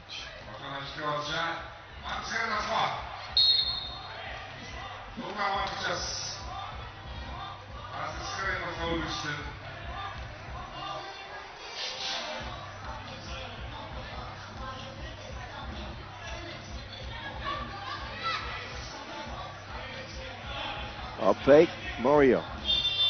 The deflection. Just getting a fingertip on that. Forces the shot clock violation. 50 ticks left.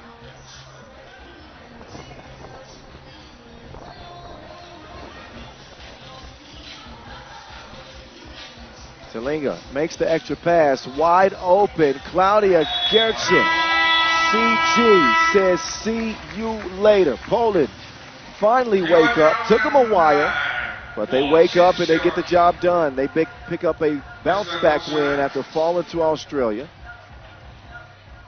Maybe got a little bit of a scare from this Madagascar team. Couple of twos go down, and look, they were down early. Yeah. After those two went down for Chine to start the game, and just in general, this Poland team did not look the sharpest. I've mentioned it a bunch of times, but they got it done, and that's something you can build on, right? You can get your confidence from a game like this if you just take the positives and leave the negatives behind.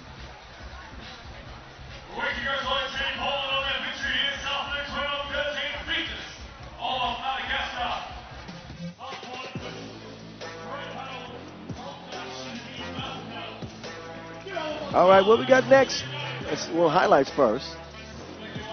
We got Canada, Latvia, women's competition before the opening ceremony. So I've been curious to see this Canadian team without the Pooh sisters and the inside-outside game of Team Latvia, who have some size, dynamic guard play. That's coming up next to wrap the first session. Canada, Latvia coming at you.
All right.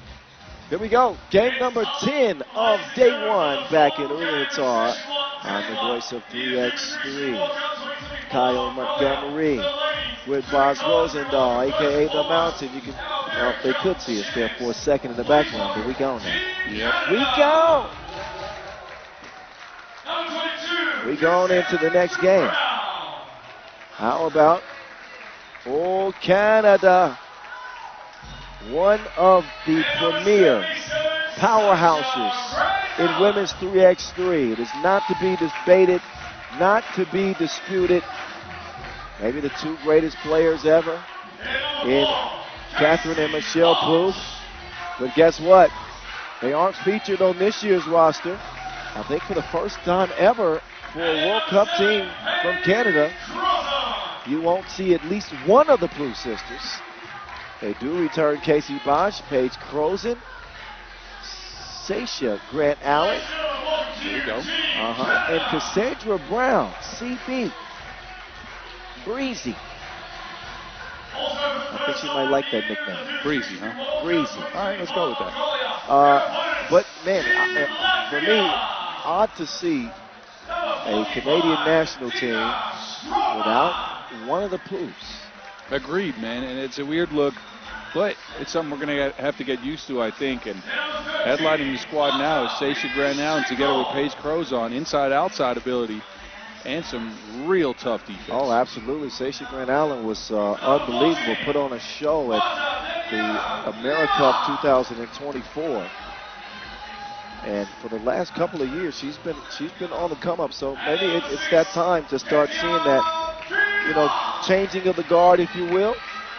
The Booth sisters are legends in terms of pioneering the sport and everything they've done to open up 3x3 in Canada. So listen, if that's what it is, that's what it is. What it is right now is a matchup against Latvia. So they come out. Latvian team, as I was mentioning, have good combination of size, I think, and quickness. Of course, the guard play from Vaimane. She's dangerous. Strautmane on the inside too. I know she's about 6'3". But yeah, but you say she's more of a 3. She's more of a driver, maybe even a shooter, than she is an inside player. I think Mishenko is going to do the brunt of the inside work. Yeah. So they got 3 creators around her. And I think an interesting matchup because this Latvia came from the World Cup qualifiers. They had a really good week that week. Not only qualified to the World Cup, also picked up a victory in the Women's Pro Circuit, the Women's Series. And Vimane led them in scoring 25 points in 3 games. That's what I'm saying. Those are some stats. I've checked out the highlight reel. She's been getting to it this year. I did an interview earlier this week, and I was asked who do I think are some dark horses or who's not getting enough credit or attention. I mentioned the Latvian women's team, and I mentioned the Latvian men's team. Yep. I think I agree with both those. I think both teams have the potential to make deep runs. I think Canada are still going to be considered amongst the favorites just because they still have such a wealth of talent. Up top, Mishenko can't get it to go. Grant Allen snags the rebound. Sasha to Crozon. Mama Page wide open. Sasha Grant Allen starts the scoring for the Canadians.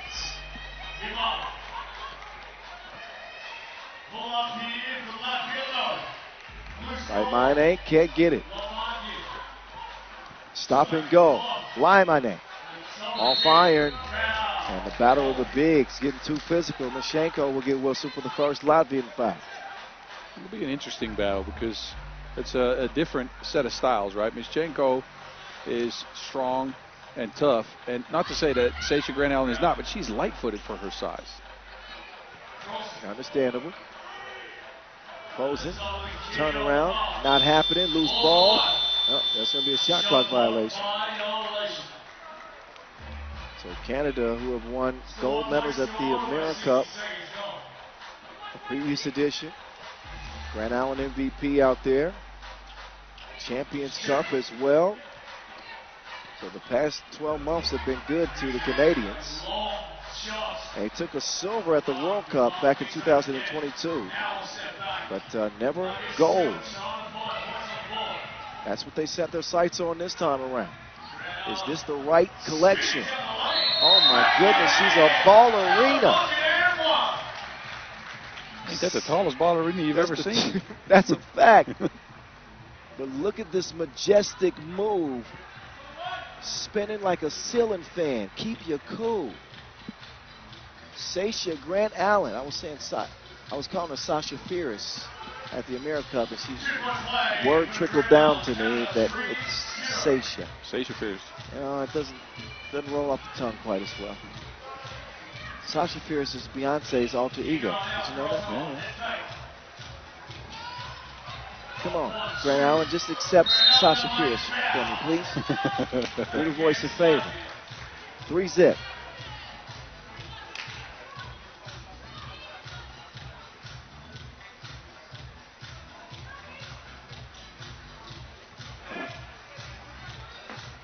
Up fake. CB sets up. Crozon. Oh, the betrayal. The deception. A true toilet baller. These goals ain't loyal. Halfway down and out from 3x3's sharpest shooter.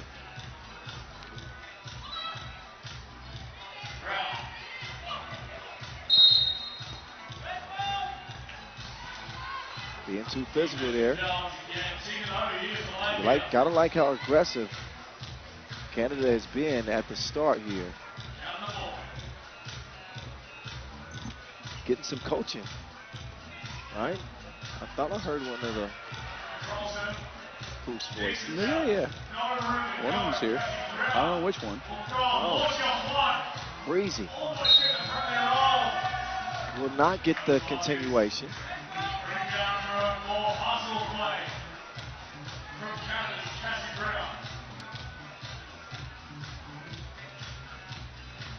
Cassie Brown gets them started up top. Cassie coming around.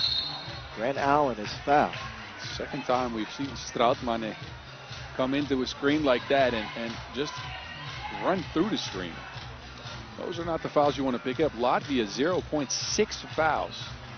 Yeah, they're experiencing some imbalance right now. Grant Allen, not that time.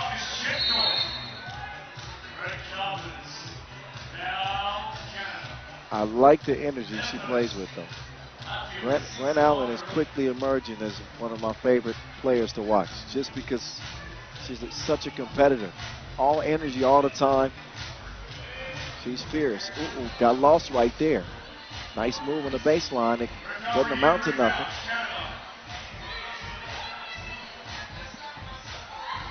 Grant Allen. Led with the elbow. Yeah. That's the only issue. Sometimes she gets, she's a very aggressive player. And it borderlines out of control. Only in limited times. Right? Okay, yeah, true. I'll be hearing about that one some other day. Like, I play out of control. No. It's either her or Vince Chang is going to tell you that. Oh, of course. Same voice. That one stolen, intercepted. Mishenko to the cutting. Strautmane, excuse me.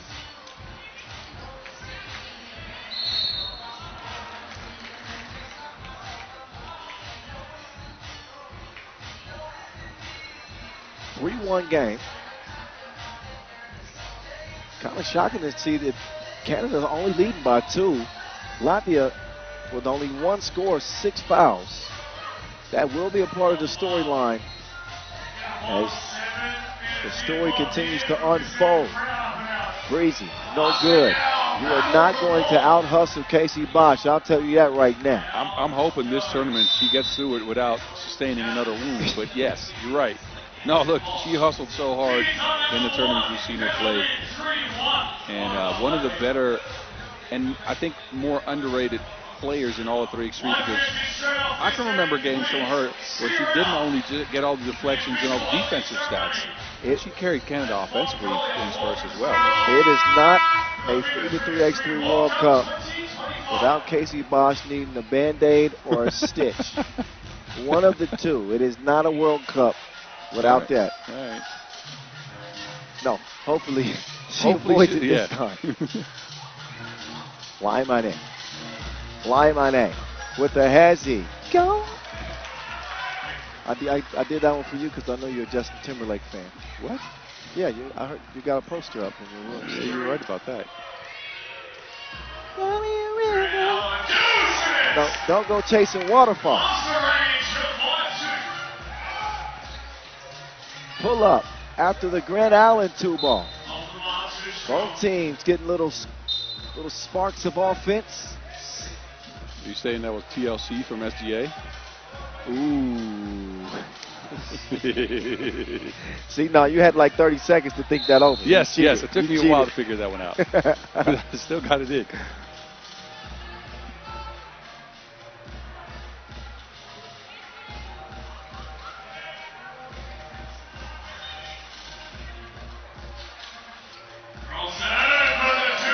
Goes on with a big shot.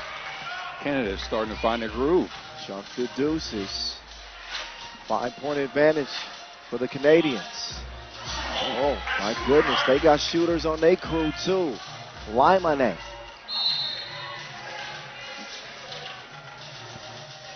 So Latvia get back in it, but they do pick up a 7th foul after their last score. That puts Grant Allen to the line.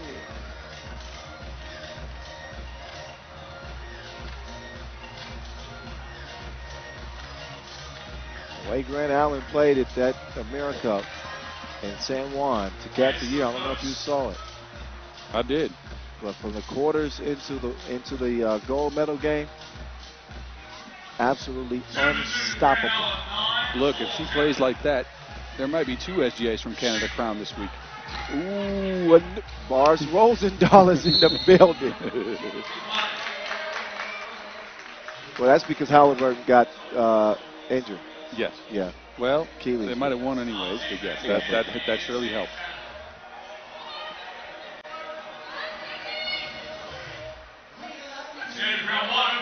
Breezy.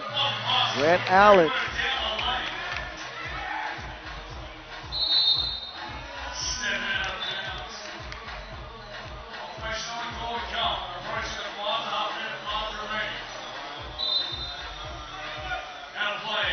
It's 10-4 game.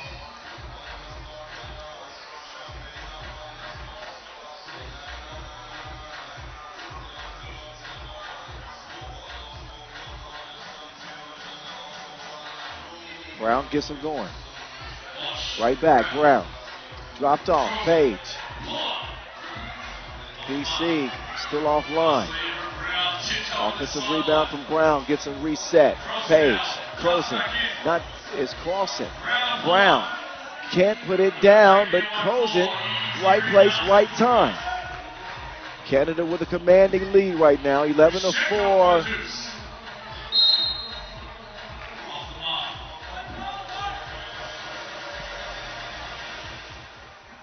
And just at the midway point, so some of the potency of this Canadian offensive attack, led by Grant Allen on the inside. Very much still a pick your poison team. What do you do with Grant Allen? You don't double team him. Then he's going to score more times than not. Agreed. Then you got shooters on the outside, like Cassie Brown. She decides to get it inside that time. I was just going to say, I like Cassie Brown's shooting ability, but I like her driving ability more. She knows how to get to the basket and finish around the rim. Nishenko on the inside, converts it. 4:30 to go. Brown is down. Ball up top. Laimane quickly swings it. Nishenko on the move to the baseline. Tries to throw it in reverse. You could have kept that, fam. Want to try again? Oh, she was able to convert the second time. So the persistence pays off.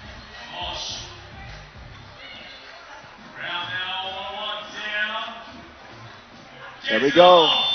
Man, this Canadian is taking the school. No pucks given.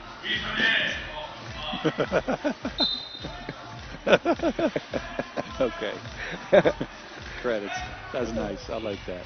But look, the size of this Team Canada is troublesome. Latvia, not a small squad themselves, but Casey Bosch is shortest at 175. Then everybody's over 185, which is incredible, especially for Crozon and Cassandra Brown at that height to still be able to drive and shoot. It's so tough to deal with.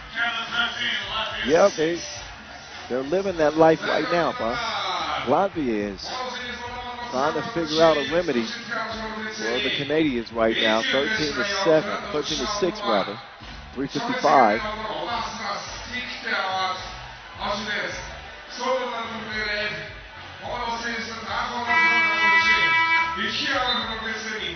I think Latvia, if they want to get back in this game, right, they have to start playing more as a unit. I've seen a lot of one-on-ones, a lot of individual shot creation. I don't think that's going to work.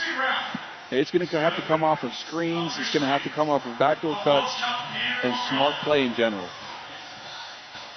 We'll see. Plenty of time left. for things to turn around for Latvia. And that'll help at the free throw line. Trickles in.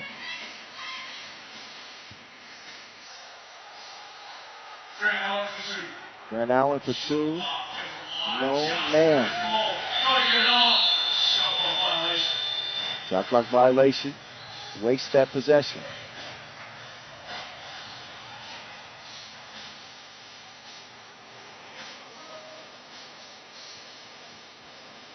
.340 to go.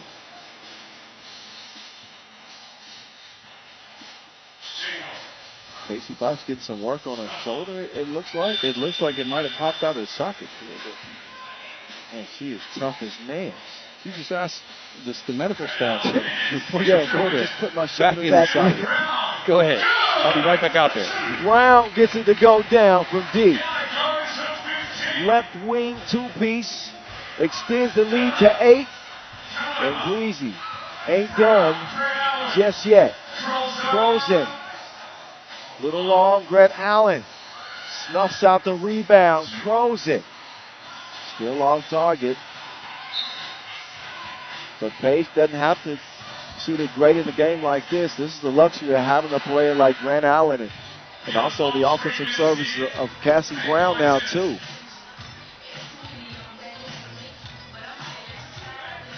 Balance is a good thing. Oh, nice look. Faimane takes the package, delivers. 2:45.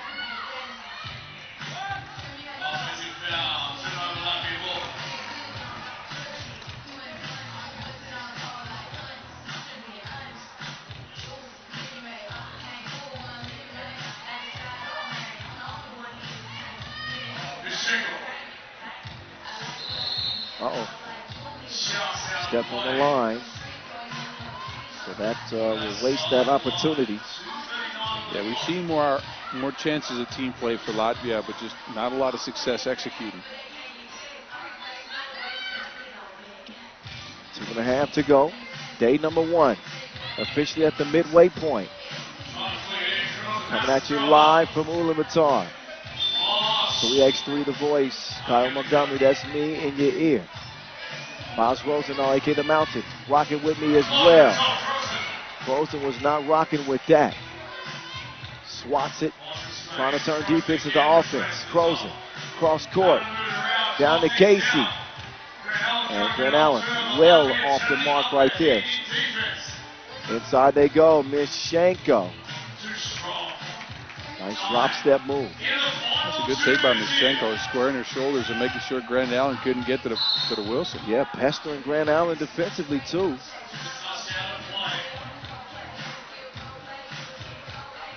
Seven fouls apiece.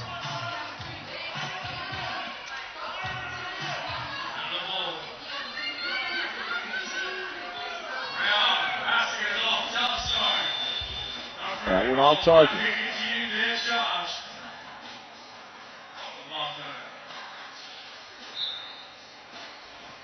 Now down to 99 seconds left in this game.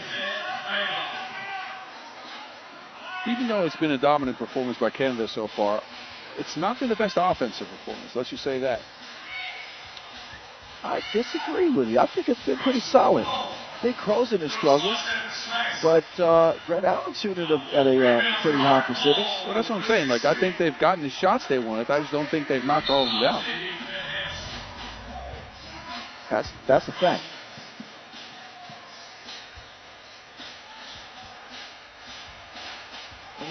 With you. Come on, Boz. This is all you. Mashenko. Ooh. Nice little dream shake. Yup. He's shorting the attempt. I think she feels like he got touched. They are going to challenge it. He feels like Grant Allen. It looks like Grant Allen hit that last. But in case of a replay and a challenge like this, the referees are going to go over to the replay system. They have to be 100% sure to overturn the call. If not, they can't do it. Bishop Chajadine. He'll make the decision. You give Latvia any chance to make a game of this? Score being like this with a minute 14 to go? No. Okay.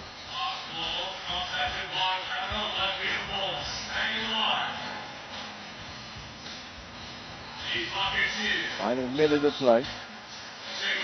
Weidmann inside. Mashenko. They continue to feature her as the star on the floor, or at least inside. Quick ball movement here from the Canadians.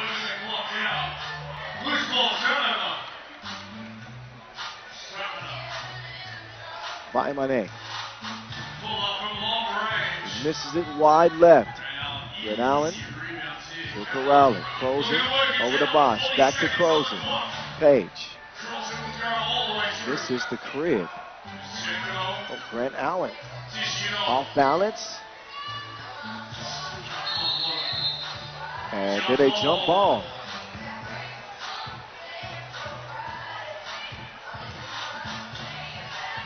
.27 seconds left. This game appears to be in hand for Canada.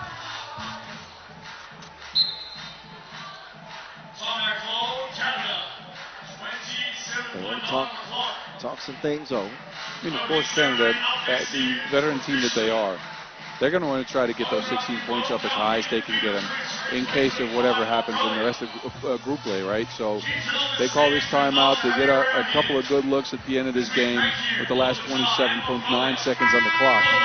I'm sure they're going to try to draw a foul out of Latvia. We have been stuck at 7 fouls for the last almost 6 minutes. Have not fouled anymore. Now, the officials swallow the whistle, or they just playing better defense? More discipline, I'd say. Yeah. Oh, Bosch bringing the spice. Good find. Only makes matters worse for Latvia as the 2 goes begging. Grant Allen to Cassie. Back to Brown. Can't get that one to go. Grant Allen. No bucket. No bucket before the horn. The official final is 17-10. 17-10.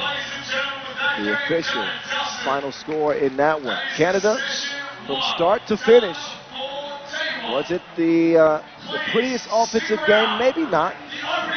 But all that matters in the end of the day is a win is a win is a win.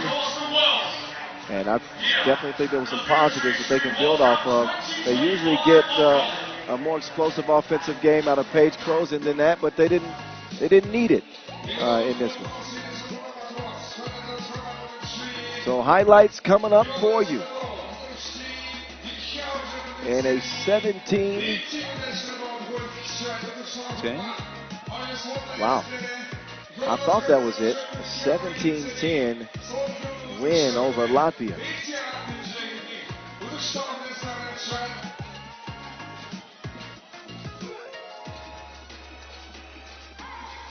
Stick around, y'all. It's the official winning ceremony at the countdown here. Ulaanbaatar Square. Ulaanbaatar, Mongolia. FIBA 3x3 World Cup 2025.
edition of the FIBA 3x3 World Cup continues as we head into the second session, the second half of the day.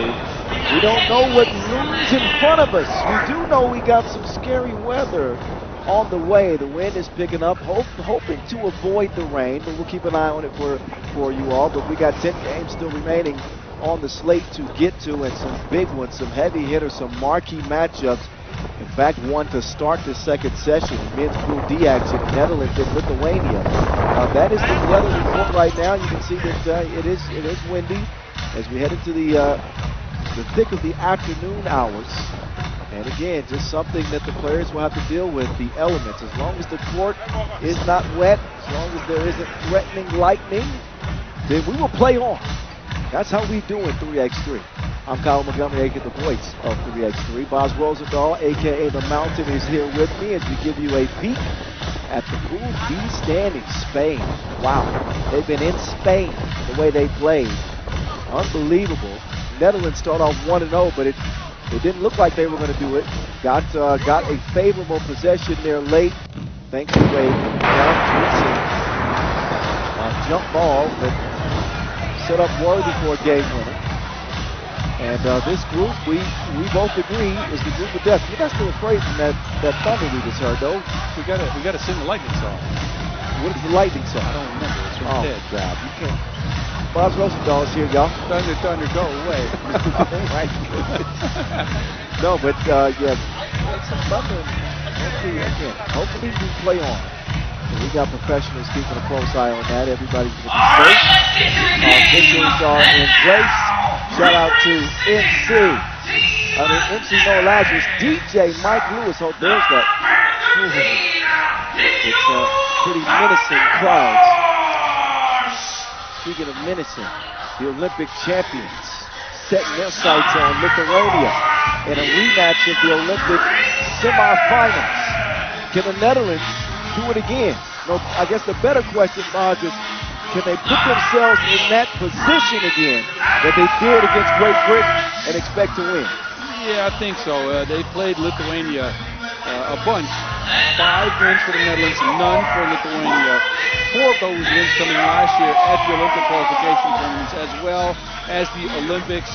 And look, if they put themselves in a position to win, you know they have one of the greatest finishers in all of 3x3 basketball in Worthy de Jong. He showed out with a 2 to win the game against the GB. Yep. Worthy with another, one of his greatest hits. How many times have we seen him do that over the last 2 years?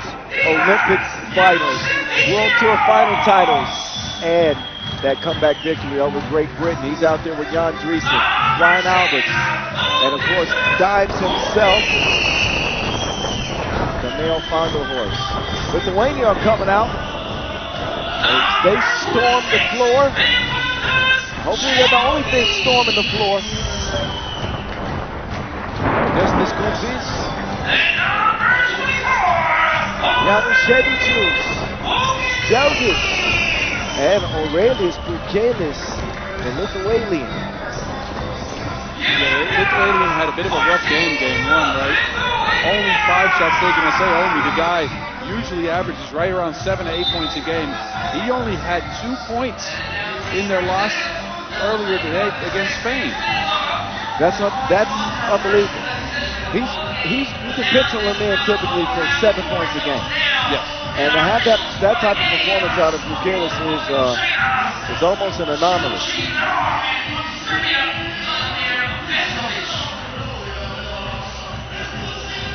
And again, these two teams met at the biggest stage in sport, the Olympic Games. Worthy de Jong helping lead the Netherlands over Lithuania in the semifinals. Lithuania did end up winning a bronze, but ain't nothing better than gold. They are the Golden Lions. I know y'all call them the Orange Lions, but they are the Golden Lions after that Olympic title. Yeah, man, and look, beautiful documentary out about that journey to gold on FIBA 3x's YouTube. It's called Silver is Better Than Gold, because that's what Mayo van der Horst said before that final.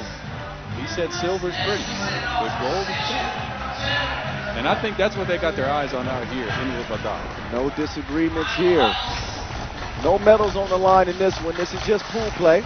So we will play in the group phase for the first 4 days of the competition. In case you're just joining us, just a little refresher.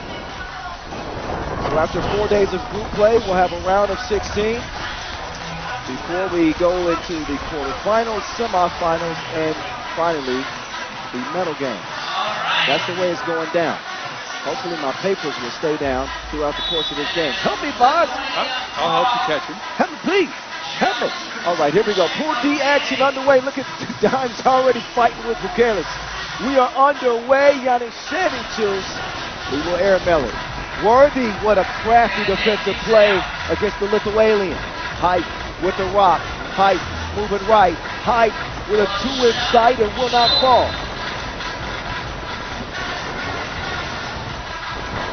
Rain starting to come down. Oh, no. And a little wind starting to pick up as well. We'll play this game as long as we keep the court from getting too wet.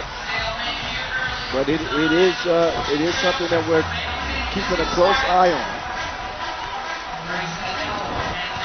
Albert's hitting with the stop and go. Set the table for Big Drizzy to do some eating. Flight mode. Ball fake. 2 up. Off left. Bukelis now in the post office. Whoa. They were arm locked. No whistle. No nothing. Anyway, Height will draw the foul on Jalgis. You know, Boz, is it safe to call this one a rivalry? It is. It's a rivalry? These teams have played each other very closely over the last few years. Again, all these matchups have gone the Dutch's way. But don't discount Lithuania now. Netherlands winning the silver at the Champions Cup this year. They're also silver medalists at the Europe Cup and the World Cup 2017. Thank you for the shout out. Yeah, I gave you a little elbow nudge, like that's a chance for you to give a. Yeah, you're right. Silver medal at the 18 World Cup as well. Sorry, you pat yourself on the back. I do. Yanishevicius will start this possession for the guys in green.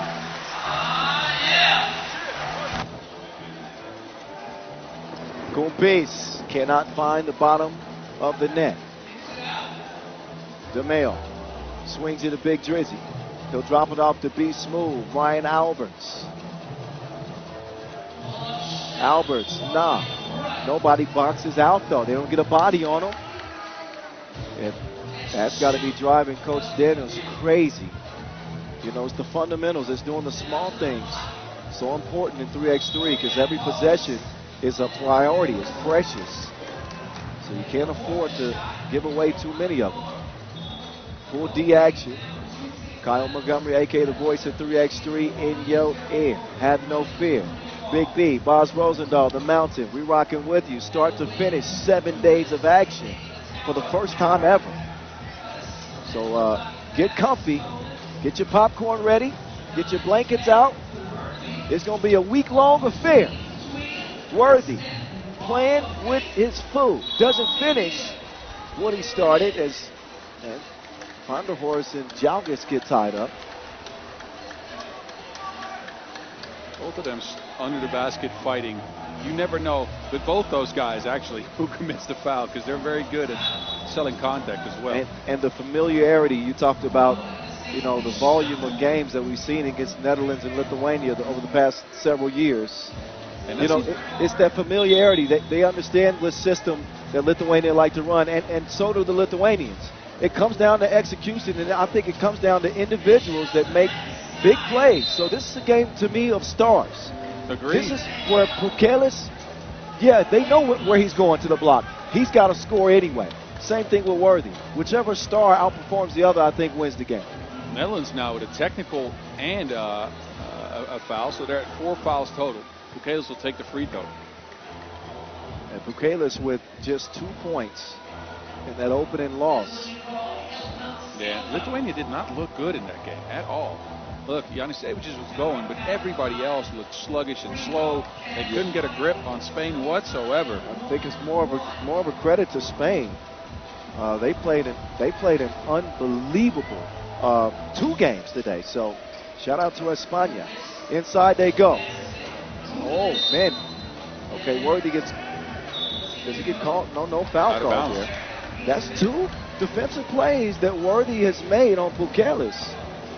Yeah, he's using his hands instead of his body to stop the Lithuanian, and now a technical foul on Lithuania.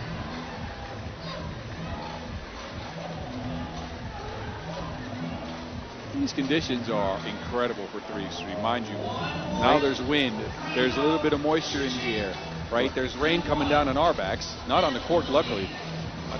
Yeah, I'd watch that laptop of yours if I was you. Oh, Lord. Yeah, you're right. That my laptop is going in its bag. Ooh, that one nearly went in. But Januszewicz will get reset. Januszewicz. Oh, no. Oh, look. Oh, hail. Yeah.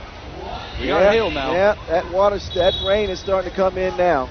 I wouldn't be surprised if this game got put on pause, ladies and gentlemen. It's not my decision, but there will be a decision made on it coming pretty soon, because now the wind is carrying the rain underneath the canopy.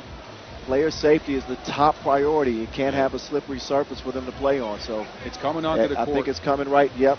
I think that decision is coming right now. Some big hailstones coming down now, too. Is it really? Oh, yes. Look behind you. Oh. I got hit in the back by one of them, and it hurt. That is what it looks like here in Ulaanbaatar, Mongolia. Summer, summertime. Ooh, summertime. They just sit back and unwind. Yeah, it's looking like the referees are having a discussion here with the players, but I think the tarp is going to be drawn up and over the court. Yep. I think. Is there a place for us to hide? Ain't no place for you to hide. You're too big. Dang, come on. I can get in a lot of different places. All right, so it's official now. It's a rain delay. We will resume soon. Yep. It is, official. Rain delay. We're going to let this weather pass, but when Mother Nature speaks, we got to listen. So players are going to be ushered off the court, and we will have to resume full play action once this thing passes us. But we'll see how long that takes. We'll see how long that takes, but appreciate you guys' patience. But right now, weather has taken over the show here in Ulaanbaatar. So stick around for updates on when we will get back to it. That's all we can do for now. See you guys in a bit. We're back in Mongolia once this passes.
like a couple of drops of rain was going to keep us away for the whole day. Did you? No, there was a chance. It got pretty scary there for a moment. But listen, the show must go on. We are back in Ulaanbaatar, Mongolia for the second half of the first day of this competition. Men's Pool D action. If you don't remember it, I can understand. It was a while ago, but the Netherlands and Lithuania were a couple of minutes into a marquee game of the day. 2-1 contest. 7:41 officially left on the game clock. This is a big one. Listen, before we go any further, let me say a big shout out and a big thank you to the floor crew that worked so diligently to get the court back in playing form so that we can continue today's action. So again, a big one here, Lithuania and the Netherlands. Netherlands emerging from a crazy finish against Great Britain, a game that looked like they were going to lose, probably should have lost, but they did not. Meantime, for Lithuania, they dropped to Spain to start the competition, so they need a win here more than the Netherlands do. A rematch of the Olympic semifinals that the Netherlands won en route to gold. There's your Golden Lion, MVP of those Olympic Games. Also, another note, once we show him on camera here, he's wearing number 13 in white. His name is Daniel van der Horst. It is his 34th birthday. So big shout out to Dimes on 34 as the lead Lion. How will he handle the Lithuanian? That's one of the big questions that I'm not really equipped to answer. That's why we have a top-notch analyst sitting next to me. His name is Boz Rosendahl. He's been patiently waiting to get some thoughts in on this game. The mountain is here. Boz, what do you think? I know we're just scratching the surface of this game. I know you're happy to be back. I am very happy to be back. And look, I don't want to downplay what just happened. You said rain. We had a storm. We had hail. We did have hail. And we had thunder and lightning. And you know what that means? What's that? We're thunder buddies now. I tell you what, if it ever happens again, Boz, we get some weather like that. You can stand under my umbrella, Ella, Ella, hey, hey, hey, under my umbrella, Ella. All right, nothing to sing it. Back to serious business. But please, oh, what a dime, 2 dimes. The birthday boy, gifted with a nice setup, 34 years old. Today is the male van der Horst. Happy birthday to him. Now Pukelis coming back re-energized, but still unable to connect on the jump hook.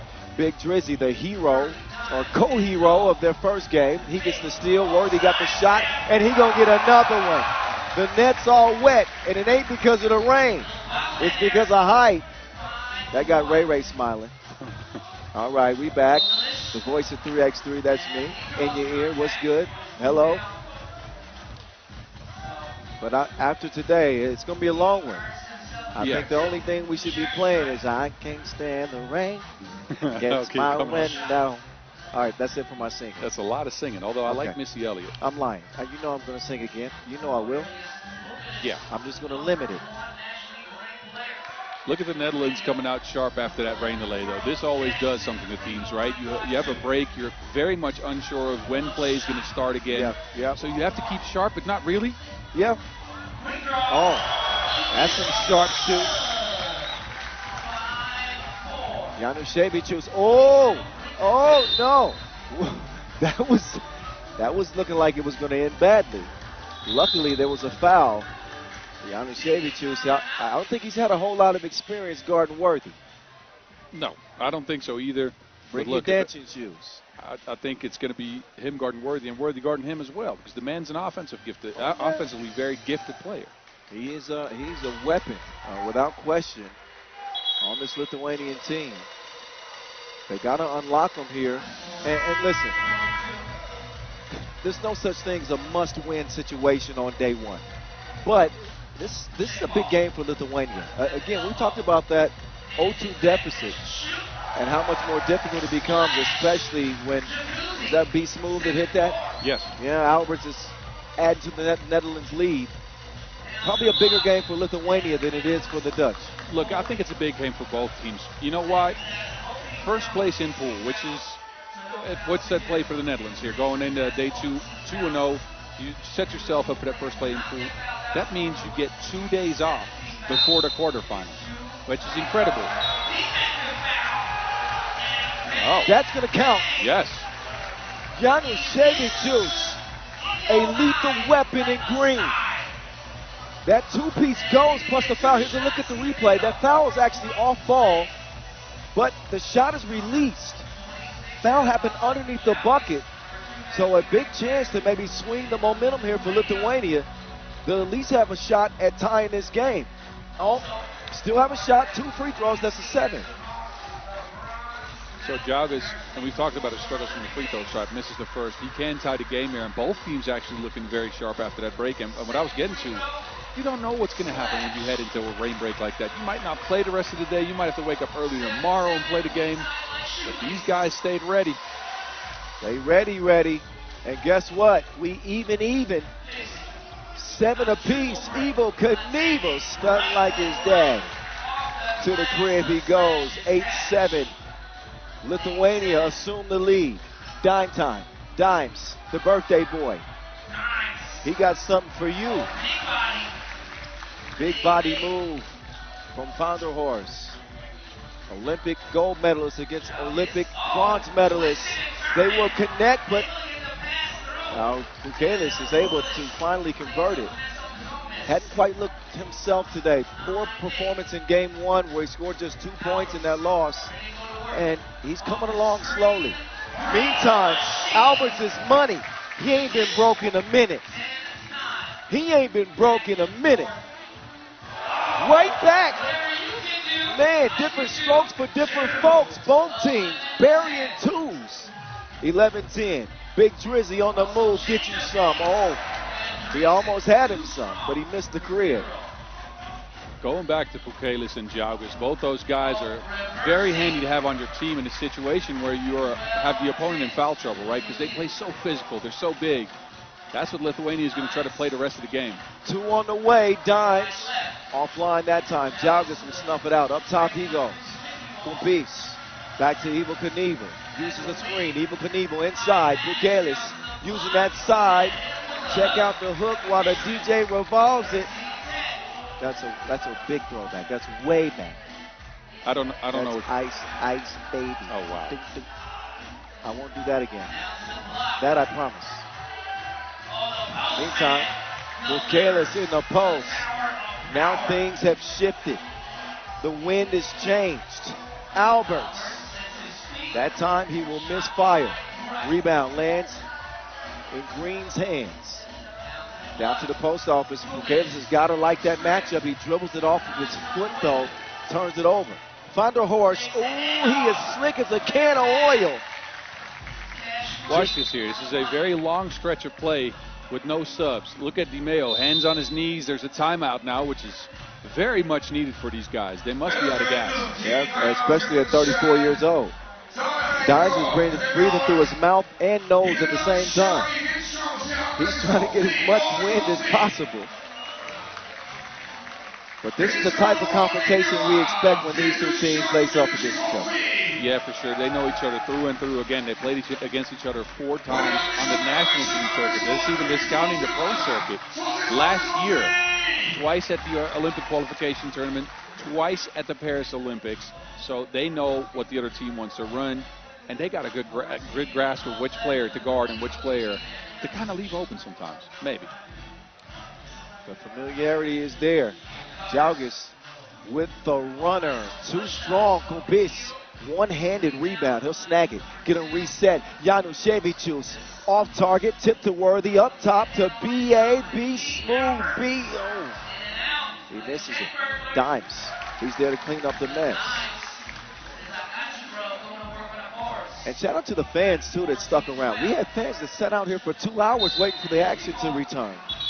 That's pretty cool, too. Shout out to the Mongolian fans. Much love. Man, they did some work here. I've seen courts as wet as this court was before, and we couldn't get them dry for a day. It took them an hour. Yeah. I don't know how they did it.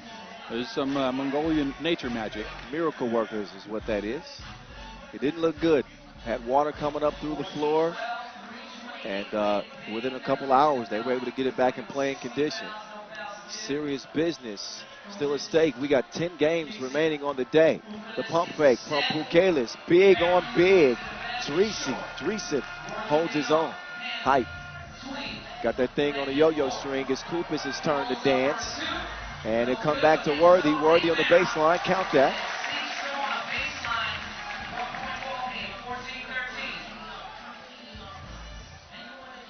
Januszewicz. So, risky pass with Worthy lurking. Worthy, bag work. Two-piece puts the Netherlands back in front. Now he's going to nearly out-duel Pukelis, but size matters.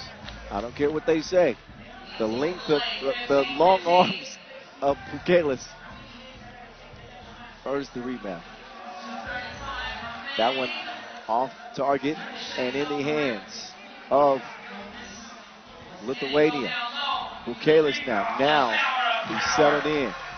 He's so much more patient than in the first game he played. He's taking his times on his post-ups. Even the start of this game, before the rain delay, he was rushing some stuff. Hey, man, BA is in his feels right now. Wow. Alberts is in his feels right now. Man, hitting twos from everywhere. That one was deeper than the Shrinks visit. Did a Shrinks visit? BA, he's a torch right now for the Netherlands. And that's exactly, you made this point many times. They become an entirely different team when Alberts is playing at this level offensively, and this is what they expect from him. Consistency has been an issue. Yeah, but we know that he can play this way. Imagine this guy only got into 3x3 about a year and a couple of months ago, right? So he's still growing into his 3x3 player, whoever he wants to be. They've accepted his mid-range shot now. He's starting to get comfortable outside the two-point arc, but you can see him taking steps every tournament he plays. Not just on offense, also on defense. That's a fact. Yeah, I've tended to overlook his defense, but you're right about that. He's elevated his game there as well.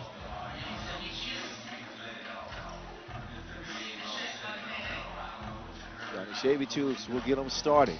Lithuania trailing only by one. Januszewicz shooting his shot like he's trying to get a date. It's a double date, in fact. Two-piece puts Lithuania back in front. This game is going up and down to make you seasick. Back tie. Jalgis, strong drive, off the iron. Januszewicz will corral it. Januszewicz driving hard left. He's got an open shooter, but he's going to double dribble. Pukelis was open on the right wing, and he mishandles it.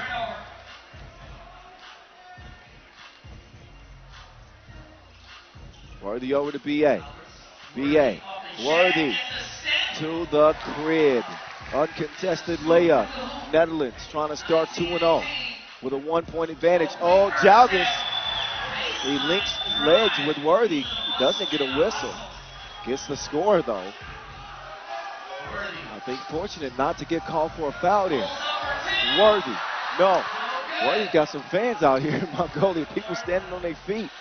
This is an exciting game. The offensive level is incredible. Oh, take that back. Worthy, two-ball. He is a killer. An absolute assassin. 2 for 2 on his game winners today.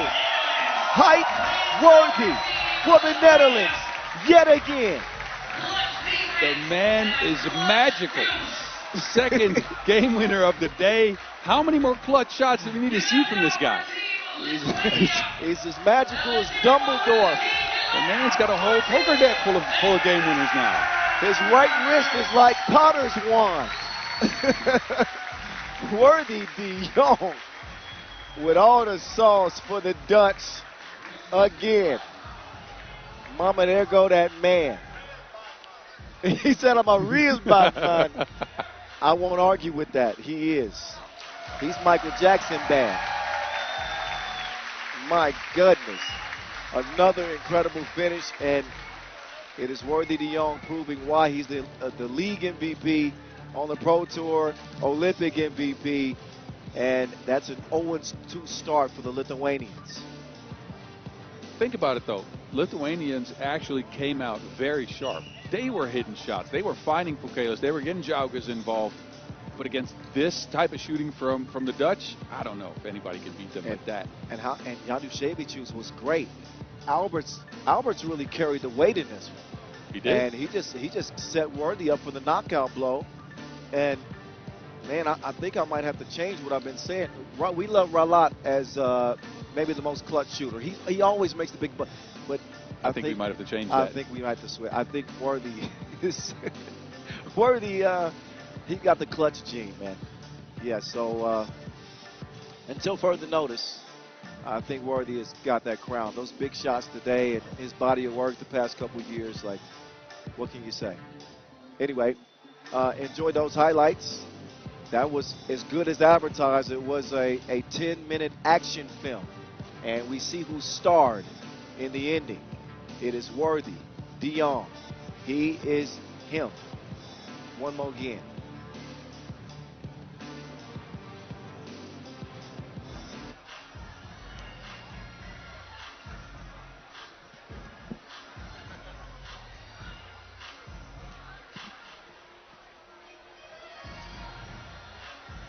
Standings in the pool as is right now. Spain as well as the Netherlands with 2 victories. Spain just ahead because they won both games before the limit. And we see Lithuania down there at the bottom 5th, 0-2. Not a great start to the tournament. A lot of things can change as we are just getting into the action. But for Spain and Netherlands on a collision course in this group. And both look spectacular. Netherlands got away with one their first game, but that one they took in a back-and-forth affair with Lithuania. So obviously the action is going to continue. And guess who we got? USA. USA and Team Japan are on deck. We're going to roll right through the games. So it's going to be fast and furious the rest of the day today because of that the rain delay. We're not going to delay too much between these games, so shorter warm-up times and no breaks. So me and Boz, we probably should look for some coffee, double espresso, because we ain't getting up. No. So they'll get warmed up here for a couple of minutes, and then we'll get into this next clash, Pool B action, USA, Japan from Ulaanbaatar.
Latvia versus Mongolia. 最後、集中されますからね。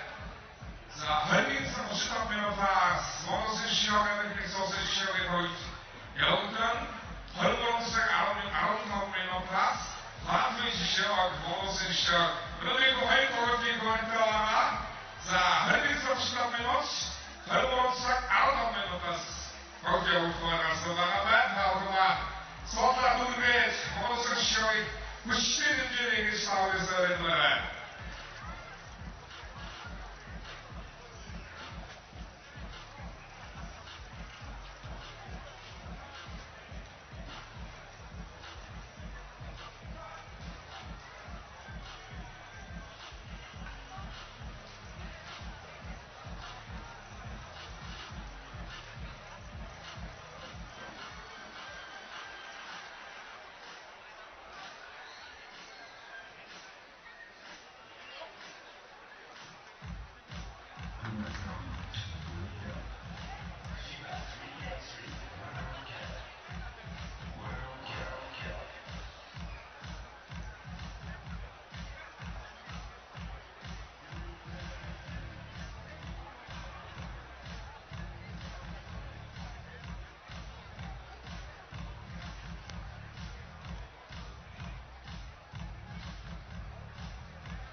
All right, as we continue the action, we move things over to men's Pool B action.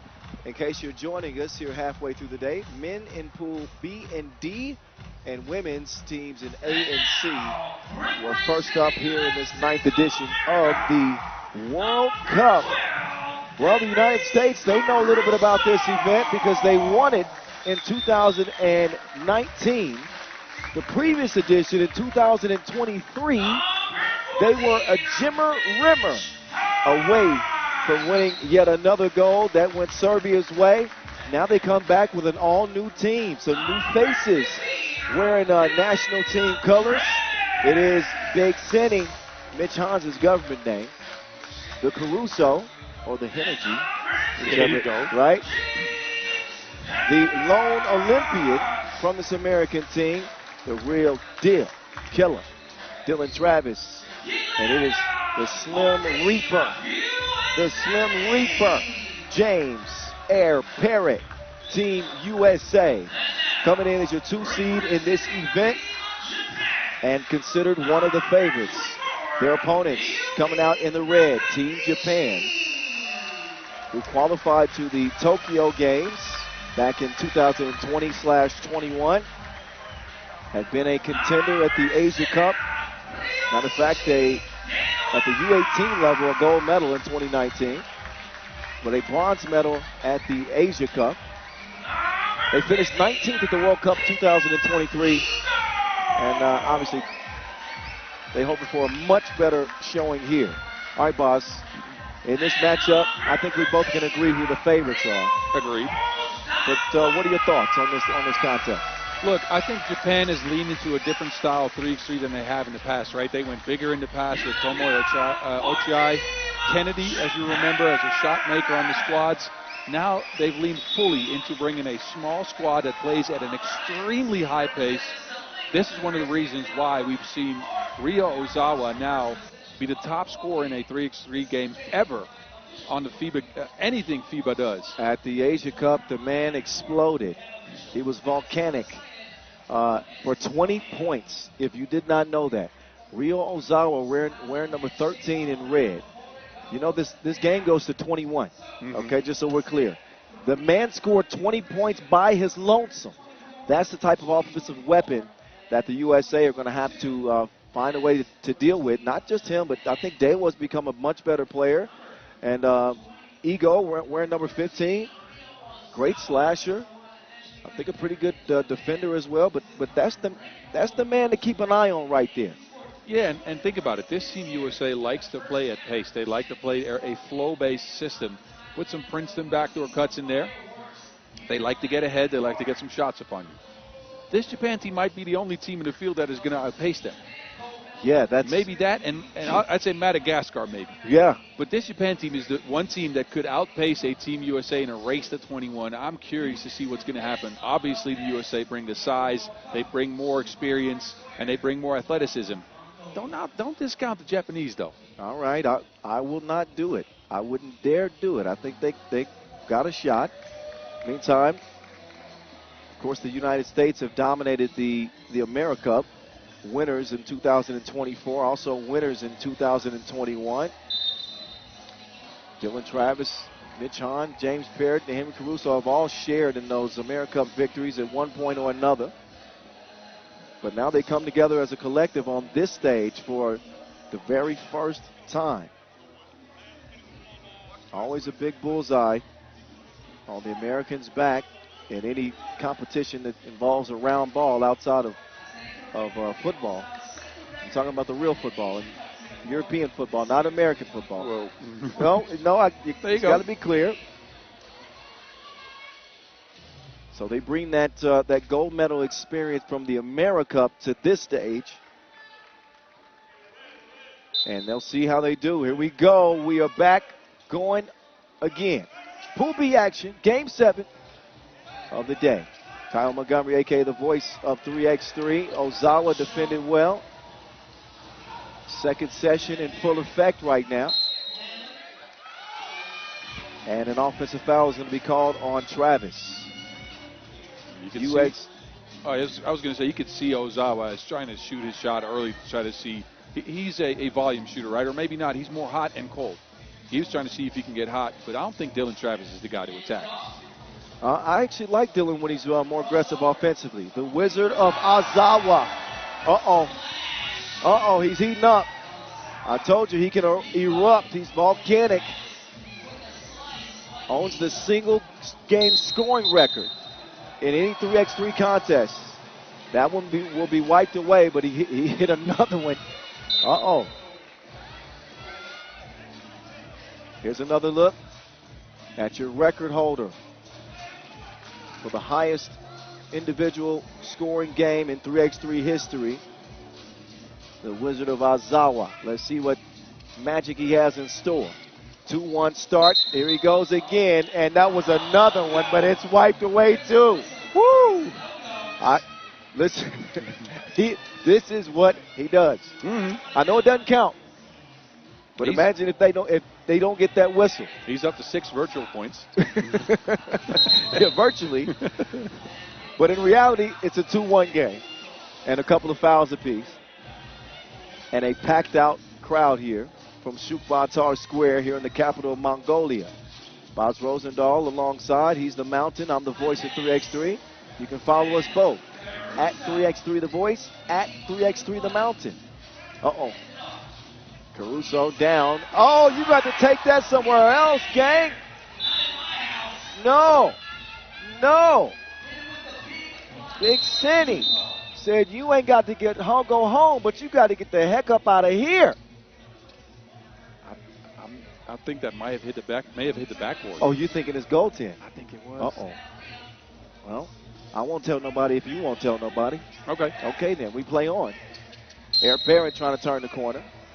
And he's defended all the way to the rim after the whistle.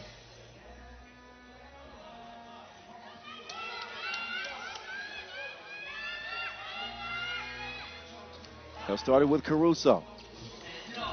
Look at this quick ball movement. Nobody home, and a big boom from Air Barrett. Oh, he fell asleep. Defensively, another vicious block by the Americans. Barrett, defense turns to offense just like that. But USA hosting a block party. Japan getting VIP access. Man, where's Dave Chappelle at? 5-2. Oh. Got an offensive foul there. Seen a couple of those on USA. I think 2 of their 3 fouls have been moving screens. Ozawa. I think this might be going up. Oh, that one was deflected. Looked like it might have hit a leg or two. Could be wrong there. In any case, they'll get it to Big Cinny. Hahn. Oh, Travis. He's claiming that he was hit.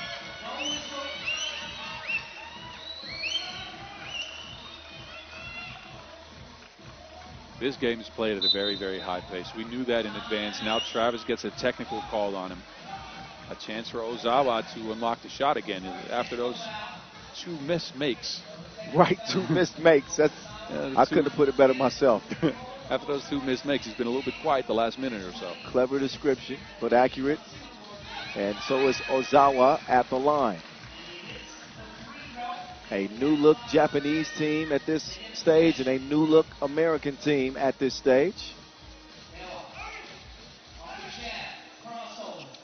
Travis the only carryover from that 2023 team that also featured Jimmy Fredette, Canyon Barry, and Kareem Maddox. So the real deal up top, Dewa will swing it over. Ozawa, he is fouled. On the way up, he'll shoot 2 free throws. Looks like we got the makings of another thriller. He's got 3 with an opportunity at 2 more.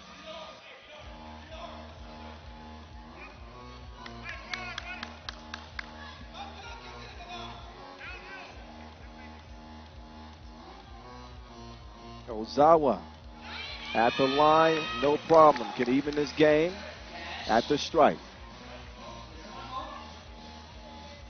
We can see clearly now the rain is gone. We got our sights set on an incredible final second half of the day. Here we go. 5-5, real deal. Put him in the blender. And now Ozawa gets whistled for the foul. No argument from him as Dylan will head up. Silver medalist from 2023. Olympian. Also an AmeriCup gold medalist 2 times over in 2022 and 2024. And Dylan, we've seen many iterations of him, both on the national team as well as on the pro circuit. He started out as a scorer, as Ozawa reigns in another one. FaceTime. He started out as a scorer, then became more of a role player on the previous iteration of Team USA. But look at this. He's back to his offensive ways. Double shot from Dylan Travis. 8-7.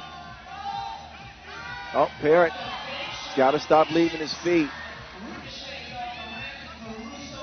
They avoid a two-make that time. Now Parrott, smart, savvy play to draw a foul there on the Japanese defense. He will head to the line. Technical free throw added as well. Oh, I didn't realize that Japan got hit with a technical. So he will shoot. This is for the technical. And then 2 free throws upcoming for Parrott, but it's Travis. He will shoot the tech.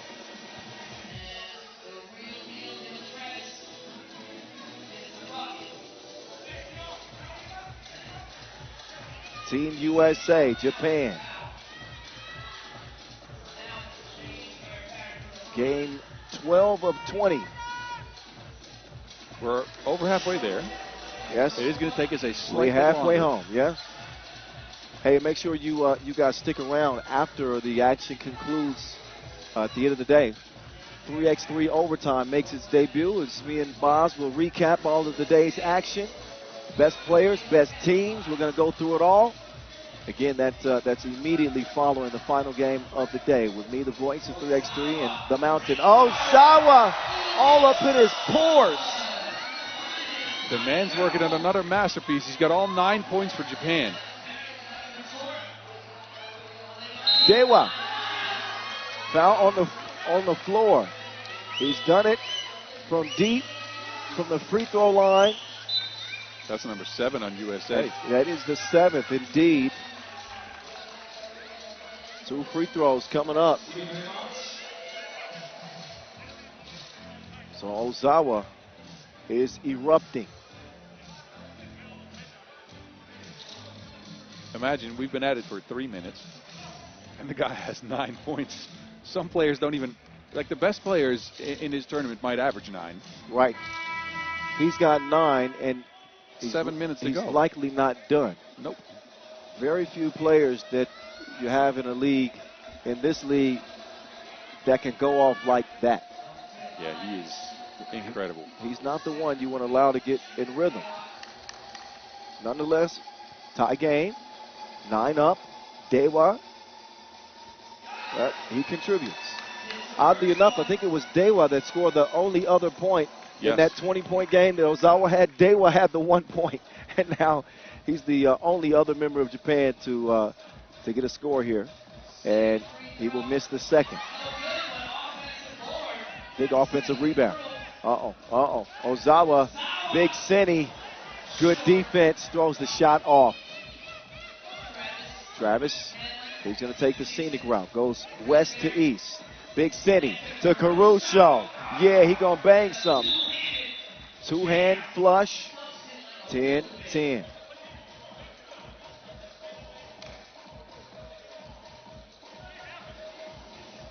After the rain delay, conditions have shifted so much that where now teams are just putting out offensive masterpieces. Think about it. Netherlands, Lithuania, very high level offense. That didn't happen earlier in the day because of the heat, because of the humidity. Oh, finders, keepers, losers, weepers. Nice find from Ozawa, drawing the eyes of the defense and opening up opportunities for his teammates. Caruso, beeline, straight to the bucket. Oh, Ozawa trying to get clever with it. Maybe a little bit too cute on that pass attempt. He'll throw it away. Dead even on the scoreboard, dead even in the foul category.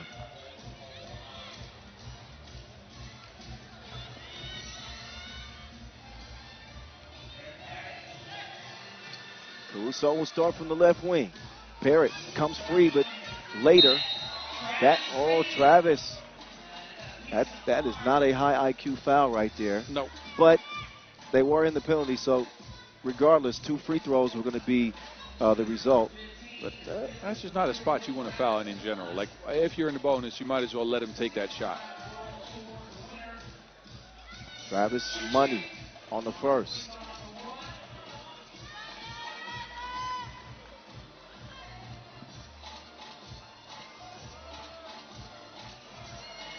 And And his second is good.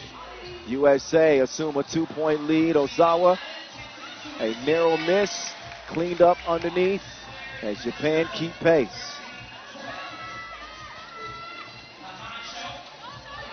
Out to Parrott.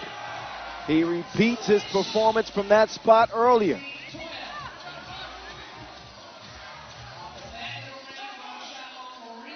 That one taken away. Parrott gets it back. Down low they go. The real deal. Oh, that's defended, deflected. Out of bounds. 5:35 on the game clock, but the pace that this has been going, I don't think we're going to play an entire 10 minutes. Oh, no. We're not going to get to the end of regulation here. USA at 15, Japan at 12. Both teams looking to outpace each other. But this is why this sport is so exciting. The midi is money from the real deal. Dewa coming around. I don't think that's a smart foul in two ways. At one, it's going to put Dewa on the stripe for two. And two, it gives Ryo Ozawa, top scorer in the game, a chance to come back on the court. He was on the bench. Dewa back up to the charity stripe for the second time in the game. Split a pair his last time.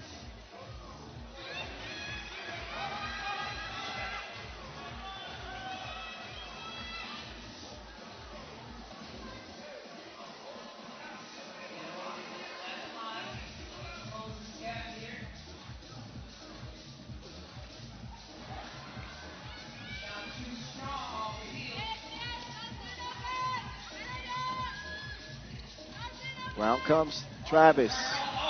Skips it like a rock on a lake. Mitch Hahn finishes it. 17-13. Ozawa draws another foul. He's been a headache for the USA. When he gets a look, he knocks it down. In most other cases, he's been fouled. That's the fear that he strikes in you. You have to play with this type of poise, although I'd say contest and don't get as close. But, man, the way he started the game, that commands some respect, right? And that respect shows now in the fact that he has to be guarded so closely.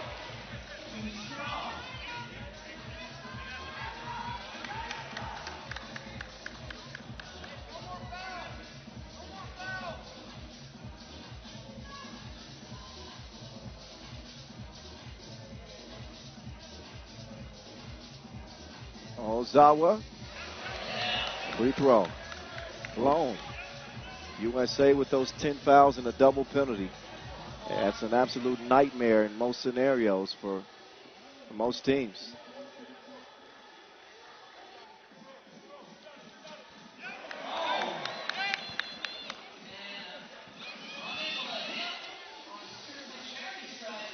Just under 5 minutes. Dylan Travis cashes out from deep.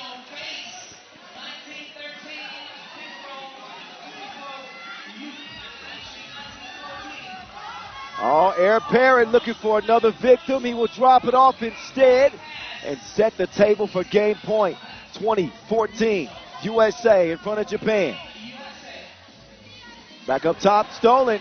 The Caruso says this one is over. Roll the credits. 21-14 USA. They get it done by 7 over Japan and a red-hot Ryo Ozawa. A balanced effort for the Americans. Nice start. The exact start that they had hoped for in this Pool B action.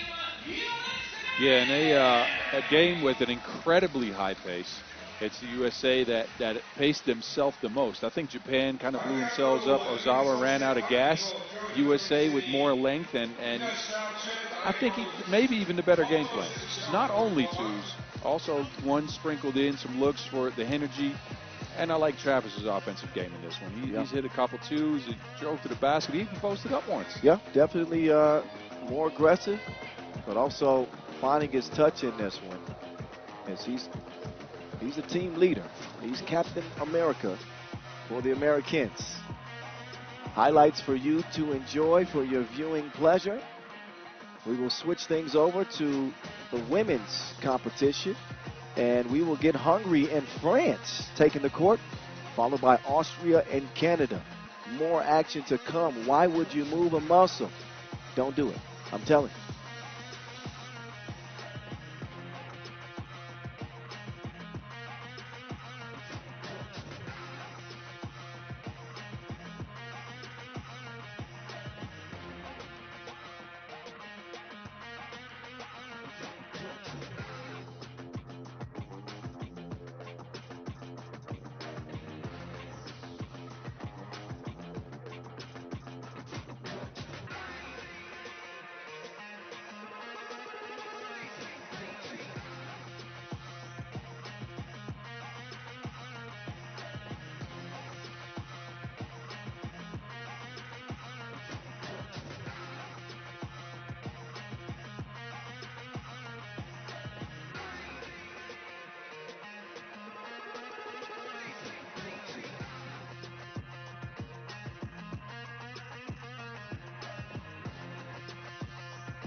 All righty, there's a look at the Pool B opener.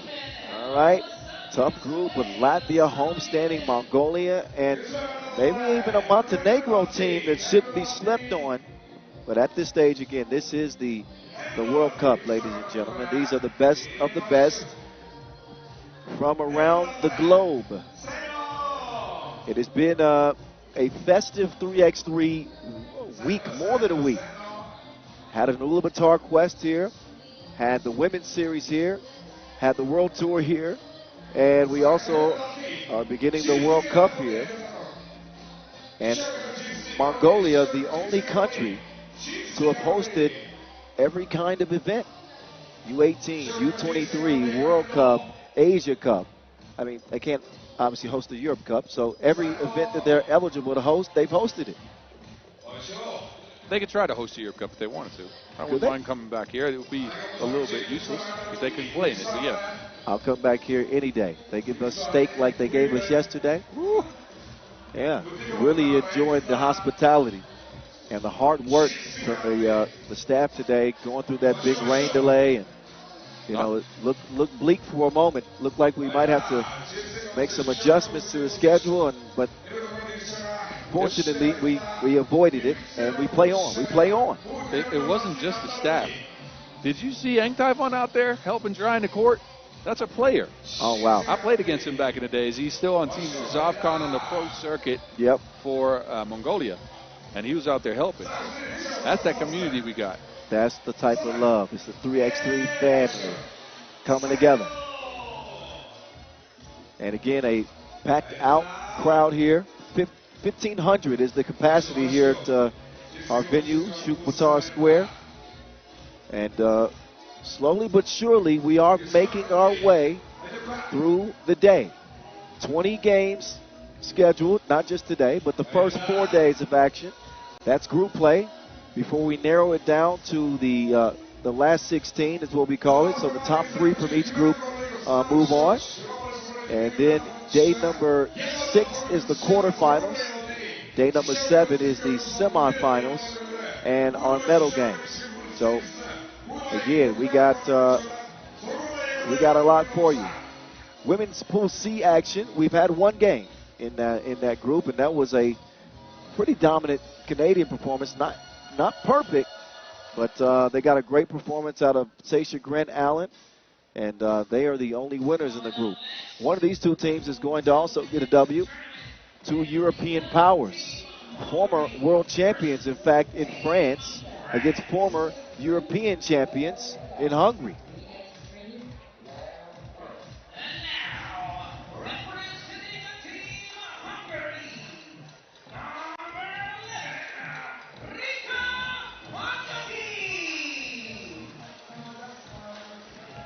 So the Hungarians will come out first in the white and red. Mayarosa. Yere. What? Oh, Are you speaking Hungarian? Look at that. yet? Look at that. Yes, I am. Osoya Tot with Claudia Pop, a.k.a. Paparazzi. Dortia Budatsik. Excuse me. Team Hungary. Been waiting all day for this one. Hungary, who have had some heartbreaks over the years in Olympic qualifying tournaments and back-to-back OQTs, have always been one of those countries that's been on the cusp of success, on the cusp of something, really big. Even at the World Cup, I believe silver medal one of those years, 19, something like that. I'll have to look at my notes, but Yeah. the point remains that they are a contender. Now, France have been more than a contender. France have been an absolute power in women's 3x3, and they're looking to claim another gold medal with this squad. Hortense, Limonson, Marie Milapi, and Camila Droguet. I like Droguet on the squad. She impacts the game in such a huge number of ways. I'm not sure we're going to see her score a lot of points. Watch her game. I like her game. Very active defensively. She's got some long arms. She cuts backdoor all the time, and somehow players lose her on defense for some easy points. But she's one of those X-factor players. Crafty player, high IQ, long arms, constant motor. Yeah, but as we get a look at Claudia Pop, I think she's a future Hall of Famer. All eyes on Paparazzi, that she's got game-changing speed. Literally, game-changing speed. If you've never seen it, first step is blinding. Marie Manet, I think, pound for pound, is the best, is the most skillful women's 3x3 scorer. She's got a mid-range game. She can handle the rock. She's an ISO nightmare. So maybe that should be her nickname. Nightmare Manet. I don't know. We'll work on it. Whenever Bob starts squinting his eyes, then luckily for me, This one, we got to throw luckily this one. for me, I'm not going to run it. I don't have to run it through him for approval. Okay, you keep using that. And I'll throw it through the lab and see what we can get out of it. All right. Warm-up time is over.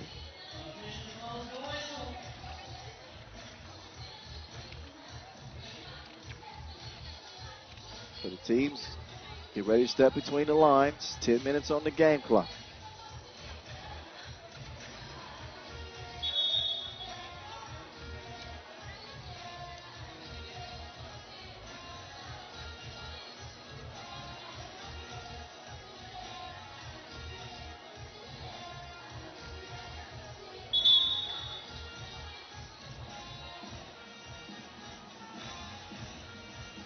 All righty.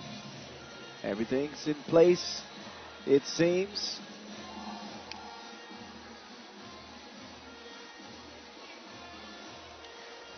And we can finally get to it. Possession hungry.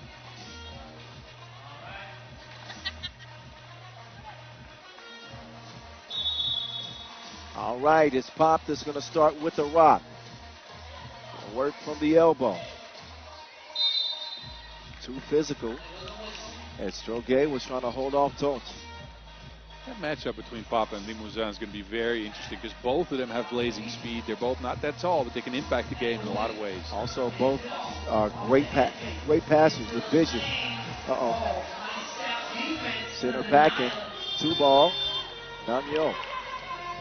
Kicked over. Pop with the dish. And that is finished. Droguet inside off the window. And we are even early. Pop looking for some space. Pop with the crossover. Paparazzi stop and pop. It will trickle in as Hungary assume a 1-point advantage. In comes Manyoki.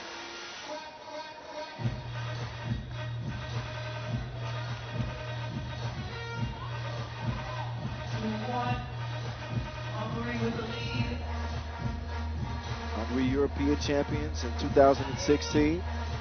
Silver medals at the World Cup in 17 and 19. Here comes Hortense Limousin. There's a whistle on the drive. Out of bounds off of France.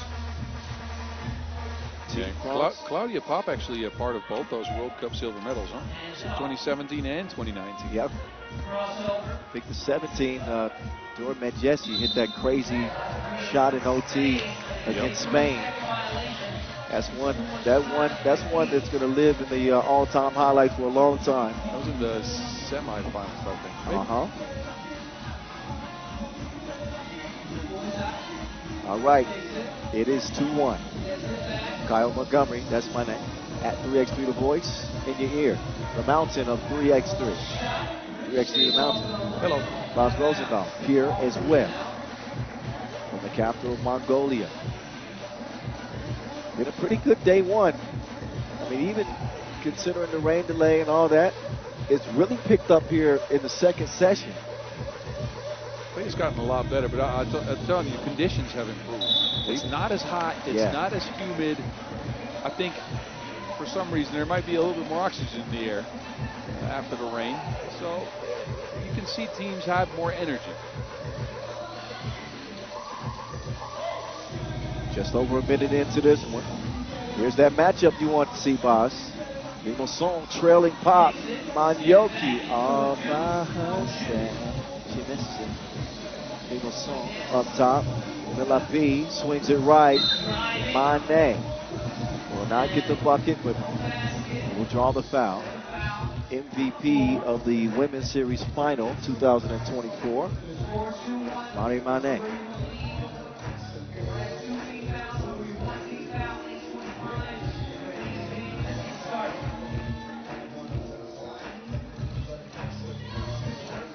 There's Limousin with the speed and the fillet.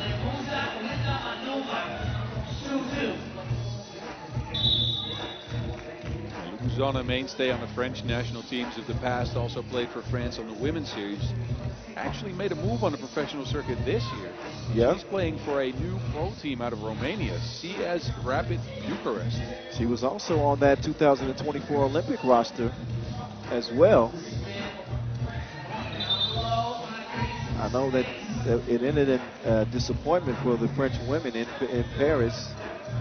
You know, I try not to bring it up too much, but it's part of the history. You have to mention it. It's relevant. Sure.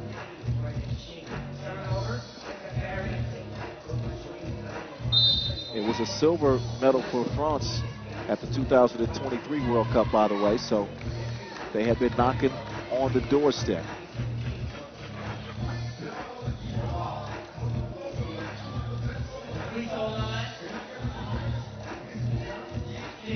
Here comes Money. Mane. Milwaukee. She flicks it up and in. Great touch inside for Milwaukee. Now, this is a chance for Pop to take advantage. Miss dribbles it. 2 to shoot. Got to get something up. Manioki flashes it.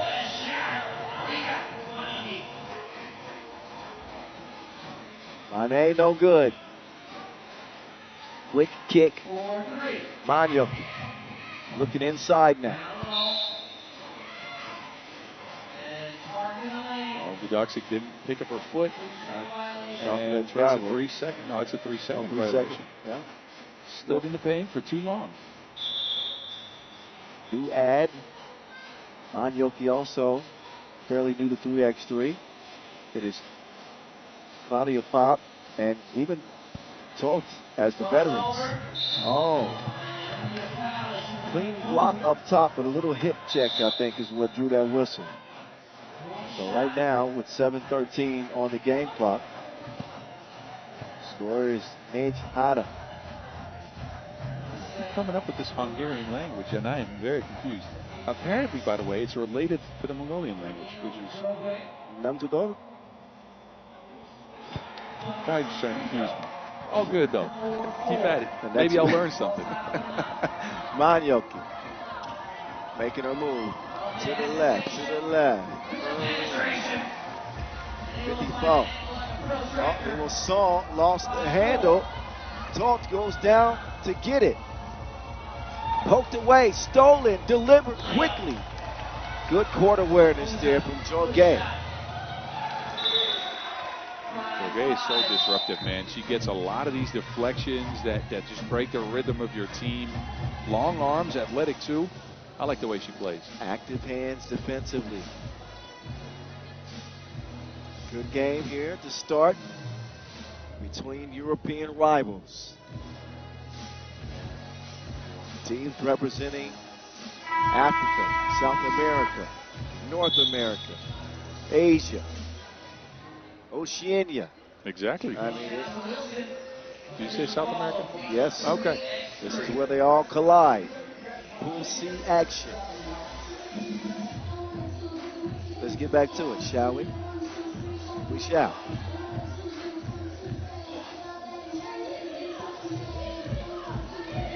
So, has he? Ooh, offensive foul.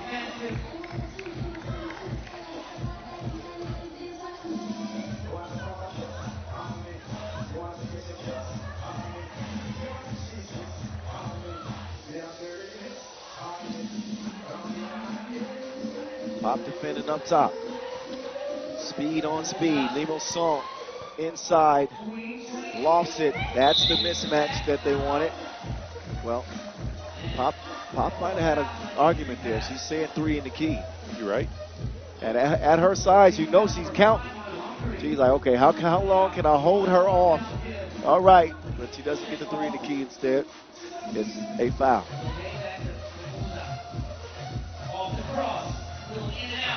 Ulaanbaatar, no.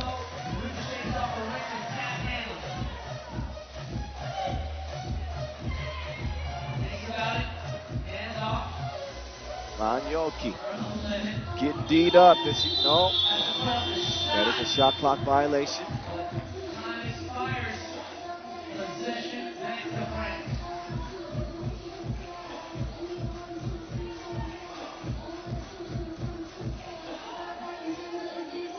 Milapi, elbow, Droge. She's going to launch that, get it out the bottom of the net.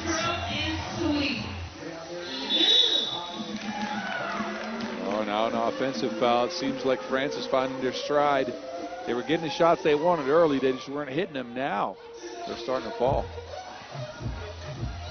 7-5, you're right. They are starting to put the round thing in the round thing. That's the name of the game. Othon to Droge. Droge's got a little extra gear too. I'm telling you, man, she is athletic. She has a bit of burst to her as well. Long stride. Yes, can shoot it and disruptive on defense. She is. She's one of those. If you build a women's 3x3 team and build a player, you get a Camille Droge. Coaching staff's been very pleased with her, and she's getting more and more opportunities wearing a national team jersey. She was already part of that silver medal last year. Yep. At the Europe Cup. Well, 2023. 20. Yeah. All right. Right, because the Olympics were last year. Europe Cup. I've said it. It was in the Europe Cup, though. That's all right. You know what? I'll just go ahead and leave now. No. Please stay.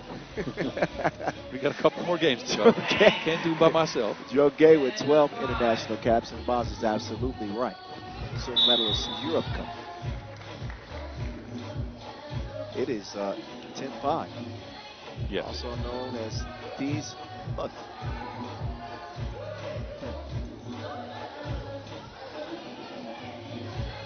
I think when the Netherlands play next, I might start counting in Dutch. No, I wouldn't mind. I need to try to learn some Dutch. Okay. You want to learn the good words or the bad words? You know which ones. All right. I'll teach you how to order a steak.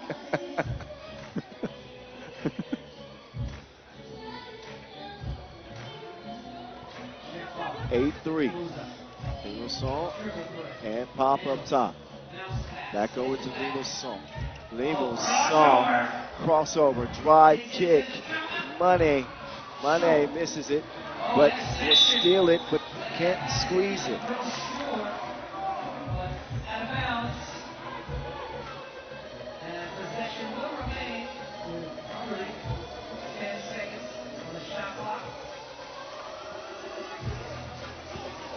Pop.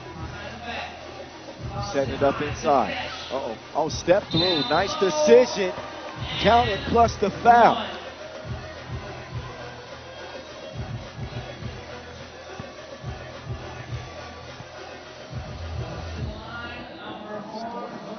So Dortia steps up to the strike. France's fourth foul. Hungary's now 7 points. To Milapi, blue attire. She's down. Quick clear from the Hungarians. Here they go. Get it. Inside. Oh, no. This layup, Droge. Go with the win. You know, I watched that movie recently. I wasn't. I've never seen it. It was long. It's a classic, however. Tomt. She's bumped. In route. Foul number 5. One more for France to give. Hungarians trailing by 4 points. Solia Tomt has come up through the youth competitions and now has found a home on the senior team and finds that one, goes straight to the bottom of the net, no problem. Mane is having a tough time offensively in this one. Now she's going to sprint to the bucket. She's fouled.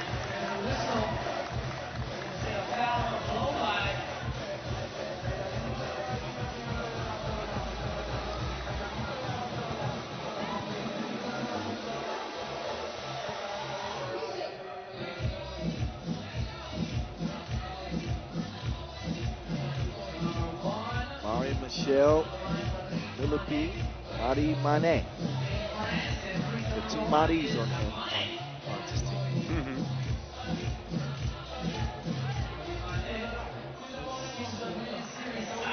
I like Mane's game a lot. Remember Marielle Page? Used to seeing her on this French roster. Don't see her this year. I think the legend might be picking up some new hobbies. Pop. Making it work off the spin. Gay. Galloping to the rim. She'll miss it, however. Little song given space by Paparazzi. Marty. Mane. No. Tipped out. The rock is in Pop's hands. Paparazzi will put the 2 up. Daniel. Paparazzi's strength isn't per se to shoot from long range. That's at the mid-range, and layups are more her style. But the length of this French team is making it difficult because she's got Limousin as a prime defender, and then there's 2 women waiting back there with a wingspan to rival anyone in the field. Yep. Absolutely right. The question is who touched that last? How that decision's been made. LFP can't believe it. And it is going to be Hungary ball.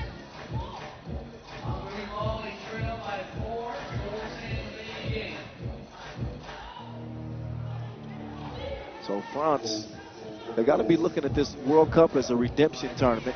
Magno, she is fouled. Right after the Olympics, this is their first, I guess, big event. Europe Cup last year. Oh, yeah, but World Cup's bigger than the Europe Cup. You are completely right.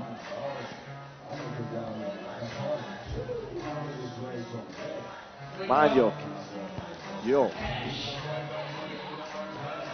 Inside. Milapi putting her own spin on things, but that ain't legal.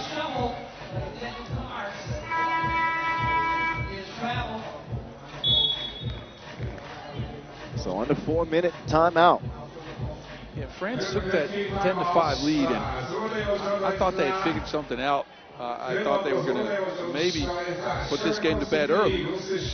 But it's been the fighting spirit of Hungary to bring them back in this game, a 13-10 score now. I like what I've seen from Hungary.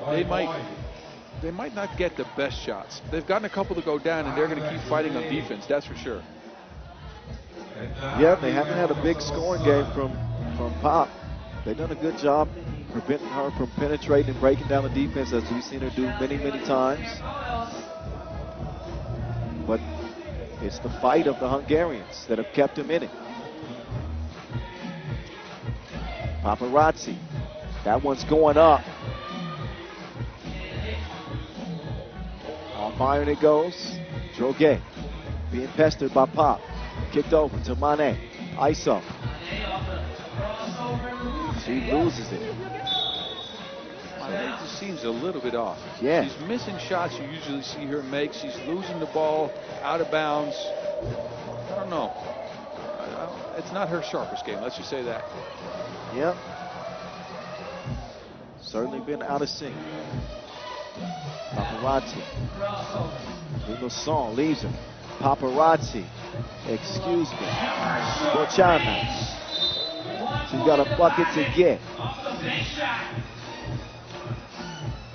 Down to a 1-possession game, a 2-point difference. France and Hungary.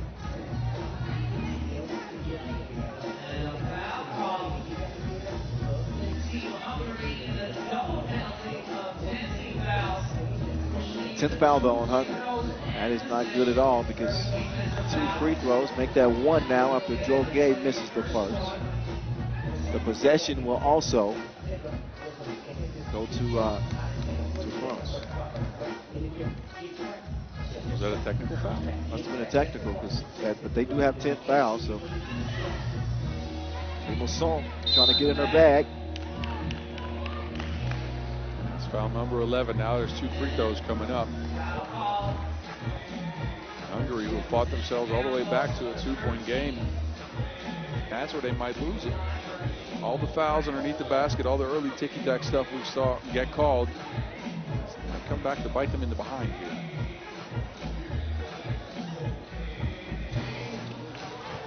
Melapi, smooth stroke at the line. Yeah, good Knicks, a nice comeback for Hungary because of the foul situation. And a good job by Melapi at the line to take care of business.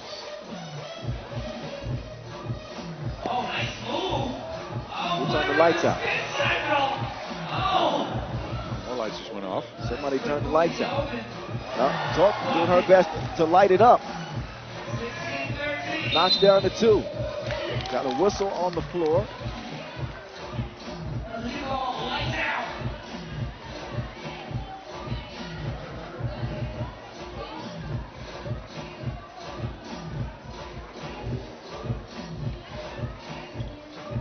And now, yeah, they've drawn attention to the lights. We both saw it immediately. 3-point lead for France. Slight technical issue.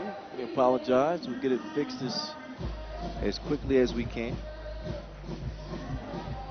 You can trust things to be corrected quickly around here. I've noticed that. Right. Man, to go back to that rain delay, we had a court that was just flooded. I'm talking water got underneath the court. It was on top of the court. If you jumped on the court, you could see it kind of go up and down. Oh, yeah. And look, I've seen situations like that back in the Netherlands, and it took us hours to get that court dry. And here they worked their magic, and it happened in just an hour and a half, maybe an hour. Got us back on track. Yep. So I wouldn't. These lights are going to be on very soon. And you know, this little break in the action, do you think this works in France's favor, or does it benefit Hungary more to have this, this little technical issue, no matter how long this break lasts? I'd honestly say it works in Hungary's favor a little bit, because they're the ones extending all their effort on defense. They're the ones chasing these French ladies around. France, a lot of individual creation, so you can really extend yourself on defense if you want to stop that. A little break like this, I mean, depends on the focus you bring out of it, right? But a little break like this is for sure going to get your air back. You get some more oxygen in, you can get a little bit more clarity up in the noggin. Yeah. recharge a little bit. I don't know if it works that way for me. No? My noggin's getting more cloudy as the day goes on. What's your name again, sir? I wonder what it is. Well, they're still working on these lights, y'all. Yeah. But don't worry, I won't mention your age again. Huh? 41. I say it proudly. 41. Yeah, I'm right there with you. Yeah. About to be 40 in March. See, Believe it? we're in our prime, man. We are. I would say mentally. Yes. Physically, Touche. not so much. I worked out a couple weeks ago with some guys that high-level talented basketball players, and I tell you, I couldn't pick up my daughter for 2 days. I was sore for a good week and a half because I played a couple of games of basketball. Now, mind you, I still play some 3x3 ball now, right? Every Wednesday we get together with the old Dutch national team. So, Ado Royer is there, Jesper Jops is there, I'm there, and we'll play some of the guys we know. One of them we might actually know from Russia, Fedosov. Oh, yeah. Yeah. He comes and plays in every Wednesday. Really? Yeah. So me and him go at it in the post. Wait until I'm fully healed from my neck. You can come with us on a Wednesday. When my neck is healed, I'm coming at your neck. I've heard this a lot of times in the past, and all I have in my mind's eye is that one-on-one game you played against the French coach Karim Sochi. That I won. That you won. That I won. And that was by far the ugliest game of one-on-one I've ever seen in my life. It was ugly. Yes. A win is a win. It's a win. There we go. Right about that. You did get a win. Okay. You also talked more trash than anybody I've ever seen. Trash talking was your defense. Me talk trash? You would never, huh? I would never. Okay, sorry. You played really hard defense. You put your knee out there. It's not a part of my personality to do that. I'm just a quiet guy. Yeah, you're right. Humble. Well, I am humble. That's true. Are you saying being quiet isn't the truth? No, that's a lie. I want to strike that from the record. I want the lights back on. Yeah, me too. Although we get a view of the beautiful clouds here with the sunset in the background. All right. Well, in the meantime, we'll step aside for a moment. There's some bugs in the system. They're testing them out right now. Don't think it'll be long. It won't be long. But until somebody turns the lights back on, then we won't be able to play on until that's fixed.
Hey, we love you, Mongolia. Let's go.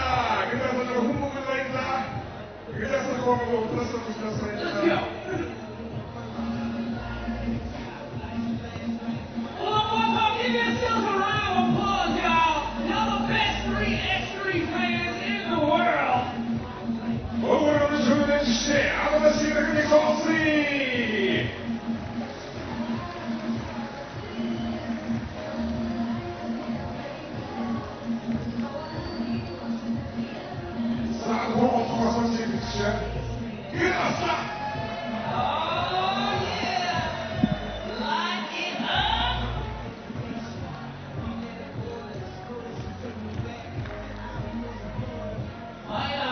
Thank you.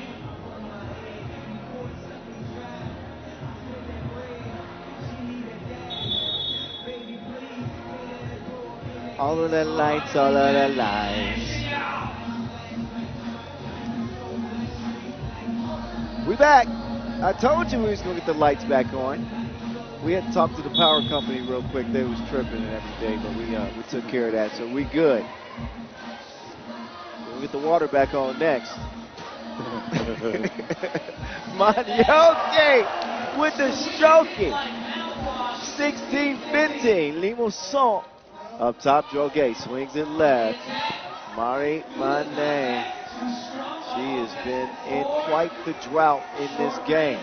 Manioki, the 23-year-old, new add to the national roster, the scoop-de-doo. And don't look now, boss, but we're dead even. I told you this break might benefit Hungary. Teasing hot, teasing hot. Two-piece combo. There's Manet. Manioki, she scored the last three. It would have been 4, but she drug her pivot foot.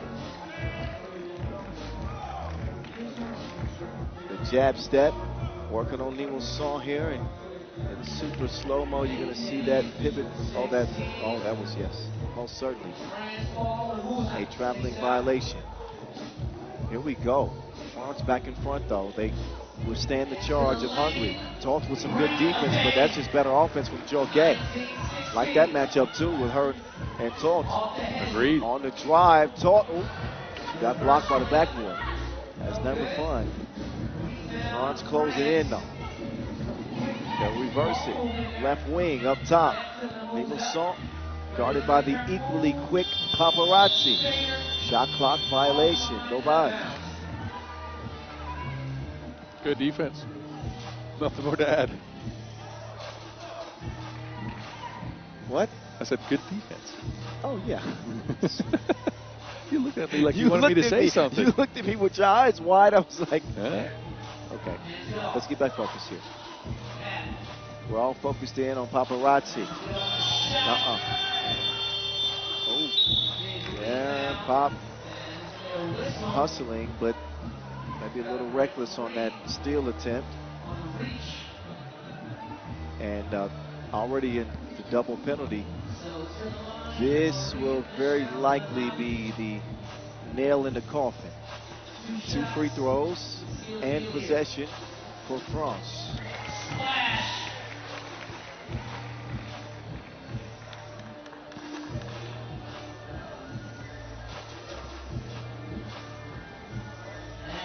And that is your game winner, Miller P. Cool as the AC at the line. France win it over Hungary, 21-16 in this Pool C contest. So that is that for that.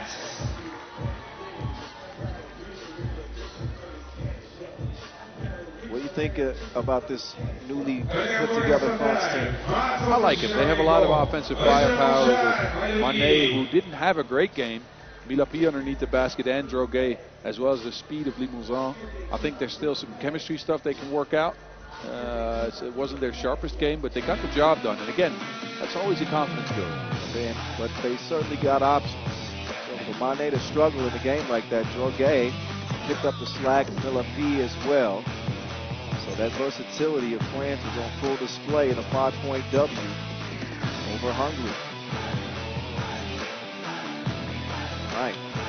keep it in the women's competition in Pool C. And we'll have North American Power, Canada, back on the floor after a long rest today. It's an equally well-rested Austrian team that we have not seen. So that's on deck from here in Ulaanbaatar. Enjoy the highlights, and we got more coming at you.